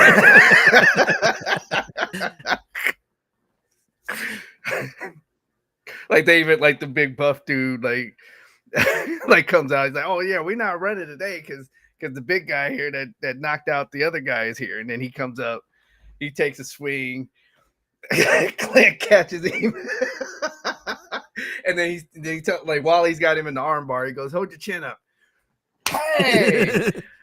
Now everybody get your ass out there. we're doing PT, and then Shit. so that movie. I've never seen that movie. I got to put that in there. Oh yeah. 1986. You know what's funny? There's a it's on Tubi. Nice. I might have to watch Word. that. Nice. There's a bunch of movies that I didn't see. One, I don't think I knew about this, but also it was like when certain people watched it, it made me not want to watch it. You know what I'm saying? So it was like one of those things like people like, "Yo, you gotta watch Saving Private Ryan." And I was like, I'm good. Too many people said I gotta watch it. So I'm good. You're bullshitting. And I watch it. I'm like, oh, this wasn't that bad. Because it's one of those. Saving Private Ryan is when you have a good surround sound system at your house. Yeah. And that's what, and then you want to show off to your friends, you put Saving Private Ryan. Yeah, because those bullets flying because, yeah, just from the first scene, you're gonna get their attention, you know. Because you know what it is? So many people hype shit, and then you watching like this wasn't as like it was aight, but the fuck were you watching? Right. That's where I was with Donnie Darko. Oh yeah, with the kid hallucinating about the rabbit. I was just like, oh, I thought you was talking about the one with Johnny Depp. No, that one was where okay. he was undercover. Yeah, no, that movie was good. That I liked that one, but no, I'm talking about the one with the kid hallucinating about the rabbit jumping around. And all that. I was like, the other one, the one where they're bowling, with John Goodman and the dude. With Mark Wahlberg? No. The Great. No, the Big Lebowski. Oh. Yeah, I was like, why are we hyped up about I try to watch I've tried to watch that movie. That's one of those I want to be like everybody's so excited about it. I want to be too. And I keep trying to watch it, and every time I'm like, this movie isn't that good. It's not that good. This movie isn't that good. Yeah. I guess some movies are just made for certain people. Yeah, right. Because there's some people that I can't get for no reason. Like, you know what I'm saying? No. Like there's people people love these people, and I'm just like, I don't get it. Like some of these podcasters that I watch them. I used to during the pandemic. Oh man, if there was anything live, I'll watch it. So the Fresh Fit and all those other people, the Red Pill shit. I would watch it and I'm like, you know something, they're right. Then I would start going, hold on, wait. Will Ospreay. That's your dude. That's the guy's name. Yeah, it is Will. Yeah. Because it just made me think it's like they're Will Ospreay. They're saying the same shit every day. Can't hear this every day. I'm gonna turn this off. Like you said, like Red Pill, like you kind of I take the stuff where they're telling you to stick up for yourself and get yourself right, go exercise, like that part of it. Yeah, I'm like, okay, that I'll pull that from it, and I will say, yeah, that's some. There are some men that need to hear that stuff. But other stuff, I'm like, you're reaching. Yeah. Like you're you're way far reaching. Like I grew up with nothing but strong women in my life. So I know what the difference between your bimbos that you're talking to and strong women. Correct. That's basically what I was thinking about. Yeah, and just because the woman is loud on your show does not mean she's strong. You know what I'm saying? No, and you brought her, and that's who you like. You know who you brought on the show, Okay, like you again, it's almost like we watch too much wrestling. Yeah. I know you brought her on there because she was going to be the polar thing that you wanted to talk about. This is the example. Okay, but if you brought like an average woman on there, like it would blow all of your arguments out of the water, because that's not like, yes, there are a sect of women that act that way, but not every single. You know, they're all women. Are like, no, they're not. The funny thing is, they'll have another show with a lawyer on to talk about some shit, and the lawyer will be a woman. And I'm like, wait a minute. I thought you said. What? Like Mike Tyson was real about this shit. I don't talk to women unless I fornicate with him. And he said it live on TV to a reporter. So unless you want to... so my man, I suggest you be quiet. And I was like, God, word. So he was really about that shit. Now we're talking shit about women, and you got women on your show that's like, this is where you need the whole, not all women. You know, that's the how women be like, all men are dogs. Not all men. Right. And then what? Like, and then one of them, like he's like a bunch of stuff has come out about him, like Myron. Yeah. There was we turned the corner, but fuck it. I saw a clip where this one woman was like, "This is what we do about this hour anyway." So. She's asking Myron, she's like, "How come if a girl sleeps with a lot of guys, she's a whore, but if a guy sleeps with a lot of girls, he's a player?" And Myron's trying to say all this shit. In my head, I'm just sitting there going, well, let's put it this way. If you're in a room and you fucked every guy in that room except for him, he's going to be thinking, when is it my turn? And all he's going to want from you is sex, because you give it to everybody. But if you're in a room and this guy fucked all of your friends, wouldn't you be like, ew, that's disgusting, I'm not going to touch him? That's what so to demonstrate what you're saying, I think this is how I always think when I see these videos as well. It's like, okay, for the woman that is complaining about something like that, I'm like, why do you think that people like? Why do you think that's the opinion? Yeah, that's the going opinion. Who said that? Like, who said that the guy is a play? Like, if he sleeps with everybody, he's not. It's a different level than the woman doing it.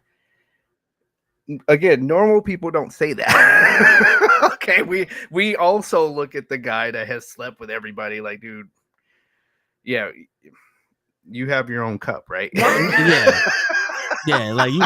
Okay. Like, in fantasy world, I would have fucked every single one of them girls too. But then it's like, wait a minute, you wore a condom, right? Because there is such a thing as AIDS. But yeah. Which, come on, they didn't.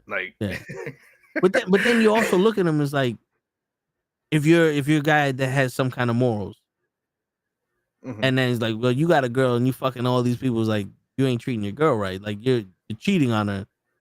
You don't deserve her. Exactly. So it's not you're a player. It's like, to some point it's like, damn, I don't have it as good as you do. But then at another point it's like, bro, why are you using this girl? Like, why, if you're just gonna fuck everything that moves, why are you with her? Why are you with her? Yeah. That's exactly what happens. But see, they don't see that part. They just see, they hear the loud guys. And they don't realize, well, those guys there's a reason why they're loud. and they don't hold like you say, they don't hold the opinion of the majority. That are just trying to get, like, that are just living life. Like dudes like us that's just living life, and we're day to day. Yeah. It's like you see on some injury reports, we're day to day, just like and we don't think that, like, no normal thinking dude just, oh yeah, because he's a player because he's had 100 women while he was with this girl over here. Like, no, that's like, dude, that's nasty. Yeah. I mean, usually, that's why you with her. Usually we'd be like, player, when you bag the girl you want. Exactly. It's just like, okay, because it's a compliment. It's like, dude, not a lot of people get that. You know what I'm saying? And you did it. Like nobody was Yeah. getting her, and you. So there's something about you that's special. We gonna let you know about it. But that's Right. pretty much it. Shit. So yeah, no. So all the stuff that they Yeah. like, the patriarchy. I'm like, dude, nobody follows that anymore. Yeah, but and that's the thing though. It's like we also look at shit different, right? Like if everybody's using like a gym, there's some people that respect the weights, but if you went into a gym that wasn't clean or anything like that, you're gonna respect the weights. You're gonna leave that shit where you found it. You're gonna not wipe any of the sweat off. You're probably gonna break shit, not give a fuck. Like that's the way they treat it. So that's the way I'm gonna treat it. So just like a woman, if you're gonna fuck everybody, then I'm just gonna treat you like you just gonna fuck. But when you have a gym that's respectable, or somebody that they clean up after themselves, like, well, I don't want to be that asshole. All right, I'll wipe down my. You know what I'm saying? You learn the culture of it. So that's when. Oh, this is a woman that wants to be respected, or like this isn't a whore. You know, like. She's more than just giving me pussy. She's showing me that there's more to her than just a pussy. So it's like, okay, let me go at this a different way. That's right. But so one of my favorite channels, like shout out to Media Man. You know, after you watch us, you can go, like I would say, go look him up. I like that he uses actual stats. Like, so he like myself, like I'm tired of hearing things that just aren't true, and then people just say them like they're true. Like, and then he shows you the stat. He's like, no, this is the actual stat. That's not true. So, for example, you know, black men leave. So, like all these kids, like they just have kids and abandon their kids. But when you look at the actual numbers, 75% of black men are in their kids' lives, and that's higher than any other race. So it's actually the opposite of what people say about black men, and it's just like so, and that's so that kind of stuff. I'm just tired of hearing, you know, the 15, like what the 1350. Oh, they're 13% of the population, and they do 50% of the crime. I just like anybody that tells me that, first off, like you never took a stat class, huh? And nor do you know how to critically think. You think 13% of any population can do half the crime in a country, and like, that means that like that means like toddlers will have to be out there doing Grand Theft Autos. Okay, so my first words is, "Give me your money, bitch." Right? What? Like, are you an idiot? Like, it's impossible. Word. It's impossible for that small of a percentage of people to do half the crime in a country. Stop. Stop and think for a second. And when they're nowhere near the half the population. Like, how peaceful is this country? Because I don't know if you noticed. Oh, here you go. Do you think Edge is showing up? Would it be Jericho in this tournament? Who do you want if you can choose? All right, we got some like actual wrestling question. My man from last week. Yep. Let's see. Okay, do you think Edge is let's see. I can't just because, and you know, I'm gonna go with the little teases I've been seeing from Jericho that I actually I think Jericho's gonna be involved some kind of way if whether that's in the match or not. Right now I'm gonna since he's an active performer, so I can see Jericho being in this thing out of those two. Yeah, I can see Jericho being in it more than Edge, because if Edge is in it, I feel like he needs to win it. Because I mean, he's pretty much unbeatable in AEW. And when he was in WWE, that motherfucker was a god wrestling the greatest match in the world. So you can't shake that from me. And everybody's gonna be so hyped and all that other bullshit, and he's gotta win it. And if he's gonna pop up to wrestle John Cena, he doesn't need to win a tournament. Just fucking show up and wrestle. Like, in all honesty, that'd be a waste of a tournament. Jericho, Gunther, and the other. Yeah, but I mean, how many people have we seen Edge squash? Like, Edge basically squashed the entire AEW roster. Aleister Black was someone big in the AEW roster, and he just squashed him. He destroyed FTR. Like they had to put him up against Christian just so he could breathe. You know what I'm saying? Like Gunther, I can see Gunther being somebody in the finals because he's already portrayed that this guy, it takes a special breed of person to beat Gunther. Right. And you got to have a hell of a match to do it. But just like Edge is like, oh, well, you're here, so you might as well win.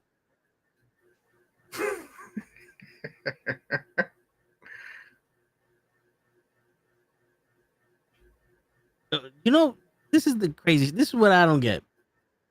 Gunther was just in Goldberg's retirement match. He didn't retire Goldberg. Goldberg was retiring no matter what. Same thing with Cena. Shawn Michaels retired Ric Flair. Undertaker retired Shawn Michaels because if they would have won those matches, the next night they would have been wrestling. You know what I'm saying? That's how you retire someone. He was just his last match. Like Baron Corbin retired Kurt Angle. I don't see Baron Corbin winning any Olympics. You know what I'm saying? I don't see him winning any best wrestler in the world awards. Not any.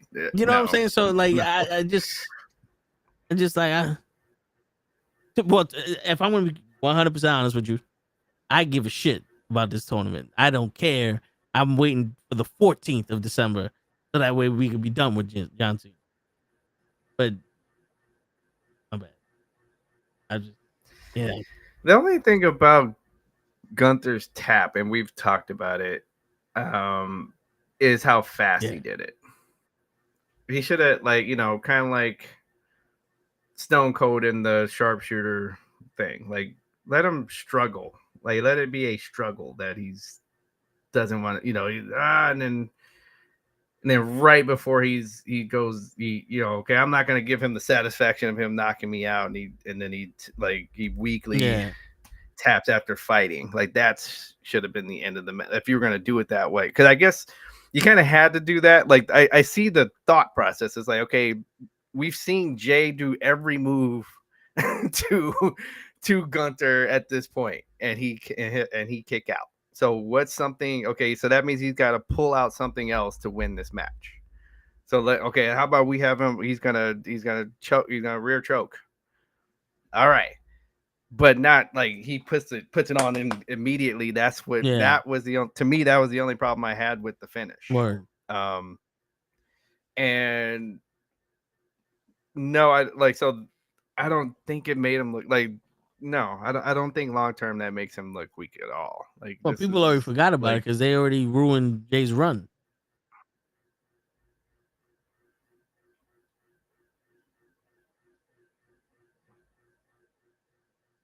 Well, the thing is, that match was to make Jay look strong, and they didn't accomplish it with how fast he tapped out.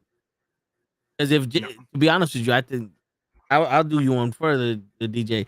If Jay would have made Gunther pass out and the ref stopped it, it would have been. Either way, it would have been like, okay.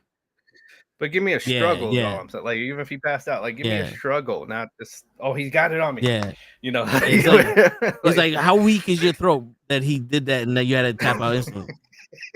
Right, exactly. You know what I'm saying? But what? So much shit has happened since that WrestleMania that people almost like you don't forget it, but most like the creators forgot this already. They forgot. Yep. But that's why I'm also saying these people act like we're stupid. Even he's remembering the details of what's happening, and now he's like, "Well, now you want to do this, but this is what you know what I'm saying." Mm-hmm. That's why this 2-week story shit don't work. Yeah, Jay's doing nothing. And that's Well, what, like, kind of like what he's saying, like the two, like, I mean, look at Sami Zayn. Sami Zayn did the same shit to Gunther with the Intercontinental title. And right. It's have the like, so okay, this, like, hey, that should be like a badge. Like, okay, this guy actually beat Gunther. You know what's funny? Gunther, with the way Armanzola over here, remember I can't read his name, but the way he's talking, you kind of make me feel like Gunther's Ric Flair. Because in the territory days, Ric Flair would drop the title to their big star to see what happens, and then big star can't do shit, put the title right back on Ric Flair. So Gunther dropped the title to two people who ain't do shit with him, put the title right back on Gunther. If anything, that makes Gunther more throughout his career. If he maintains that would make Gunther bigger than anything. Because when you grow up, I don't know how old you are, but let's assume you're young. When you grow up and you start seeing the company or the business in a different way, wrestling in a different way, you'll appreciate Gunther a lot more. You know what I'm saying? It's like people didn't appreciate Mr. Perfect until later on. Yeah. A lot of the heels, because back then it was really so much good versus bad. And so we're rooting for the good guy. And so you're so caught up in rooting for the good guy that you're not appreciating, like, you know, we were too young to, and we weren't, and we were like not knowing the business, like we weren't appreciating the things that these heels were doing. Like, you know, guys like Rick Rude, Mr. Perfect, etc. Like, they were awesome wrestlers, and you know, but you didn't see it until you were older. You're like, wait, he's working this, right? You know, you understand what they're doing, right? This might be a weird question, but why would WWE prefer Jay over Jimmy? Like, they have the same skills, I guess. Is it because of the yeets? No, I think because Jimmy got in trouble with the DUIs, with the DWIs. Because remember the last time they were trying to go to what's this called? They couldn't go because Jimmy got a DWI. Right. And then he got injured a couple times. So it was like the only option is Jay. That's why, like, you'll see, like, Jimmy's just is slightly heavier, because, and that was from the, you know, because, you know, sometimes during the injury you're not able to do all the calisthenics and all the calisthenics and everything. So, so you could tell he's slowly coming back from that, because you gotta remember, both these brothers are big. Oh yeah. Okay, that's because they don't look as big as Roman. Don't get it twisted. I don't know if you've seen them in person before, but both of them are huge human beings. So this takes a minute, like, you know, so to have an injury where you can't keep up with your cardio and everything, that's a big deal. And I think that had something to do with it. Again, Jay, like, since like we kind of talked about it, that's funny. Yeah. That would be funny. Word. No one's but you know, but Jay proved that he has a charisma to him during the beginnings of the Bloodline storyline. So he did show them that, yes, like, and this was before yeeting and all that. So he knows how to tell a story in a ring. It's kind of in his blood, like, you know, in their family's blood, they know how to tell a story in a ring. I think that, again, another thing we talked about before, I think we just psychologically, there's something about, we will root for a person when they're chasing something and they're going to the top, and then when they get to the top, now we become critical. Yeah. It's true.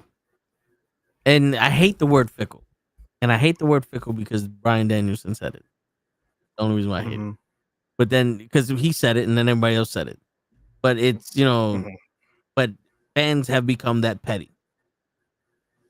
They want so much control out of it that they would literally boss or like bully someone into being the top star and then just for the fuck of it, be mad that they made him. Like that was one of the advantages that like Eric Bischoff and Vince had. They didn't give a fuck. Oh, we like this guy. I don't give a shit. Sting's our guy. Sting is gonna end the NWO. You like Goldberg? Cool. Goldberg was a champion. He did what he did. Sting's gonna be the NWO. Sting is gonna be the guy because we could trust him, and you're gonna like him eventually. You're gonna like what we did with him. You don't see movie directors fucking turn around like, how should I end Fast 10? You know what I'm saying? How should Star Wars? How should I end? Star Wars? You know, they don't give a shit. We're making a movie. You like it? You don't like it? Which should Andy Dufresne like? Should we keep Andy? Should Andy Dufresne get caught and shot, or should he escape? Yeah, right. What about Carmelo Hayes, my brother? Danny, what's going on? Another dude. Who do you see as LA Knight's mystery opponent tomorrow? I almost thought that was the name of a team here. I was like, damn, there's a team called the Knights in LA. But no, okay. We were talking about that earlier too. We're thinking somebody that's not like we would like to see anyway. Somebody that's not on the roster at the moment, like somebody Matt Cardona. You know, Matt Cardona, Jericho. Corbin was one of the. I'm not interested in seeing not for Corbin. nothing. You really want to make this tournament popular and go over. You know who you have? Mm-hmm. Santina Morella, John Cena. Let me tell you something, John Cena.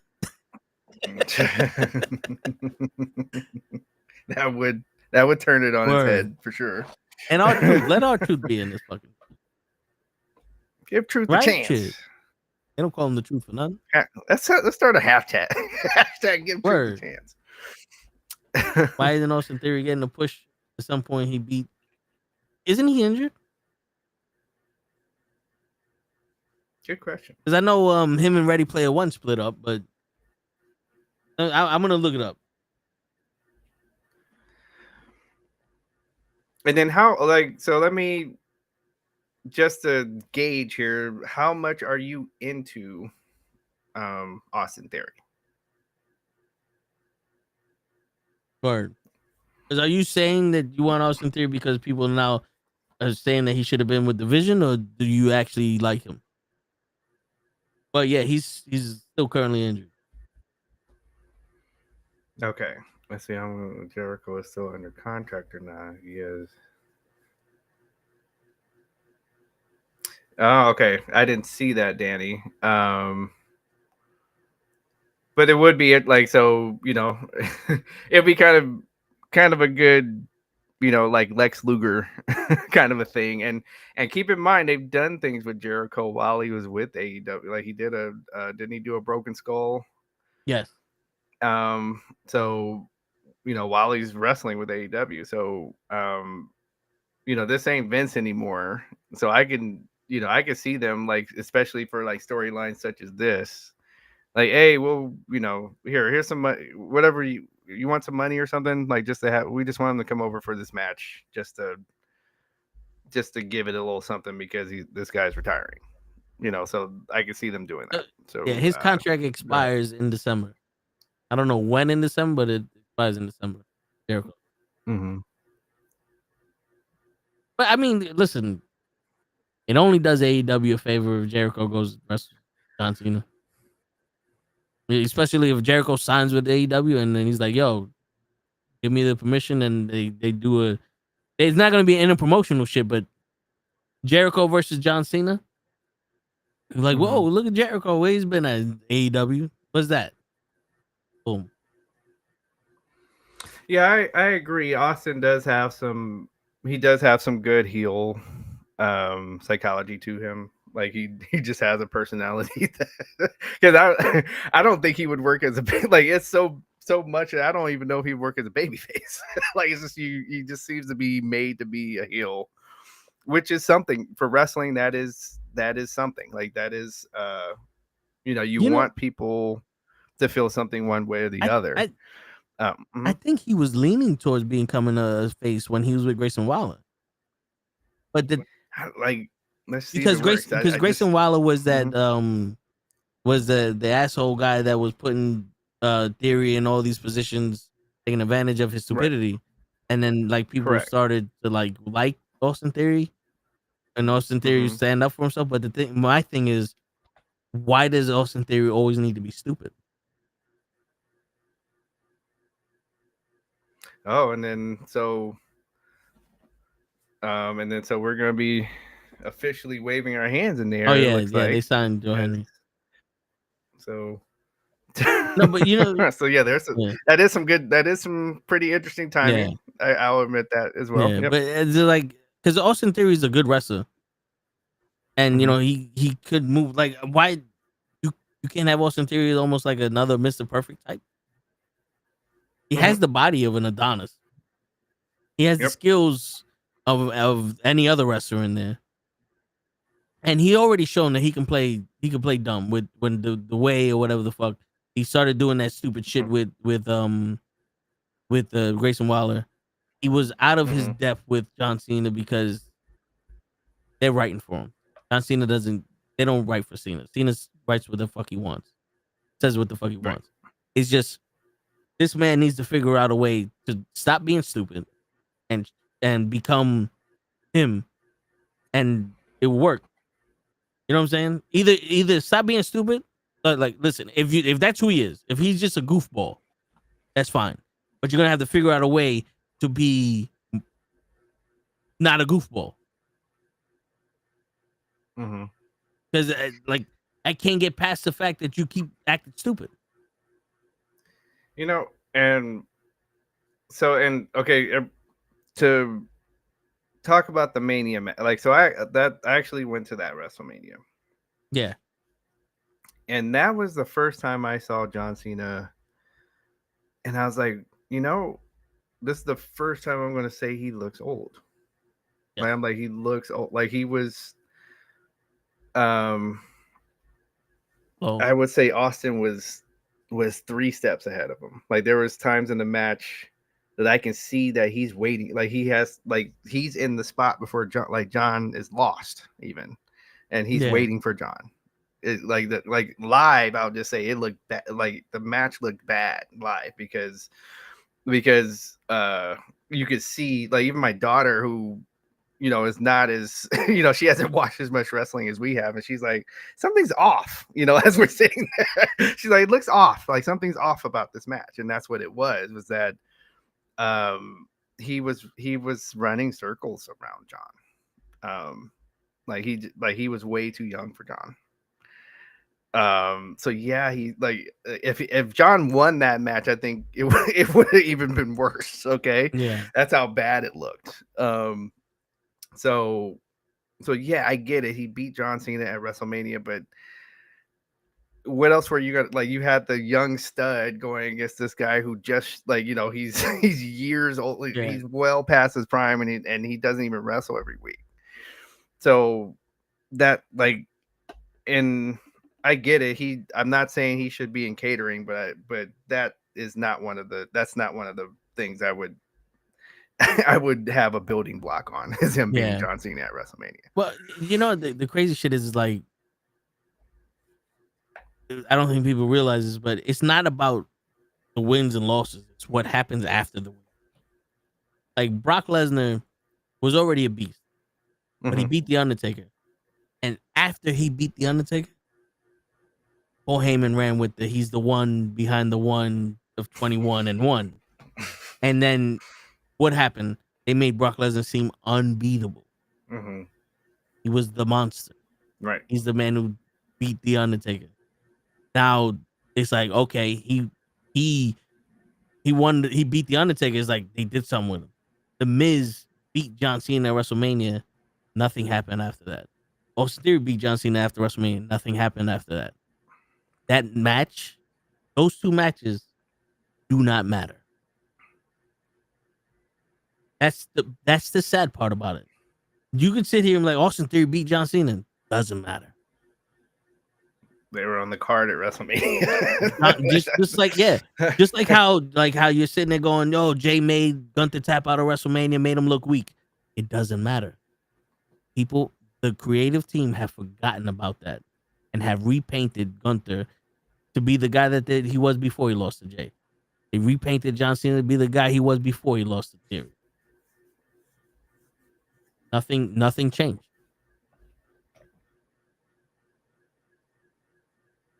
That's the problem. And yeah, that stupid ass cash in on Man, the US cash in on the championship. yeah. Oh jeez. That was the dumbest shit I've ever seen. Oh my god. For that, he should have just been like, you know what, Brock? Here. And give Brock the fucking Money in the Bank contract. Like, I'm not fucking putting this shit on. And Danny, I was just talking about Obafemi in the last hour. Like that because he's currently like I'll lay it out there. Like he's currently one of my favorite wrestlers. Obafemi? Yeah. And because we were just talking, like he's a monster that also can do, like he doesn't have to be the unstoppable monster to get over. Like he also can make it where, okay, you make you think this guy is gonna win, and then, all right, now I've been holding him up long enough. Let me let me take him out. And sadly, that's the only person that I can see actually wrestling John Cena. Because you want Javante Evans to face John Cena, right? That's one of his guys. Mm-hmm. Javante Evans is going to do the same shit. And both of them are ready. Like both of them are actually ready. And I think they just don't want to deplete them. Yeah. John Cena's not ready to face Javante Evans. No. It would He's look ready like to face Oba because Oba do all the work. Right. But yeah, Evans would be like when he went against Austin Theory at this point. And it's all like don't let it like remember we're talking about it doesn't matter if he was on NXT. Like that still doesn't disqualify him from possibly being in this tournament. Like we know I think they said there was gonna be NXT and Triple I guys because Javante Evans is in the tournament. He's wrestling Gunther. There you go. So either one of those guys though are I like both of those wrestlers as well. Javon and Obafemi are excellent. They're excellent. Now, what we don't talk about enough, and it's probably because his father talks too much about him, but is Solo. Solo beat Cena also. Solo was the tribal chief at one. Solo was the man that took over for Roman Reigns. Solo bringing all these people. He got his own faction. Yeah. And what are they doing? I guarantee you they're probably going to put Solo against Obafemi or somebody that's going to squash him. Just for the fact that, what is this fucking guy's name? The GM of Raw? Adam Pearce? Right. Because Adam Pearce looked at the name and laughed and said, why don't we find out next week who he's wrestling? I don't think he's going to do that if he's wrestling fucking Joe Schmo number 3. Well, you know and then especially since the Wolf got hurt, now you can kind of stick him in, like if there's a storyline they were going with before he got hurt, then they can stick him in that story, and it's gonna work. It'll work. So bringing, in fact, both of them up like you again. So you have some fresh faces. Fresh matchups that you can have.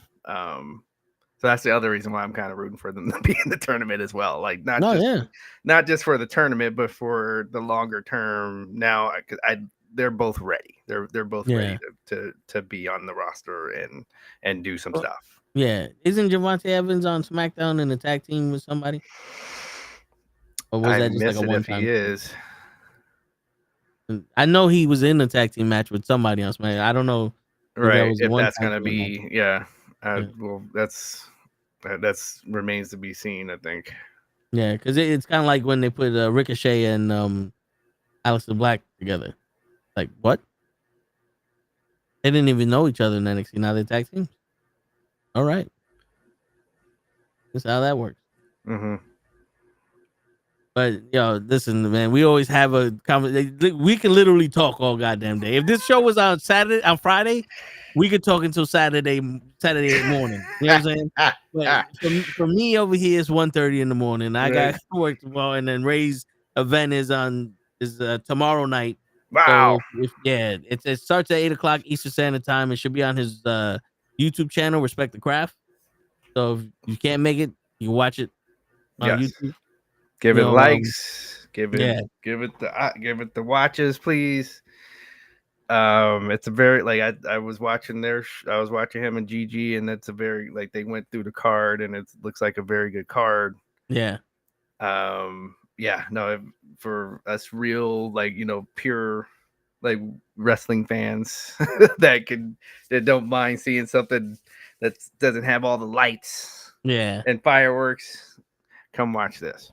It's definitely worth a watch and be entertained. It's not the same shit as the WWE and AEW. Exactly. Word. Exactly. But on that note, ladies and gentlemen, it's your friendly neighborhood knucklehead signing out. Peace, everybody.